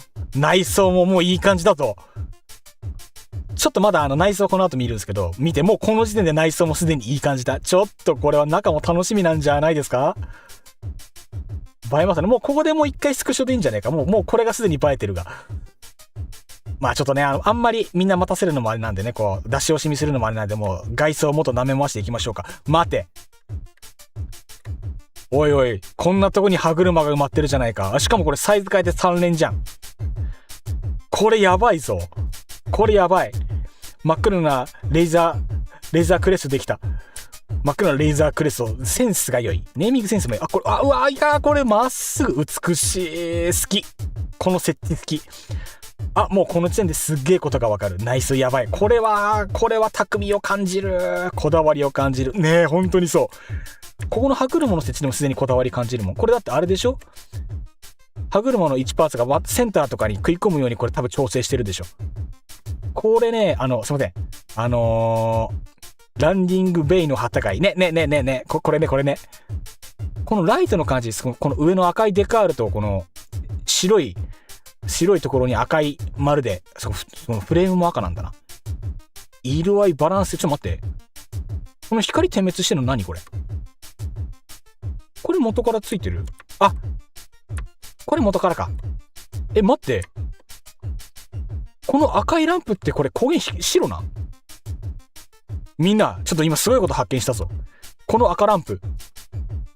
実は光源白です。ほら。これ白だ。これ使いやすい。ちょっと待って。これ天才なのでは？じゃあこれになんか布とか光源抜けるものをかぶせると、白く点滅する演出ができると。とんでもねえ技ありだぞこれ。おい。ちょっと知見が増えてくって。これすごいね。内装はすごくミニマムなのであしからず。内装コンパクトなんだ。これ熱いな。あとこのアンダーのところにもこのデカールが貼ってあってね。いい感じですよ。ここにもほら歯車入ってますよ。これいやーいいね。ごめんなさい。また怒られるかもしれないですけど、すっげえエロい。ごめんね。僕ね、毎回言うんですよ。コルベット褒めるときに。これ、色気を感じる。そう、機械的な全体のバランスが整ってて、すごい色気を感じるコルベット、エロいって言っちゃうんですよ。これはね、すいません。エロいっす。大変です。皆さんごめんなさい。このコルベットはすごく、待ってー。これもか。これ何？こんなのあるんだ。これも技ありだ。しかもこれ何か重複してる？あ、違う。これ重複してるわけじゃないのか。1個でこれが出てるってこと？おもろ、これ。デコレーションの使い方すごいな。ね、これ技ありすぎるでしょ。すごい、節々にするテクニックを感じる。全部テクニカルだ。参考になるな。ねえ、これすごい。これはぜひとも技盗みたい。いや、デカールの使い方が本当にうまいぞ。このずらして貼る、そのサイズも変えて貼るっていうこのテクニックがめっちゃ光ってる。で、またね、あれなんですよ。このパーツがあるじゃないですか。このパーツの、この羽部分がこのデコボコしてるパーツと、この、でっかい歯車型のパーツのこのデコボコ感が、これがまたマッチするんですよね。で、これ自体も赤い色が入ってるっていうのがまたミソ。これがまたミソ。これはすごい、せめてセクシーにしましょう。セクシーに。そうか、生物の使い方ほんとうまいんですよね。すごいこれ、エロい、嬉しいです。よかった、褒め言葉になっている。よかった、よかった。いや、前回の配信でこのエロいエロいって褒めてたら、友人の奥さんがこの配信をたまたま開いてて、で、音だけで聞き流して楽しもうと思ったらしくて、洗い物しながら配信開いたらなんか、エロいエロい言ってるから、なんか、下ネタ話してんのかなって言って配信をそっと実したっていう話があったらしくて、下ネタやめようって話をしたんですけど、出ちゃうっすよね。だって下ネタじゃないもん。出ちゃうって、そんなんは。出る。褒め言葉でもうエロいって言葉出ちゃう。ほら、この角度のさ、このウィングからのこのノーズにかけてのこのラインもね、すごくエッチ。わかる？これ。みんなわかるかな？こっからここまでにかけてのここのへの字ライン。この形もね、よく見たらめちゃめちゃ整ってるんですよね。待って。よくこの生物見つけましたね。ね、レアっすよね。エフェクトが二重に被ってる生き物って結構レアだと思う。気持ちが非常によくわかる。でしょ？で、ここのね、今気づいたこのへの字型の輪郭のところになんかあるなと思ったらこれですよ。こいつが逆さまに埋まることによってこの丸型のパーツがまた目のように光を放ってる。こいつがワンアクセントだ。なんかいいと思ったらこれだ。こいつが味出してやがる。待って、気づいた。このドスケベケーブル。わかるこれ。ケーブル垂らしてやがる。こいつなんて技ありな。これ。おしゃれ、うまいな。またこの武骨なパーツとこのなんだろう。このダラッと生えたこのケーブルがまたね、シナジーがあるんですよね。おしゃれなんですよね。ねえ、生物探しもコルベット制作の一環になって楽しくなりましたよね。確かにそう。こういう技あり建築がまたできるようになると全然変わってくるっすよね。そう、来たかドスケベケーブル。ちょっと言い方ダメだったかもしれない。ちょっとこれダメだった。言い方良くないか、さすがに。ダメ、トラベラー、そういうケーブル大好き。ハマるんですよ。やっぱみんな好きでしょ。こういうケーブル。配信主も好き。これすっごい好き。ここのね、めり込み方がちょうどよくてね、丸がここに程よく乗っかることによってこれがバランスがいいんですよ。これデカールってここ乗るんだね。ここにね。これもいいじゃないの。絶妙な感じじゃないの。いいじゃないの。いやー、一生見れるな、これ。じゃあ、こんなところで、次は内装、行ってみますか。ドスケベケーブル。いや、ごめんなさい、ほんとなんかこんなことばっかり喋ってほんと申し訳ない。助かります。よかった。そう言ってもらえると心強いです。じゃあ、内装の方、お邪魔いたします。よいしょ。わ、マジでコンパクトだ。すげえ。上と下分かれてますね。じゃあ、最初は下から見ますか。最初は入って、ここはもうあれですね。中に入るとかじゃなくて、もうここはワンクッション。内装、玄関口の装飾と考えていいですね。部屋というよりは。ちょっとこれ、ワンブロックすげえ、なんだろう。豪華な使い方してる。すげえ贅沢な空間の使い方をしてる気がする。これあれか、建造するときに両サイドでパーツが埋まってるこの隙間をうまいこと、この玄関口みたいに装飾を埋めることでおしゃれに演出してるんや。このテーブルにさ、この地球が浮いてるのもまたおしゃれだよね。で、覗くとここにペットがいるよと。おしゃれ、ここで飼ってるんだ。チラ見えの密度、そう、この狭い空間に情報密度がすごいんですよ。こいつはあれでしょ、壁にちょっと隠れたりするんだろ。かわいいね。出たり入ったりするんだ。これいいな。この使い方賢い。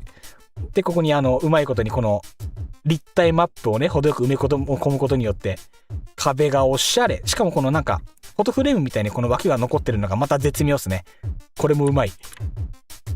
じゃあ、お部屋の方邪魔しますね。よきですね。ちょっと待った。こだわり。みんな見て。みんな見て。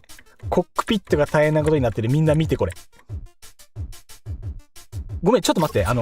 乗るわ、一回。ごめん。ちょっと、これカメラだけで追うのはちょっともったいない。ごめん、乗る。一回、もう乗ってみたい。これは。すごいぞ。ちょっとこれすごいぞ、マジで。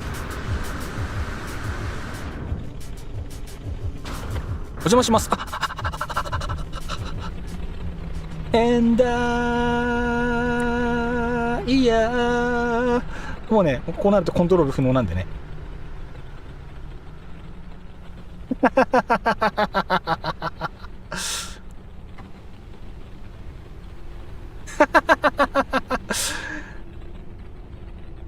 なんかね、多分今エラーメッセージ走ってんだ。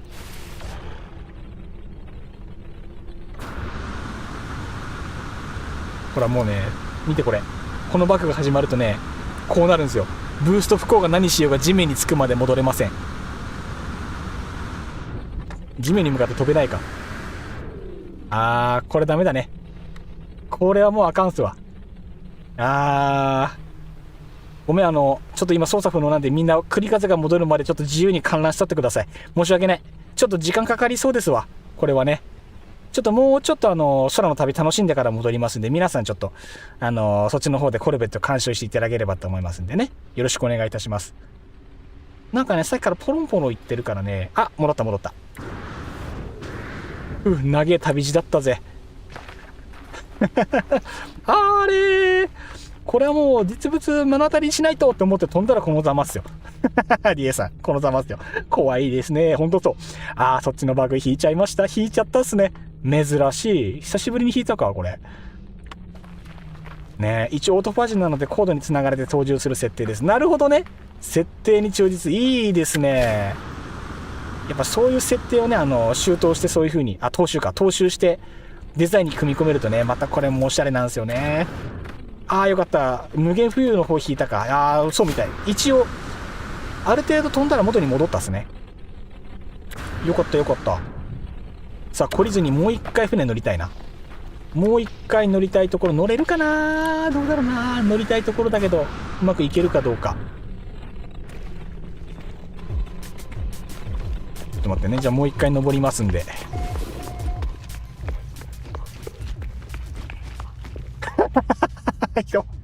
絵面が面白すぎる。今、シューって出入ってきたね、今。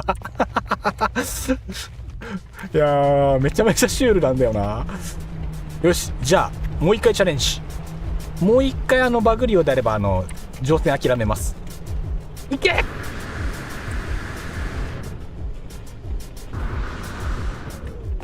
ーし、来たー！お邪魔します。ありがてー。これですよ。見て。ここに繋がるわけですね、ケーブルが。ディエさん見つかった？すげえスピードでディエさん飛んでった。先に中を堪能させていただいてました。なるほどね。そうか、飛び降りたらなるのね。このバグ和みますね。もうここのフィールドだともう必ずなんで。コルベットに乗ってそっから、やっべ、おしゃれ。みんな見て、これ。すごいよ。このコルベットすごすぎるよ。ここに座ることもできるんでね。もうこれで堪能もできますよと。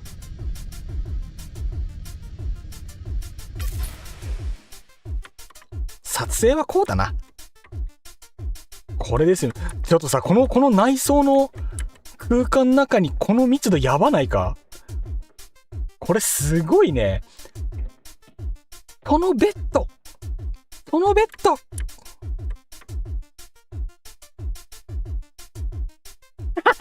いつの間にこの空間めっちゃいいっすね。いや、この空間マジでいいっすね。これ和みますね。これすごく和む。ここにベッドがあって、で、ここに入っていけて、階段があって、で、ここに回収したメンテナンス中のボディがあるのかな、保存ボディがあるのかな。いい部屋。いや、ほんとそう。何が起きたんや。いい部屋。ねえ、めっちゃいい部屋ですね、これ。そう、部屋としてちゃんとめちゃめちゃいい。布の配置が巧みすぎる。あと、ちゃんと階段落ちないにしてあるのがいい大きい。これ配慮が、すごい、配慮が行き届いてる。ちょっとほんと、巧みだなぁ。必要なものもちゃんとここにあってね。しかもこれ光源これだ。しかもこれ光源程よく埋めてあるな。センスいいなこれ。ありがとうございます。そちらスペアです。スペア大事ですからね。ね。宇宙の旅何があるか分かりませんからね。何かあったんですね。何があるかというか、何かあって今修理中なんですね、これは。了解いたしました。アイテムボックスもあり、後ろに必要なものもあり、ここでお仕事も受けれて、休むこともできて、操縦はケーブルをつないでというわけでございますれば、いい船。すごくいい。センスピカピカ。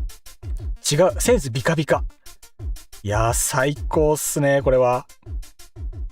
じゃあ、改めまして、ミニチュアダックスフンドさんのコルベットでございました。いや、これやばいね。一回国数降りるか。で、国数一回降りるんで、外からカメラ飛ばしてスクショタイムでございます。じゃあ今からちょっとカメラ飛ばしてきますんでね。皆さんスクショタイムでございます。皆さんもね、自由にカメラ飛ばしていただいて、撮影楽しんでもらえればと思いますので。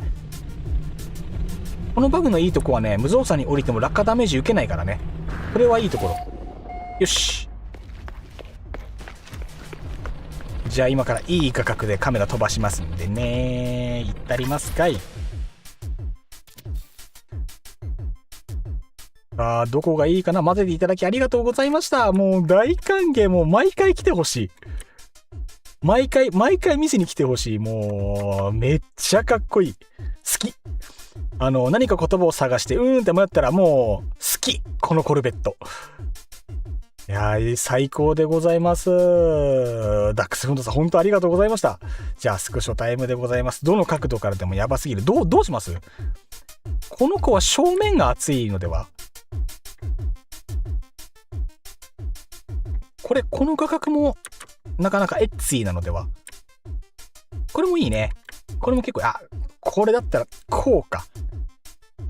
垂れ物パーツとかもあるから、いい、すごくいい。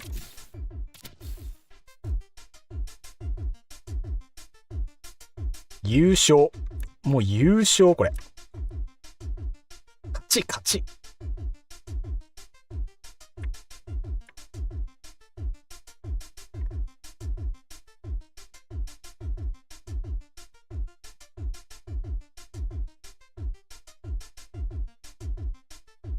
一旦これでスクショタイムにしようかな。どの角度からもやばすぎる。くしくも同じ角度。喧嘩始まりそう。殴り合いが始まりそうだ。無呼吸連打が。使い方の難しいコックピットうまくなじませてますよね。いや、ほんとそう。それがびっくりなんですよね。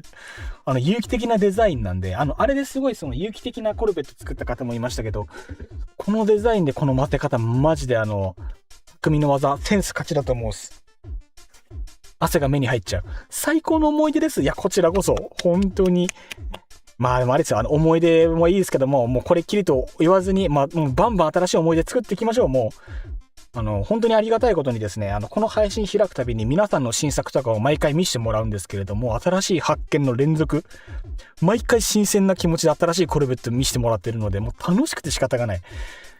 ね、みんなでどんどん高め合っていきましょう。楽しんでいきましょう、ここで。最高っす、本当に。あと武器の配置。そう。何がすごいって、この武器の下にケーブル走ってるのがまたオツっすよね。絶対あれ関係あるっすよ。間違いなく関係あると僕は睨んでおります。どうでしょう。インフラナイフのモジュールの側に、通気口配置してあるので、すごい勢いで薬莢排出しそうな構造。おしゃれだな。そう、これ。一回また戻すんですけど、これね。そう。これ打ったらこっから薬莢出るんでしょ構造。これね。これがいいんですよ。本当に。これから吉成です。こちら皆さんのコルベットと配信楽しみにしてます。ありがとうございます。本当にありがたいことに、本当に僕の配信に来ていただいている方、本当に皆さん丁寧な方ばっかりなのでね、本当に気持ちよく配信頼ましましていただいております。配信者として本当に感無量でございます。皆様ありがとうございます。これいいな、この光の入り方。これかっこいい。おじこれ好き、本当に。お、ディエさん、さすがとしか言えませんな。まさにそういう設定です。さすが。やっぱりね、僕ら男の子なんで通ずるものがあるということですね。もう、ディエさんの考察的中でございます。素晴らしい。いや、光沢いいな。この光沢が赤めちゃめちゃ映えるな。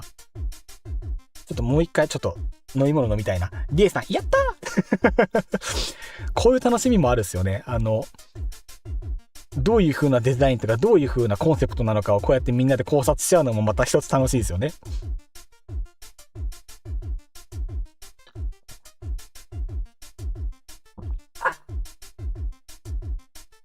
コルベット見ながら見る。コルベット見ながら飲む。レッドブルがうめえんだ。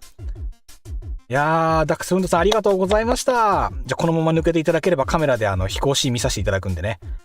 そのまま行っちゃってください。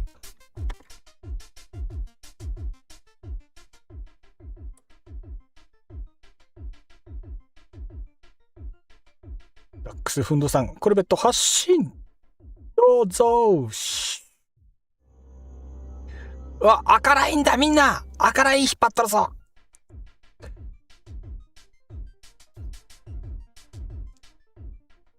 コルベットってやっぱいいんだな。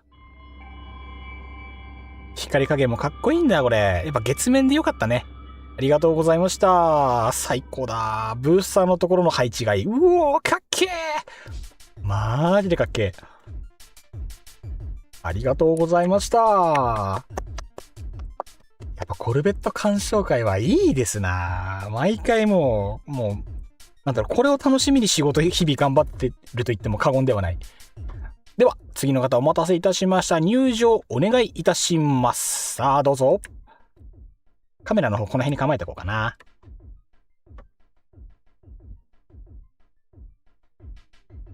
オーライオーライ。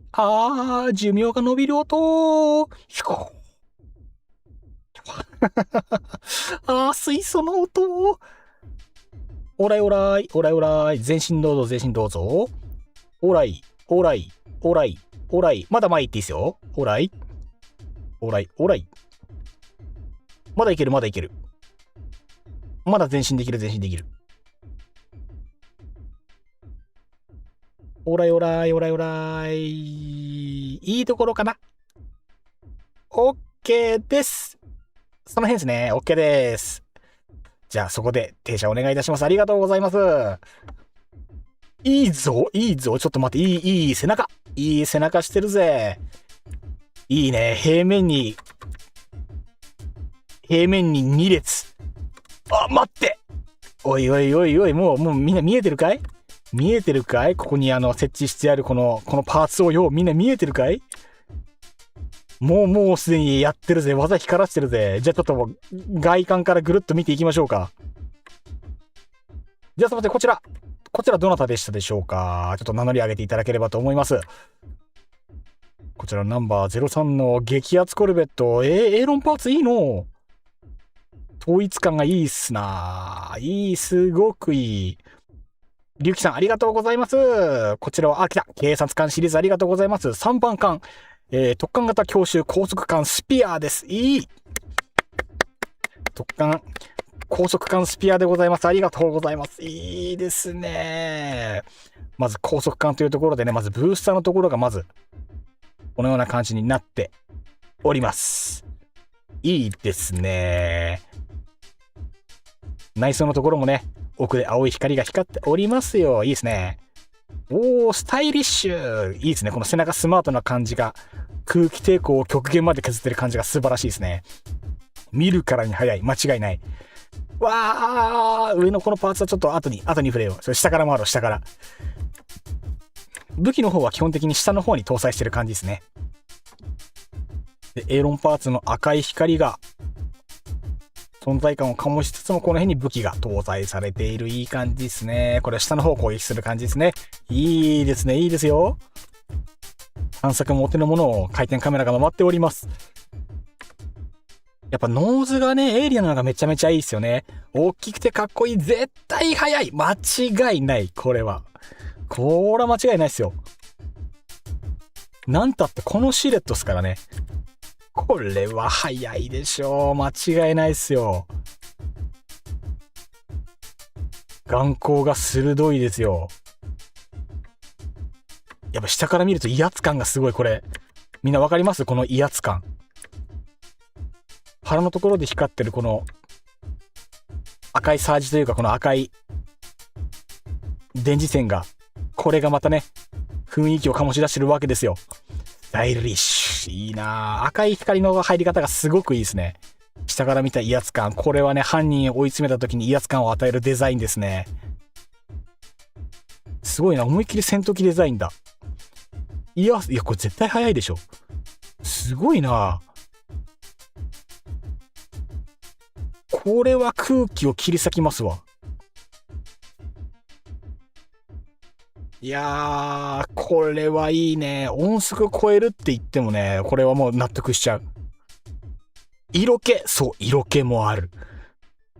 しかもね、そう、色気がね、でかい。全体で一貫した色気をまとってる気がする。これはすごい。あと、ここからですね。3番艦なので、ここのデカールがまず、でかく03と引かれております。これがいいですね。黒く平面のところにこのでかいエンジン4気筒のうち2気筒が背中をこう這い出して、ニトロブースターかな、ここで火球か添加物が入ってるのかな、加速しそう、間違いない。絶対に加速するっしょこれ。いいですね、たまりませんな。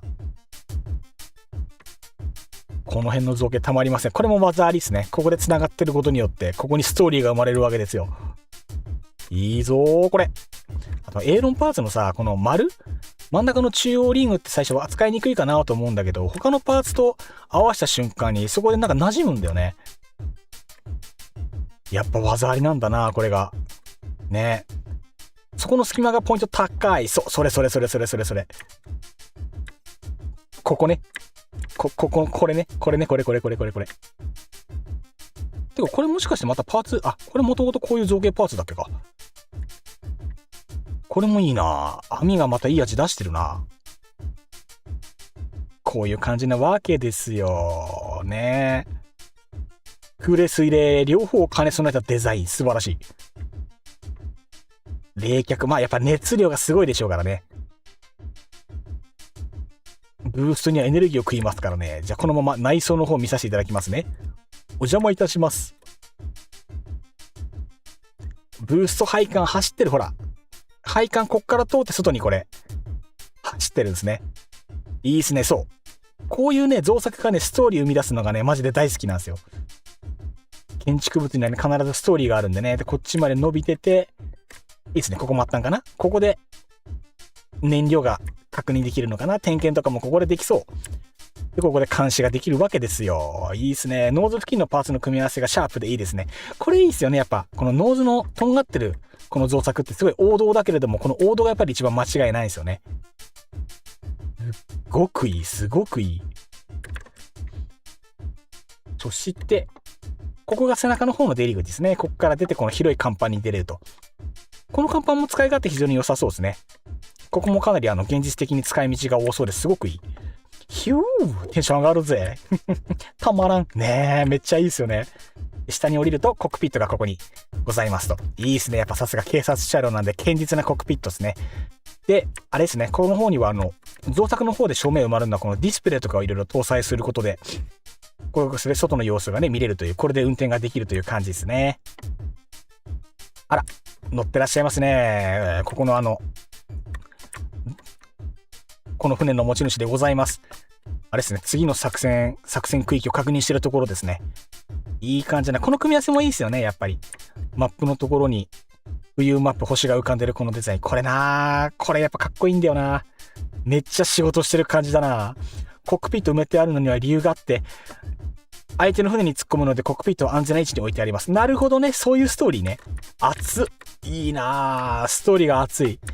あくまで戦闘用、体当たりもポイントに入っている。さすがでございます。内部モニターがいい。実にいい。そして見てくださいよ。この後ろの方もね、またいろいろコントロールできるわけですよ。ここもエンジン周りとかのコントロールしてるのかな。これも熱い。これもあれだよね。建築パーツ。なんだっけ、テーブルじゃなくてなんかでっかいのあるよね。これを、こっちの横側につけてるんだ。これもね、また技ありなわけですよ。テクニカルだな。この後ろなんかあるな。あ、やっぱりそうだ。この見えないところまでこれが多分ブースターにつながってる感じですよね。この造作の付き方によっては。ねえ、これニトロブースターでしょ。ここについてるってことは、間違いなくこれエンジンに下級ってか添加してるでしょ。追加燃料添加してるでしょ、これ。熱好き。やっべえ、この装備と結婚して、めっちゃいい。俺の車にも欲しい、これ。かっこよすぎる。うちの体当たり線よりもはるかにシャープ。はるかにシャープ。その後ろも凝ってましたよ。これ。この厚さ。これめっちゃいいんですよね。これやっぱりここに繋がってるよ。そういうデザインなんだよ。あちー、このコルベット。かっこよすぎでしょ。とんでもねえぜ、マジで。なんでみんなこんなコルベット作るのうまいん？どうしたみんなどうしたみんな。コルベット作るのうますぎんか。説得力の魔術師。どういうことああ、でもそういうことか。もうパーツの配置一個一個に全部ストーリー性というか説得力、理にかなった配置になってるんで、これまた熱いんですよね。龍騎さんやっぱこの辺が熱いですね。説得力つけるのが本当に上手。いい、すごくいいな。だからあれか、先頭の方はあえて光り物少ないというか、ブースト部分と先端の硬い部分と完全に分かれてるわけだ。いいね。好き。すごい好き。背中が平らな理由もなんかその辺にありそうだよね。うん。返しがついてても引っかかるだろうし。いいな。あくまで体当たりして突き放して確保になるやつや。すごくいい。ありがとうございます。いやー、いいね。やっぱコルベットはね、こうでなくちゃね。よし、じゃあ画角を決めてスクショタイムといきますか。背中がね、平らだとこう光の反射がすごくね、映えるんでね、こうなると光の感覚がすごくいいんですよね。これによって味の出方が全然変わる。後ろから照らしてもかっこいいし、前から照らしてもかっこいいかな。前から照らしてもノーズがいい感じか。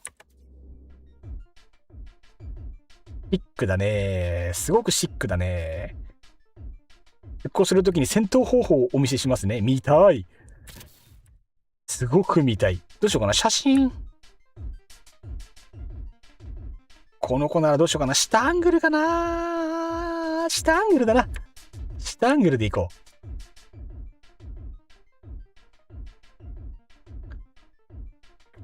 う。わあ、また Y の配信画面で Y を消すシステム導入するの忘れてた。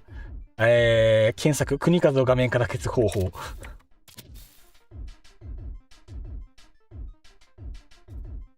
じゃあこんな感じでスクショタイムでございます。皆さん撮っちゃってください。もうバチバチ写真撮っちゃってください。もう。ちょっと鼻かんでいいですか？ごめんなさい。ちょっと鼻が。お鼻ズビズビでございます。お鼻ズビズビ困っちゃうね。水分いっぱい取ってるからね。どうしてもね。テンション上がる。いや、テンション上がるっすよね。非常にテンションが上がる。よしと。コルベットっていいよな。ちょっと、僕も一呼吸整えます。防音室がね、冷房がないから暑いんですよね。ビラ開けてたまに。新鮮な空気を取り入れないとね。死んじゃう。やっぱスポットクーラーつけて、中に冷気流し込めるように改造したいな、できれば。やないと暑くてたまらん。改造の余地あり。でも今月はお金がないので、X でつぶやいたんですけど、僕 X の方やってて、配信の話もすれば、日常のことも話す雑多なアカウントあるのでね、興味あればぜひリンクの方からフォローしていただければと思いますんでね、そちらもよろしくお願いいたします。はい。そっちの方でつぶやいたんですけど、最近ノートパソコンを買いまして、仕事用なんでね、安いやつ、4万ぐらいの中古品を、中古整備品を買ったんですけど、4万ってでかいですからね。今月も生活カツカツでどうしようかなと思って。給料もらってすぐさま、高い買い物連発でしちゃったせいでね、今月だいぶ苦しい。だいぶ苦しいんですよ。どうしようと思って。全く関係ない話で申し訳ないですけどね。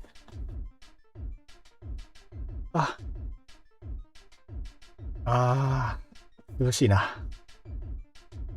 ねえ、七星さん、シルエットも素敵。ねえ、もうこの戦闘機っぽいシルエット、マジでかっこいいんですよね。やっぱこの戦闘機シルエットが自分で作れるようになるとね、すごいスタイリッシュになるんで、このベースが、コツが分かるとね、ここからコルベット作りがまた、一段階上に上がるような感じがするっす。僕まだこういうベースが整ってないんで、どうすればこの綺麗な三角形になるのかみたいなのがコツがつかめてないんでね、この辺はもう少しパーツをいっぱい集めて模索はしたいんですけどね、まだそこまでいってない。建築楽しくて、配信と建築が楽しくて、パーツ集めとか全然やってないんですよ。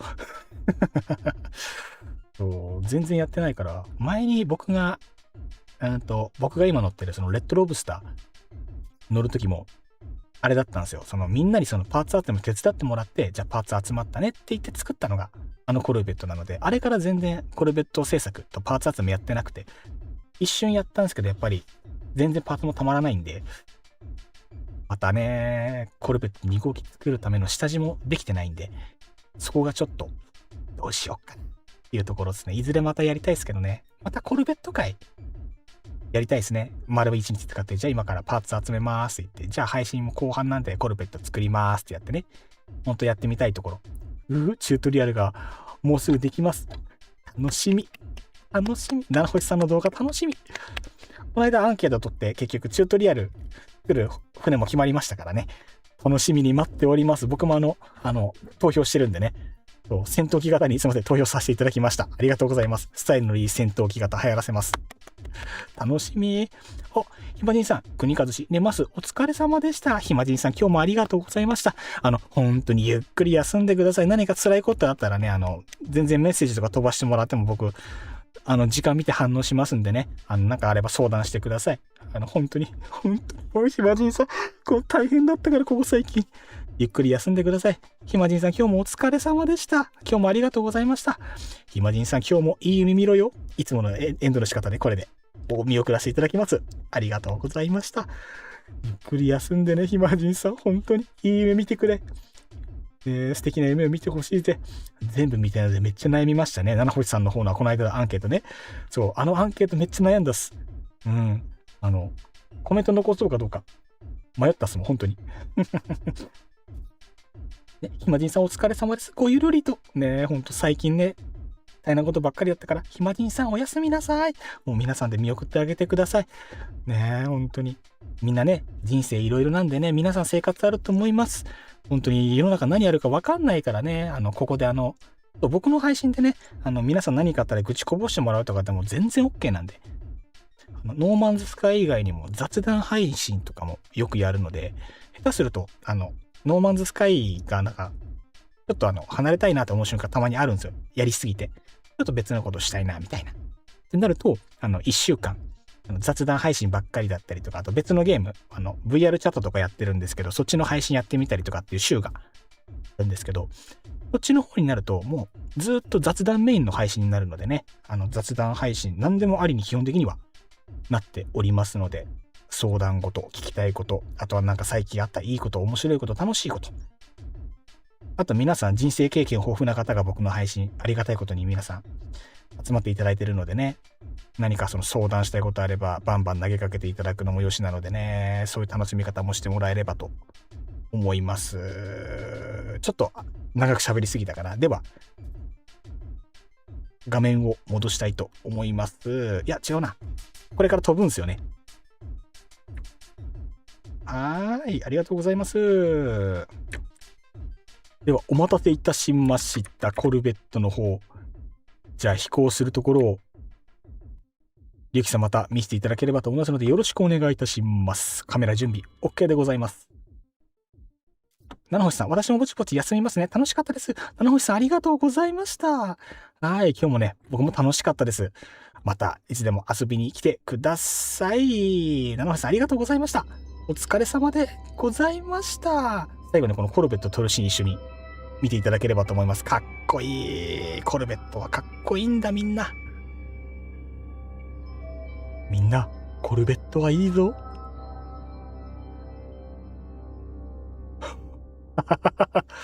殺意高い。殺意高すぎる。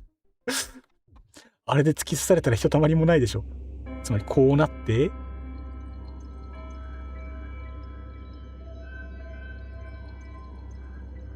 飛んだー。熱い高いマジで。いや、いいっすね。ありがとうございます。いいっすね。やっぱ楽しいですね。こういう戦闘か、体当たりか。空中で粉々になりそうだ、相手の船が。おもろ。うおー、早い。突っ込んだいや、コルベット熱いですな、本当に。というわけでございました。りゅうきさんでございました。ありがとうございます。いいとこ見せていただきました。七星さん、次の配信もまたぜひぜひ遊びに来てください。よろしくお願いします。そして、新しい動画、楽しみに待っております。通知オンにしてるんで、アップロードした瞬間、僕のとこに七星さん新作の動画ポンってできましたって通知飛んでくるので、楽しみに待っております。バージョンがあったら遊びに伺います。おやすみなさい。ぜひよろしくお願いいたします。お疲れ様でした、七星さん。では、七星さん、今日もいい夢見ろよ。お疲れ様でした。ありがとうございました。また来てください。おやすみなさい。ありがとうございます。今もう2時ぐらいですね。さあ、今日も配信何時ぐらいまでやろうね。これは火力高い。ねえ。達意マシマシでございますよ。ぶっ刺すつもり満々だからね。これはさすがでござる。さて。じゃあタイミングもいいから、もう、次のコルベットで、ラストにしようかな。待機ないところなんで、あとは、速度計厳選するとめっちゃ速度出ます。いいっすね。パーツの厳選してもっと速くするのはアリス。お腹の造形が有機的。どうぞいらっしゃいませ。おらい。やっぱね、慣れないと難しいですよね。多分ね、本当に後ろの方から回ってきた方が停車しやすいと思うんですよ。いけるか大丈夫か。あと1回行きます。お、いいっす。じゃあこれの後っすね。いやー、ちょっと高いか。どうしようかな。まあいいか。いけるか。OK。いいでしょう。ありがとうございます。じゃあここで。待って。えぐい。これはえぐいぞ。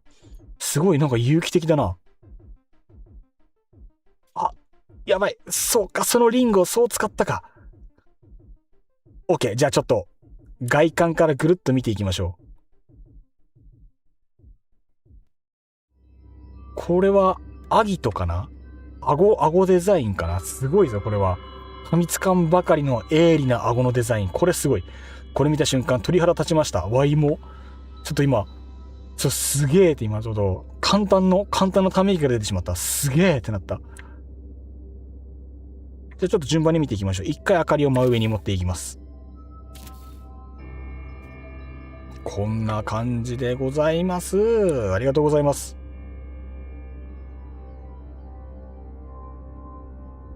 ちょっと待ってね。ごめん。ちょっと待ってね。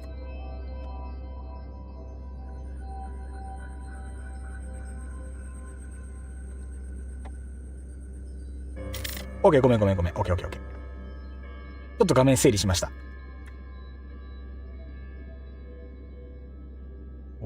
OK。なんかおる。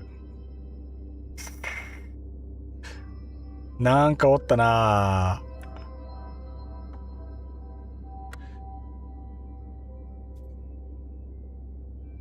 じゃあここで安倍島るさんのコルベットの方を。ごめん、またちょっと間違った。操作間違った。じゃあ見ていきましょう。外観まずこんな感じでございます。えぐい。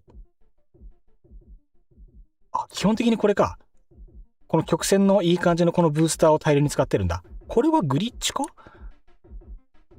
少ないパーツで頑張りました。これもうまいっすね。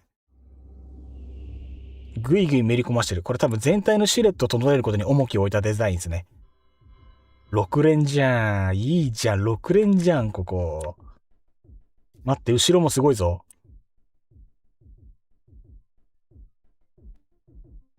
待ってよ。この丸はなんか見たことあるぞ。水槽か？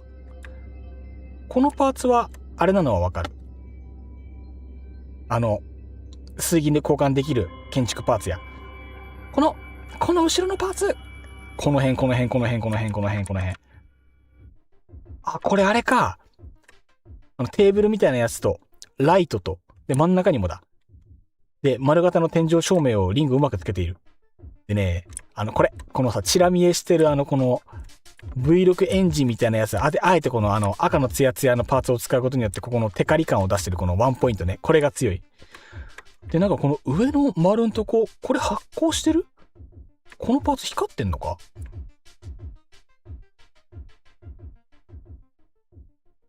これいいぞ。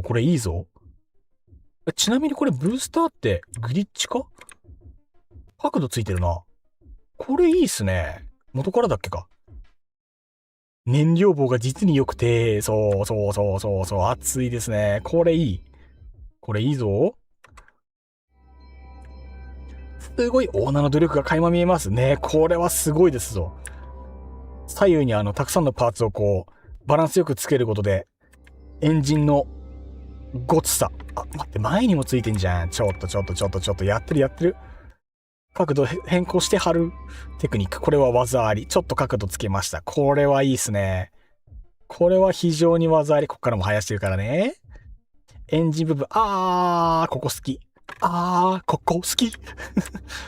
これか、エンジン棒。これ燃料棒。ここがいい味を出している。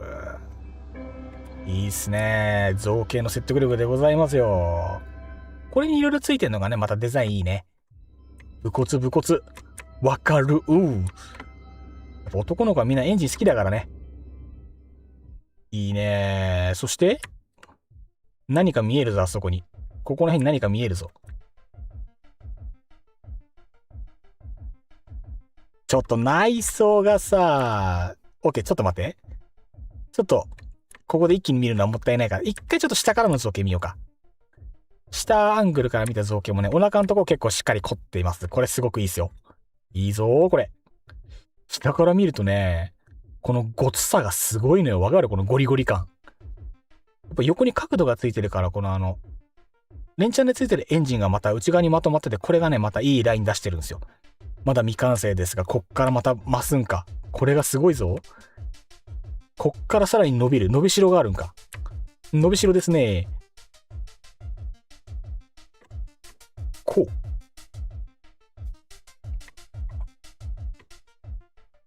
この辺かな？いいね。なんか肉厚でいいね。これでまだ未完成だと？震え声。声確かに震えるわ、こんな。これで未完成ってマジか。黄色く光ってるのはなんだ？見たいぞ。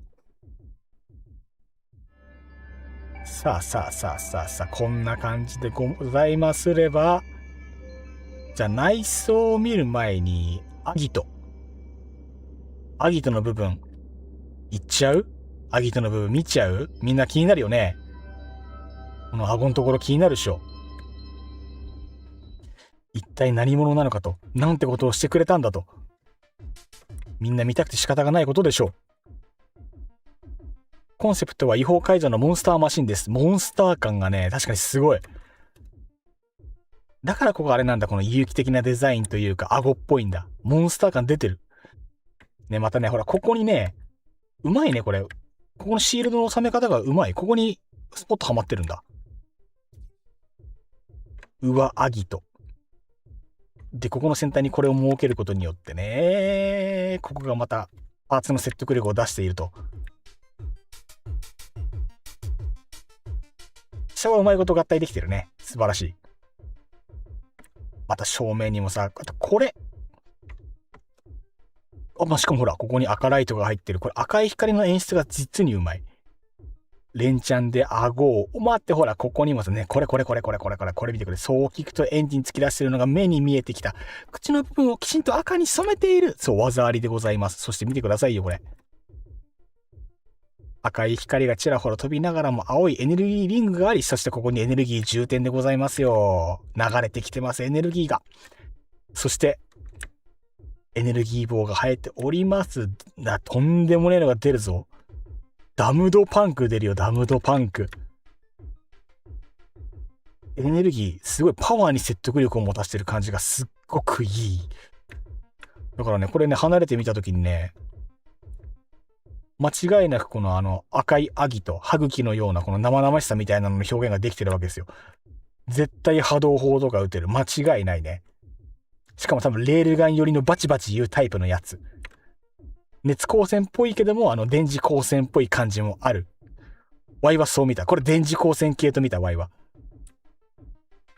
赤い光っていいんだよね。もともとこの端っこのとこにある赤い光をさらに赤ランプで増幅して説得力を持たせてる感じや。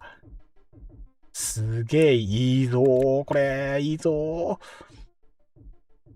これはいいですよ、皆さん。よし。では、満を持して、内装見させてください。お邪魔いたします。ぬるっと。なんか奥光ってんな。なんか奥ピカピカ光ってるぞ。なんだあれは。まずは堅実にね、実用性でいろんなパーツがこうついておりますよと。ちゃんと生活空間がまずありますと。まずまっすぐ見よう。こんな感じですね。これなんで光ってるの？これなんだっけ？こういうパーツあったっけか？これもいいですね。エネルギーがほとばしってる感じがね。これがいいんだ。違法改造ポーズがなんか演出されてる。このパチパチしてる感じが。いいね。本日真ん中の方がパチパチしてるんですが、今日は見えないですね。ああ、本来そうなんだ。読み込みできなかったのかな。たまにこういうバグあるっすから、そこだけ残念。いいっすね。やっぱここら辺の生活スペースがあって、ここにもね、水が通ってるわけですよ。ロッカーがあって。このパーツのこの上の湾曲した明かりのとこってマジおしゃれですよね。これがあるだけで空気感がぐっと変わる。すごくいい。違うこれ。もしかして上にもつけてる？反転し上につけてませんかこれもしかして。気のせい。元からこんなんだっけか。元からか。元からこんなんか。こんなんだったっけか。でもすごくいいわ。ベッドが2つある。ちょっと植物置いちゃったぐらいなんかして、そしてこれってもともとここ設置できたっけか。内装は適当です。でもいい感じ。いや、バランスできてるよ。少なくとも一人暮らしじゃないのはわかる。なんか怪我しても治してくれそう。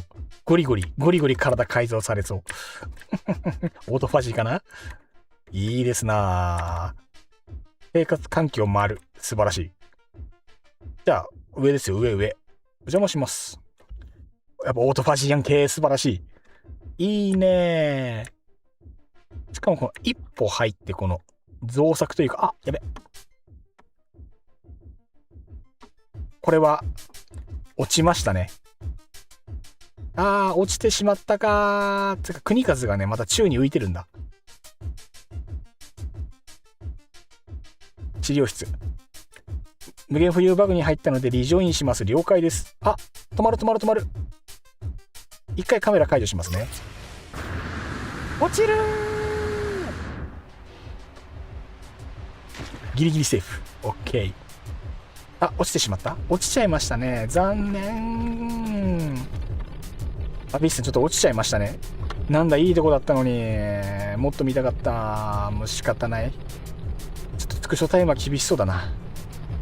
いやでも本当にこういうことあるからね。これは仕方ない。残念ですがちょっと悲しいな。飛んでる。はい、中入っていただいて。はい、そうでございます。やばかった。内装、あの先がやばかった。もうちょい見たかった。まだもうちょっと見れるとこあったでしょう。悲しいね、バナージ。悲しいよ、バナージ。これぞノーマンズスカイ。悲しいぜ、マジで。よし、じゃあ、どうしようか。コルベットインされてる。本当だ。来てる。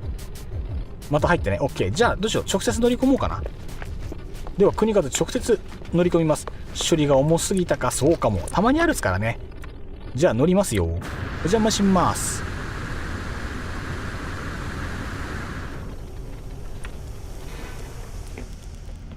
じゃあコルベットに乗りたいのでうまく着地したい。着地をミスるとバグるので慎重に行きたいところだが、多分この下でござる。あ、失敗。はい、終了。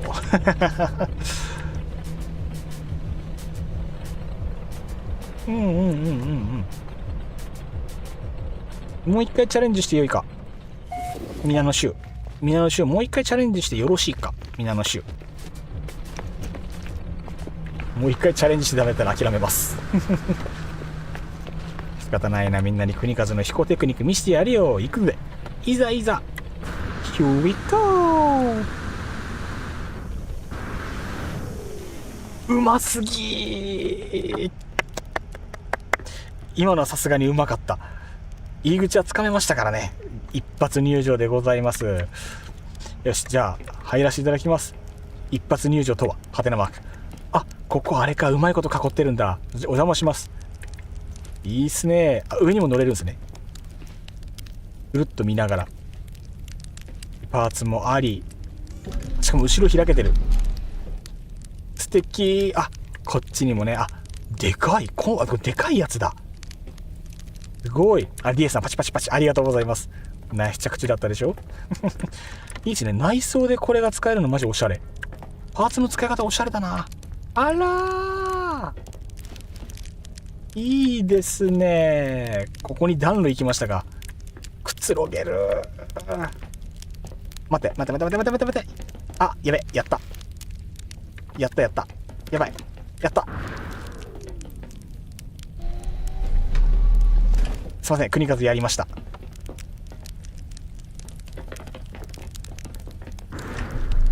国風やりました。引っかかってございます。あー、出たか、どうだ、出ないか。どうカメラバグを使う。カメラを飛ばしてる間に国風がどっか飛ぶだろうというバグ。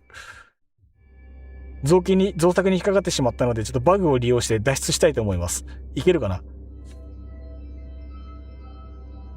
貨物船に停泊してる絵を想像するとなおさらかっこいい。ねえ。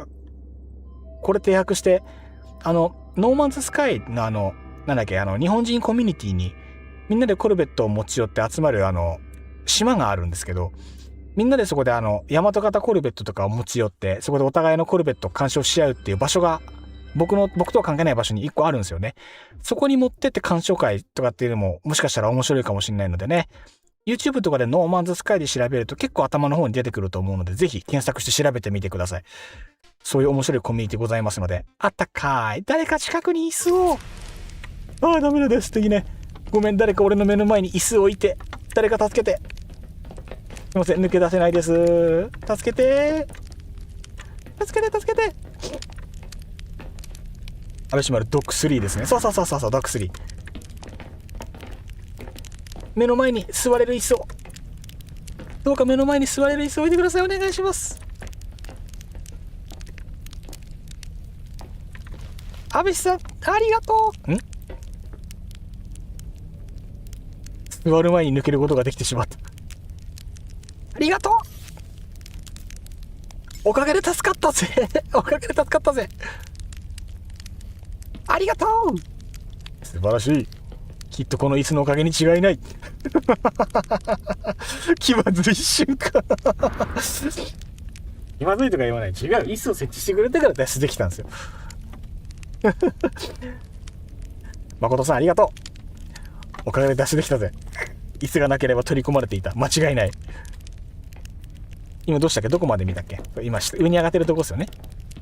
でここに出るとナイスですね。ここからも飲み込めるんだ。あ、まだあるんだ。すごっ。これだいぶ凝ってますな。あら、ここにミッションレーダー。いいっすね。ミッションやるならここだ。まさかここまでまた見てない部分。そう、コックピットである。いいっすね。コックピットちゃんとこっから外が見える仕様。いい、すごくいい。景色がいい。ぐるっと造作で囲われてるデザイン好き。ドアもうちょい閉めるか。これ感動しましたね。これは熱い。窓もあり、造作も見え、空も見え。あらあらあら、ここでみんな座れるわけ。これはいいですね。この座った状態でこの外の窓見えるこの角度。完璧では。これ完璧っすね。これすごいな。国和さんの星も惑星開放してみんなが集まる星系になれば盛り上がりそうですね。ねえ、そこ目指したいですね。やっぱり造作ある程度のところで決めて、じゃあ開放しますってやったら多分盛り上がるでしょうね。それやりたいな。あまりにもホスピタリティ。いいっすね。すごくいい。いやー、いいもん見せてもらいました。ありがとうございます。いや、いいっすね。誠さんにとてもいいもの見せてもらいました。ありがとうございます。いや、あとはこれでスクショタイムいきますか？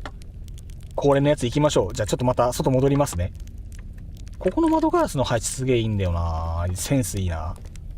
じゃあ一旦こっから飛びまして、で、いつものやつ。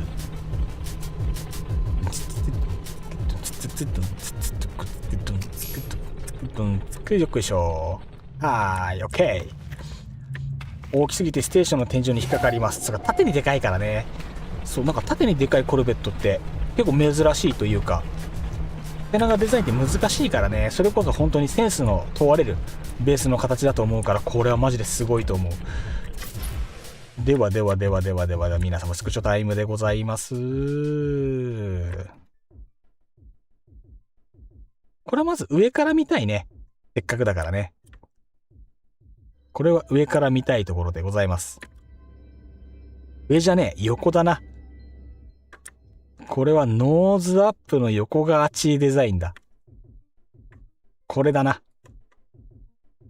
俺はこの画角が熱いと見た。歯茎っぽいのがすごいいいんだよな。いいね。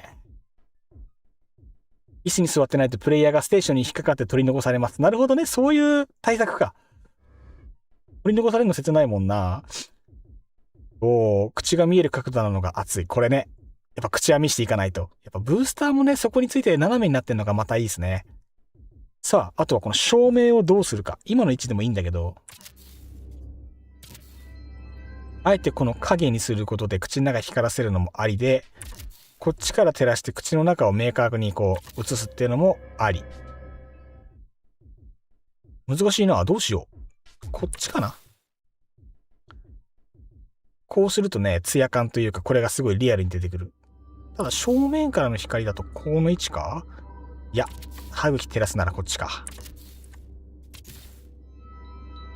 そう、私は明確に照らす方を選んだ。いいですね。ナイスセンス。こういう感じね。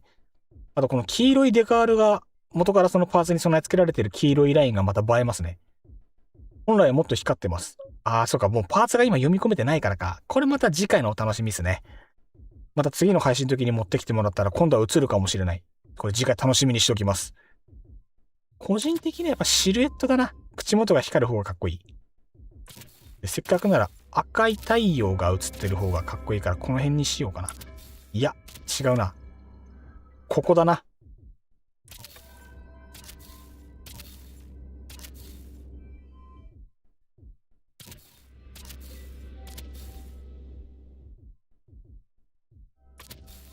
難しい。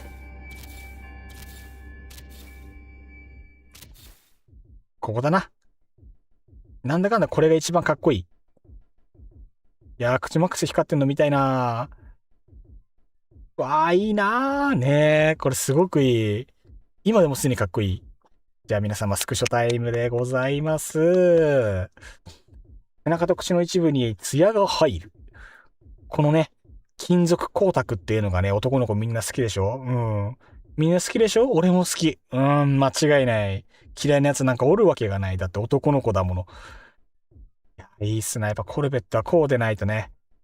そう。金属の塊の良さっていうのは多分男にしかわからんもんなんすよ。宝石とは違ったこの鈍い光り方、これがいいんすよね。いぶし銀って言うんすか。全トラベラー好きまである。間違いないね。ノーマンズスカイやってる人で金属のテカリが嫌いな人はきっといないはずだ。うん。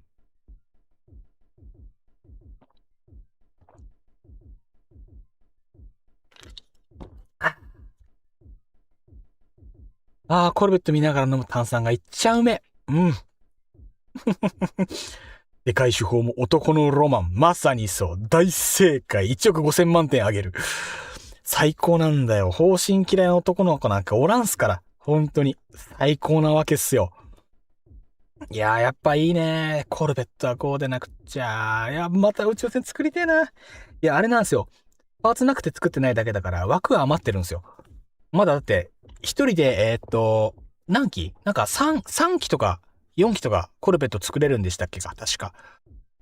あー、水が美味しい。そう、これ見ながらね。飲む水分がうまいわけですよ。うん。一応ビーム出ます。素晴らしい。合わせてあるんだ、武器とかも。熱いですね。コルベットはやっぱね、何でもできるからね。どうしよう。一応アッパーアングル、下からのアングルも1枚取りますか。じゃあ画角変えますね。下からアギトを、無限の枠が欲しいな。ねえ、本当にそう。枠足んないっすもん、これだと。絶対もっと欲しいよ。いやー、どうしよっかな。やべえ、下からのアングル難しいぞ、これ。どのアングルが一番美味しく見えるか。やっぱね、顎のこと考えるとね、どうしても横アングルなんだよな。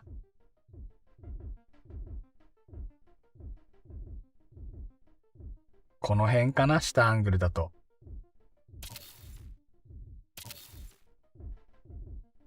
この辺ですね、下アングル。ここが限界だ。じゃあ、下アングルスクショタイムです。スクショタイムロマネコンティです。ロマネコンティしたいだけだった。カミカミだったからやらなければよかったのに、結局最後まで走り抜ける。これがクニカズスタイル。さあ皆さんスクショバンバン撮っちゃってください。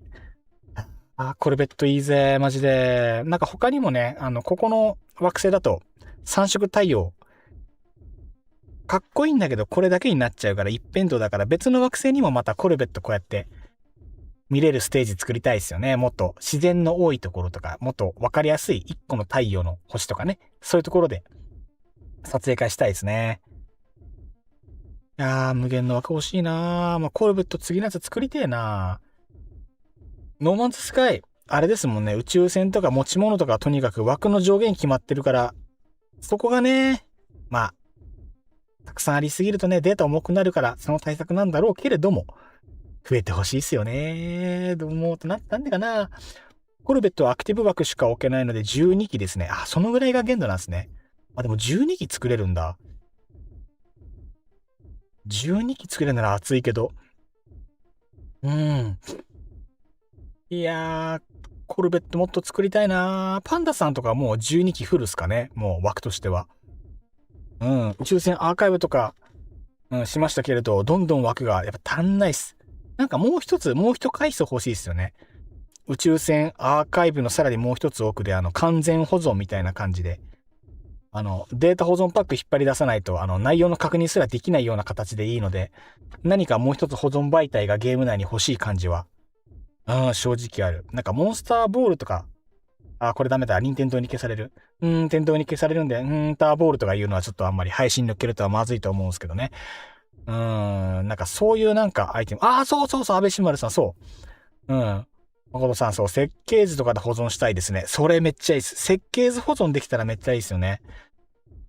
いわゆるパーツ配置とかを記録しといて一気に復元できるようにみたいな。そういうシステムあれば、作って、設計図保管してばらしてみたいな感じで遊べるから、それできたらいいですよね。そう、設計図保存、天才すぎる。ね。まさにほんと天才的な発想。マジであってもいいと思う。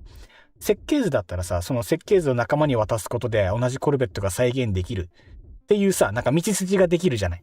そのストーリーというか流れ的にも納得できるじゃん。設計図っていう設定だったら。だからこれはぜひハローゲームズさんよろしくお願いいたします。設計図お待ちしております。コルベットのアップデートは皆さんね、よだれをね、口の中に溜めながらもうみんな待ってますのでね、ぜひよろしくお願いいたします。ハロゲさん。はい。卵みたいな保管高校できたら熱いです。いいっすね。それも熱い。だからホイホイカプセルみたいなね。そういうのでも熱いかもしれない。なんかで解凍したらすぐ使えるとかでもいいし。うん。いやーいいな。やっぱなんかいろいろやりようはありそう。いやー、ノーマンズスカイやっぱ面白いですね。何でもできるから。夢が広がりングなんですよ。パンダさん11期までに抑えてます。やっぱ全枠を埋めないようにしてるんだ。残り1期はね、なんだろう。保管枠、保険枠みたいな感じで、1個残しとくスタイル大事だと思う。余白ってね、やっぱ用意しとかないとね、いざという時困ったりするから必要っすよね。12期フルにすると入れ替えできなくなりますからね。あ、そういうことか。出し入れするときに1個枠ないとしまえないんだ。なるほどね。そういうのがあるのね。11期、じゃあ実質11期が限界か。いやー、ハローゲームズさんほんと頼んますぜ。この辺のところはね、いずれどうにか、ね、また変えてほしいとこっすね。本当に。というわけで、誠さんのコルベットでございました。うちのコルベット、討伐されたドラゴンの首みたいに見える。確かにそれは見えるかもしれない。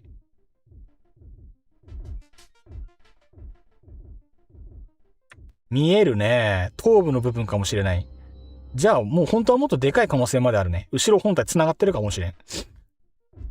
やっぱコルベットはいいよ。コルベットはいい。うん、最高だ。やべ、ちょっと待って、くしゃみ出そう。大変失礼いたしやした。ああ。となると本体どれだけねえ、えぐいっすよ、本体。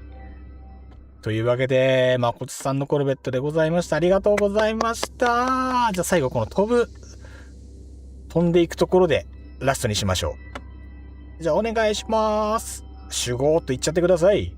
カメラで追いますんで。本日も指を伸ばさせていただきました。私も、ほんとそう。確かにちょっとクシャロダウラの顔に似てて素敵。モンハンの竜の、ビームは下から出る。なるほどね。ヒュー。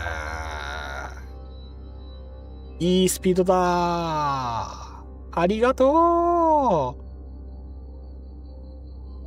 う。いや、いいっすね。やっぱコルベットはこうでなくちゃ。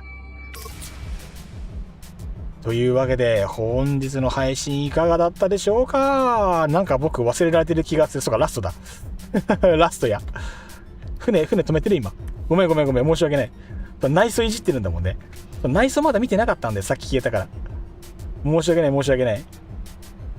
龍騎さんのやつの内装見て終わりにしよう。バグがあったからね。本当にもう。バグじゃないか。そうか、順番か。順番待ちだった。多分ビーム位置ずれてる。あれずれてたんだ。スピード速い。めちゃめちゃエンジンもがっつり積んでらっしゃる。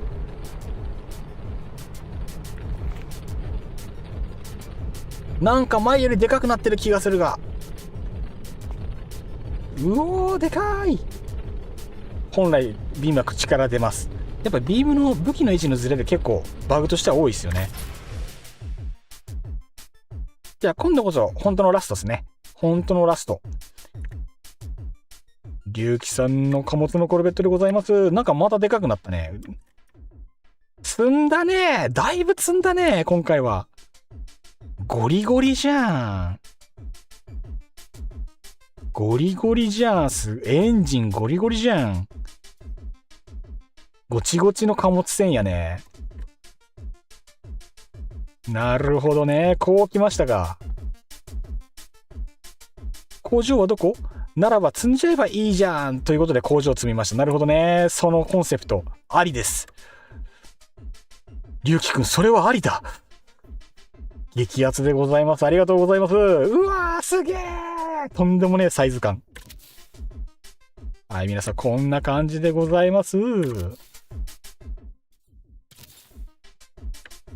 いいね。工場がそのままやってきてくれました。龍騎さんの工場コルベットでございます。こちらでございます。じゃあ、ざっくりまず一回外から見ていきましょうか。工場を積むというパワーワード。そしてこの使い込まれた感。このカラーリングがいいんですよね。リアクターが左右にこのように積まれておりますと。鉄骨とか乗ってるのもまたいいですよね。まずぐるっと見ていきましょう。まず全体のコンセプトとしてまず背中に工場が乗っています。必要な機材が全部乗って常に稼働している状態でございます。そうですね。動力もいっぱい乗ってますね。原動機が大量に乗って蒸気を吹き出しております。そしてエンジンが乗って蒸気バンバン。そしてここでね、配管がつながってきて、こっちの方につながっていると。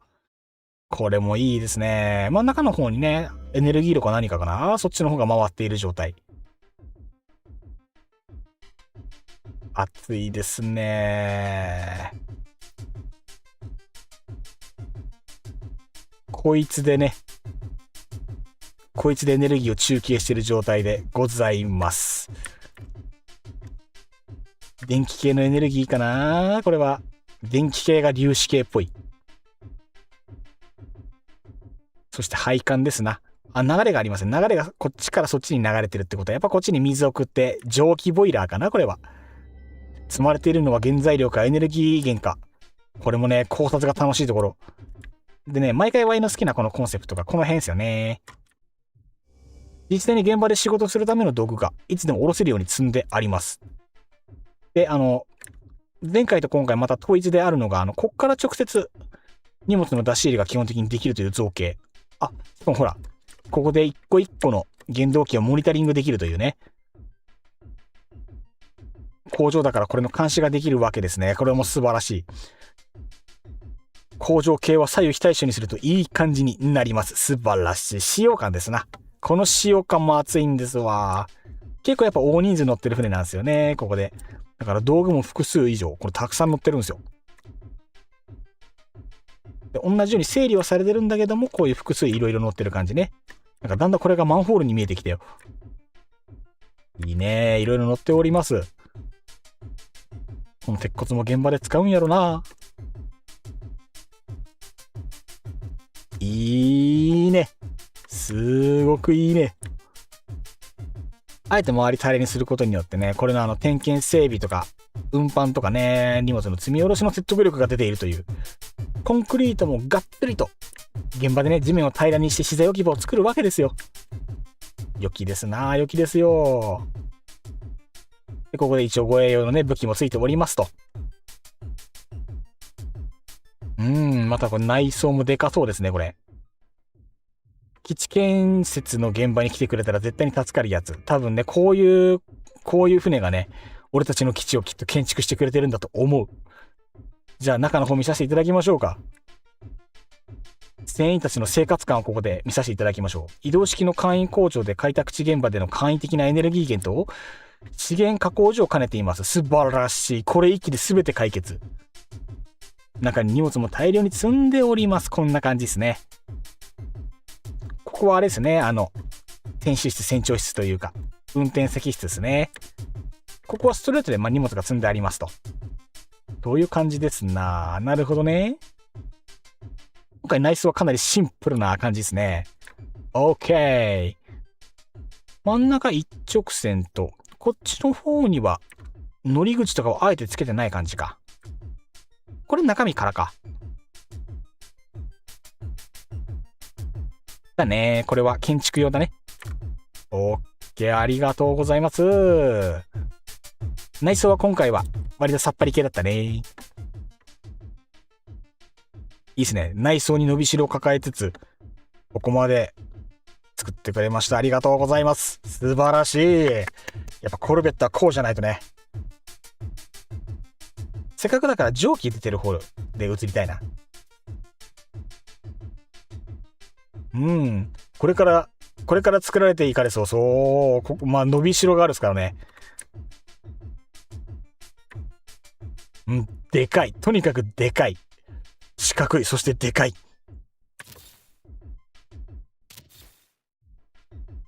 こうすると蒸気映んなくなっちゃうのか。どうしよう。下からの方がいいかな、じゃあ。本当はもっと造作映したいけど。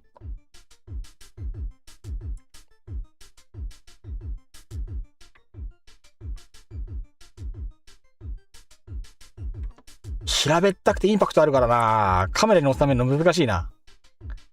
この辺かな。一番映える位置は。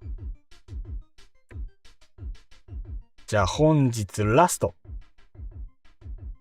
本日ラストは龍騎さんの工業用の工場コルベットでございました。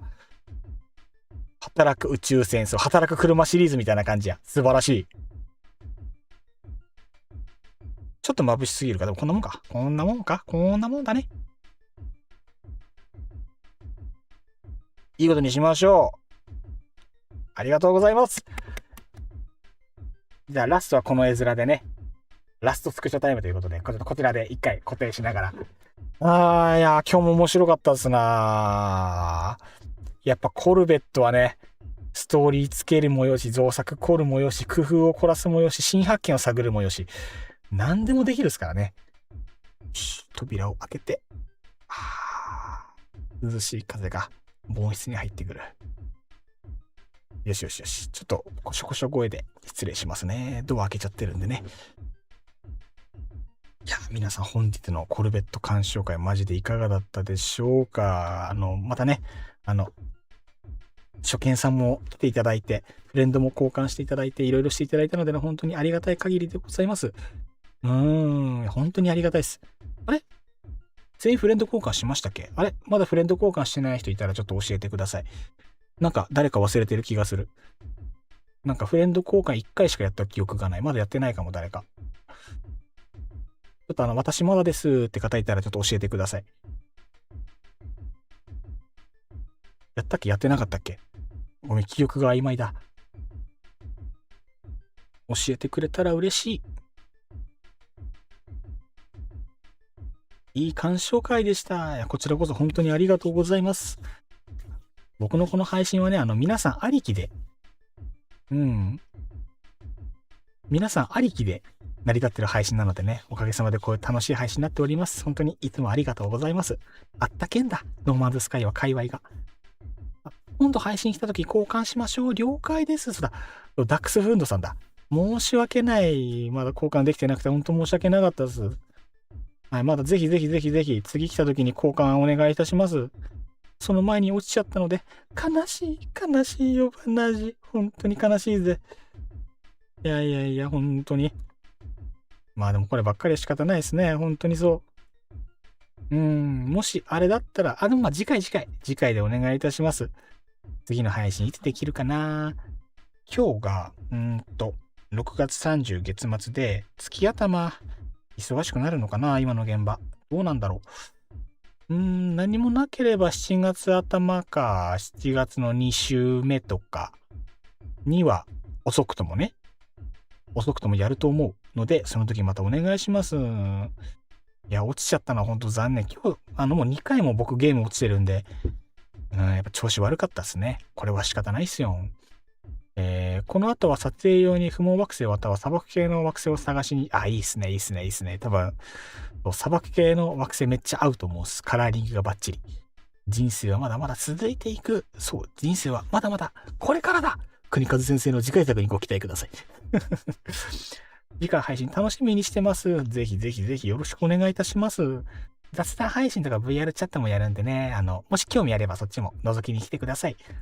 あと、僕の方の配信のアーカイブって一応全部残してるんですけど、べらぼうに長いんで、こっちの方は気が向いたら見てみてください。いろんな方遊びに来てくれて、あとは、いろんなコルベットを乗っけてくれてるんで、もうこの先見れないコルベットとかももしかしたらアーカイブの方で皆さん出してくれてるかもしれないのでね、興味あれば、ちょっと追って見てみてください。ボリュームすごいんで大変かもしれないですけど。はい、ぜひよろしくお願いいたします。絶対に合うやつ。楽しみ。よし、じゃあ、画面戻りますね。ありがとうございました。よいしょ。よっしゃ、じゃあ、最後は、あれしましょう。DA さんが建築してくれたバーカウンターで配信を締めたいので、ちょっとそっちの方で、もちょもちょしようぜい。どっちだろう。向こうの方が、パーツで揃ったのはこっちかな。ふへへ。いいバーカウンターだって、ふへへ。結構サウンドでかいか、もしかして。ちょっと音ちっちゃくした方が落ち着きはあるかもね、こうやって見ると。よし、じゃあここでどうしよう。じゃあちょっと全体を左右対称に作ってますので、両方同じデザインです。素晴らしい。じゃあカウンターにマスターがいるので、この状態をちょっとそのままそこにいてもらって、皆さんが入るようにちょっと距離を取るので、みんなくつろいでみんなくつろいで大丈夫よ。ここら辺のこの辺でいいね。めちゃめちゃいいね、ここね。やっぱ建築の匠がいると本当に最高ですわね。このスツール座れないのが残念。それね、落ちた。全員落ちたってことは Y の方だな。みんなごめん。今音バツバツって切れたと思ったら多分 Y の方のゲームで今一瞬ブレたわ。申し訳ない。なんだよ、みんなで最後。うわーマジか。閉まりませんな、配信が。閉まらない配信だな、本当申し訳ない。仕方ない。じゃあ Y がセンター行くか。仕方ないんでね。じゃあこのままY がここでカウンターマスター面をしながら配信を閉じたいと思います。やはりちょっと重すぎたか。その説はある。やっぱノーマンズスカイは難しいですな。いろんなものの兼ね合いがね。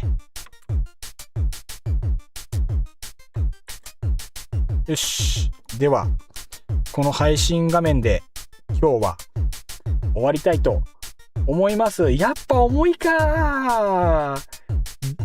D さんと一緒になって調子に乗っていろんな建築をワイワイやったらやっぱ重くなったねそう、この重くなるのを防ぐために建築最初制限設けてて、制限解放した途端にこれだよ。仕方ないよね、楽しいから。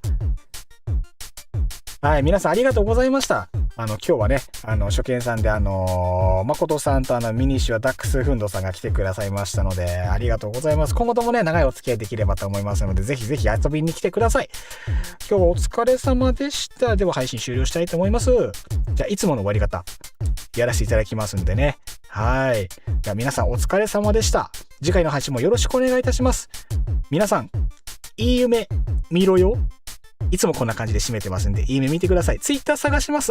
僕のYouTube チャンネルのリンクの中に、マシュマロと X のリンクがあると思うので、そちらから飛んでもらえればと思います。Twitter の方のフォローは、強制じゃないので、関係ないことつぶやいたりもするんですよ。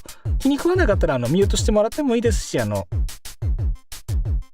そっちは皆さんのご意思にお任せしますのでよろしくお願いいたします。はい、ありがとうございました。パンナコッタ送らなきゃ。パンナコッタは禁止でお願いいたします。マシュマロも開放してますんでね、お気軽に投げてください。多分 X の方で反応すると思います。これ撮った写真どこに送ればいいですか？もうそれはね、皆さんおのおの X の方で今回撮りましたって言って自分のアカウントの方にバンバン貼っていただいて、で基本的に多分 X の総合になってれば僕それ見に行ったりとかするので、こっそりハートマークをつけに行くんでね、いいねボタンを押しに行くんで、にっちゃーって笑いながら、いい写真じゃんにっちゃー、いいねボタンポチーってやりに行くので、はい、ぜひぜひそっちの方で皆さん思い思いに公開していただければと思います。最初のうち僕も写真撮ってやってたんですけど、翌日仕事があれとか仕事で疲れてる時とかに写真整理するのが億劫で、ね。カフェフリーさんでフォローしていただきました。フォローありがとうございます。だからコーヒーマークだったのか。なるほどね。なんかすぐ今合点がいきました。X フォローありがとうございます。じゃあ後ほど相互でフォロー返しますのでよろしくお願いいたします。撮った写真はいい感じにいろんなとこに貼り付けてください。もしくは X 相互であれば、DM の方にバチッと送りつけていただいても大丈夫なので、はい、よしなによろしくお願いいたします。はい。僕の配信あれなんですよ。終わりますって言ってから長いんですよ。これいつものパターン。下手するとね、10分、20分ぐらい喋ってから、こっから。いや、終わろう。じゃあ皆さんお疲れ様でした。おやすみなさい。みんな、いいねボタンとチャンネル登録よろしくね。いい夢見ろよ。お疲れちゃんでした。雑談タイム、そうはいかん。エンディング。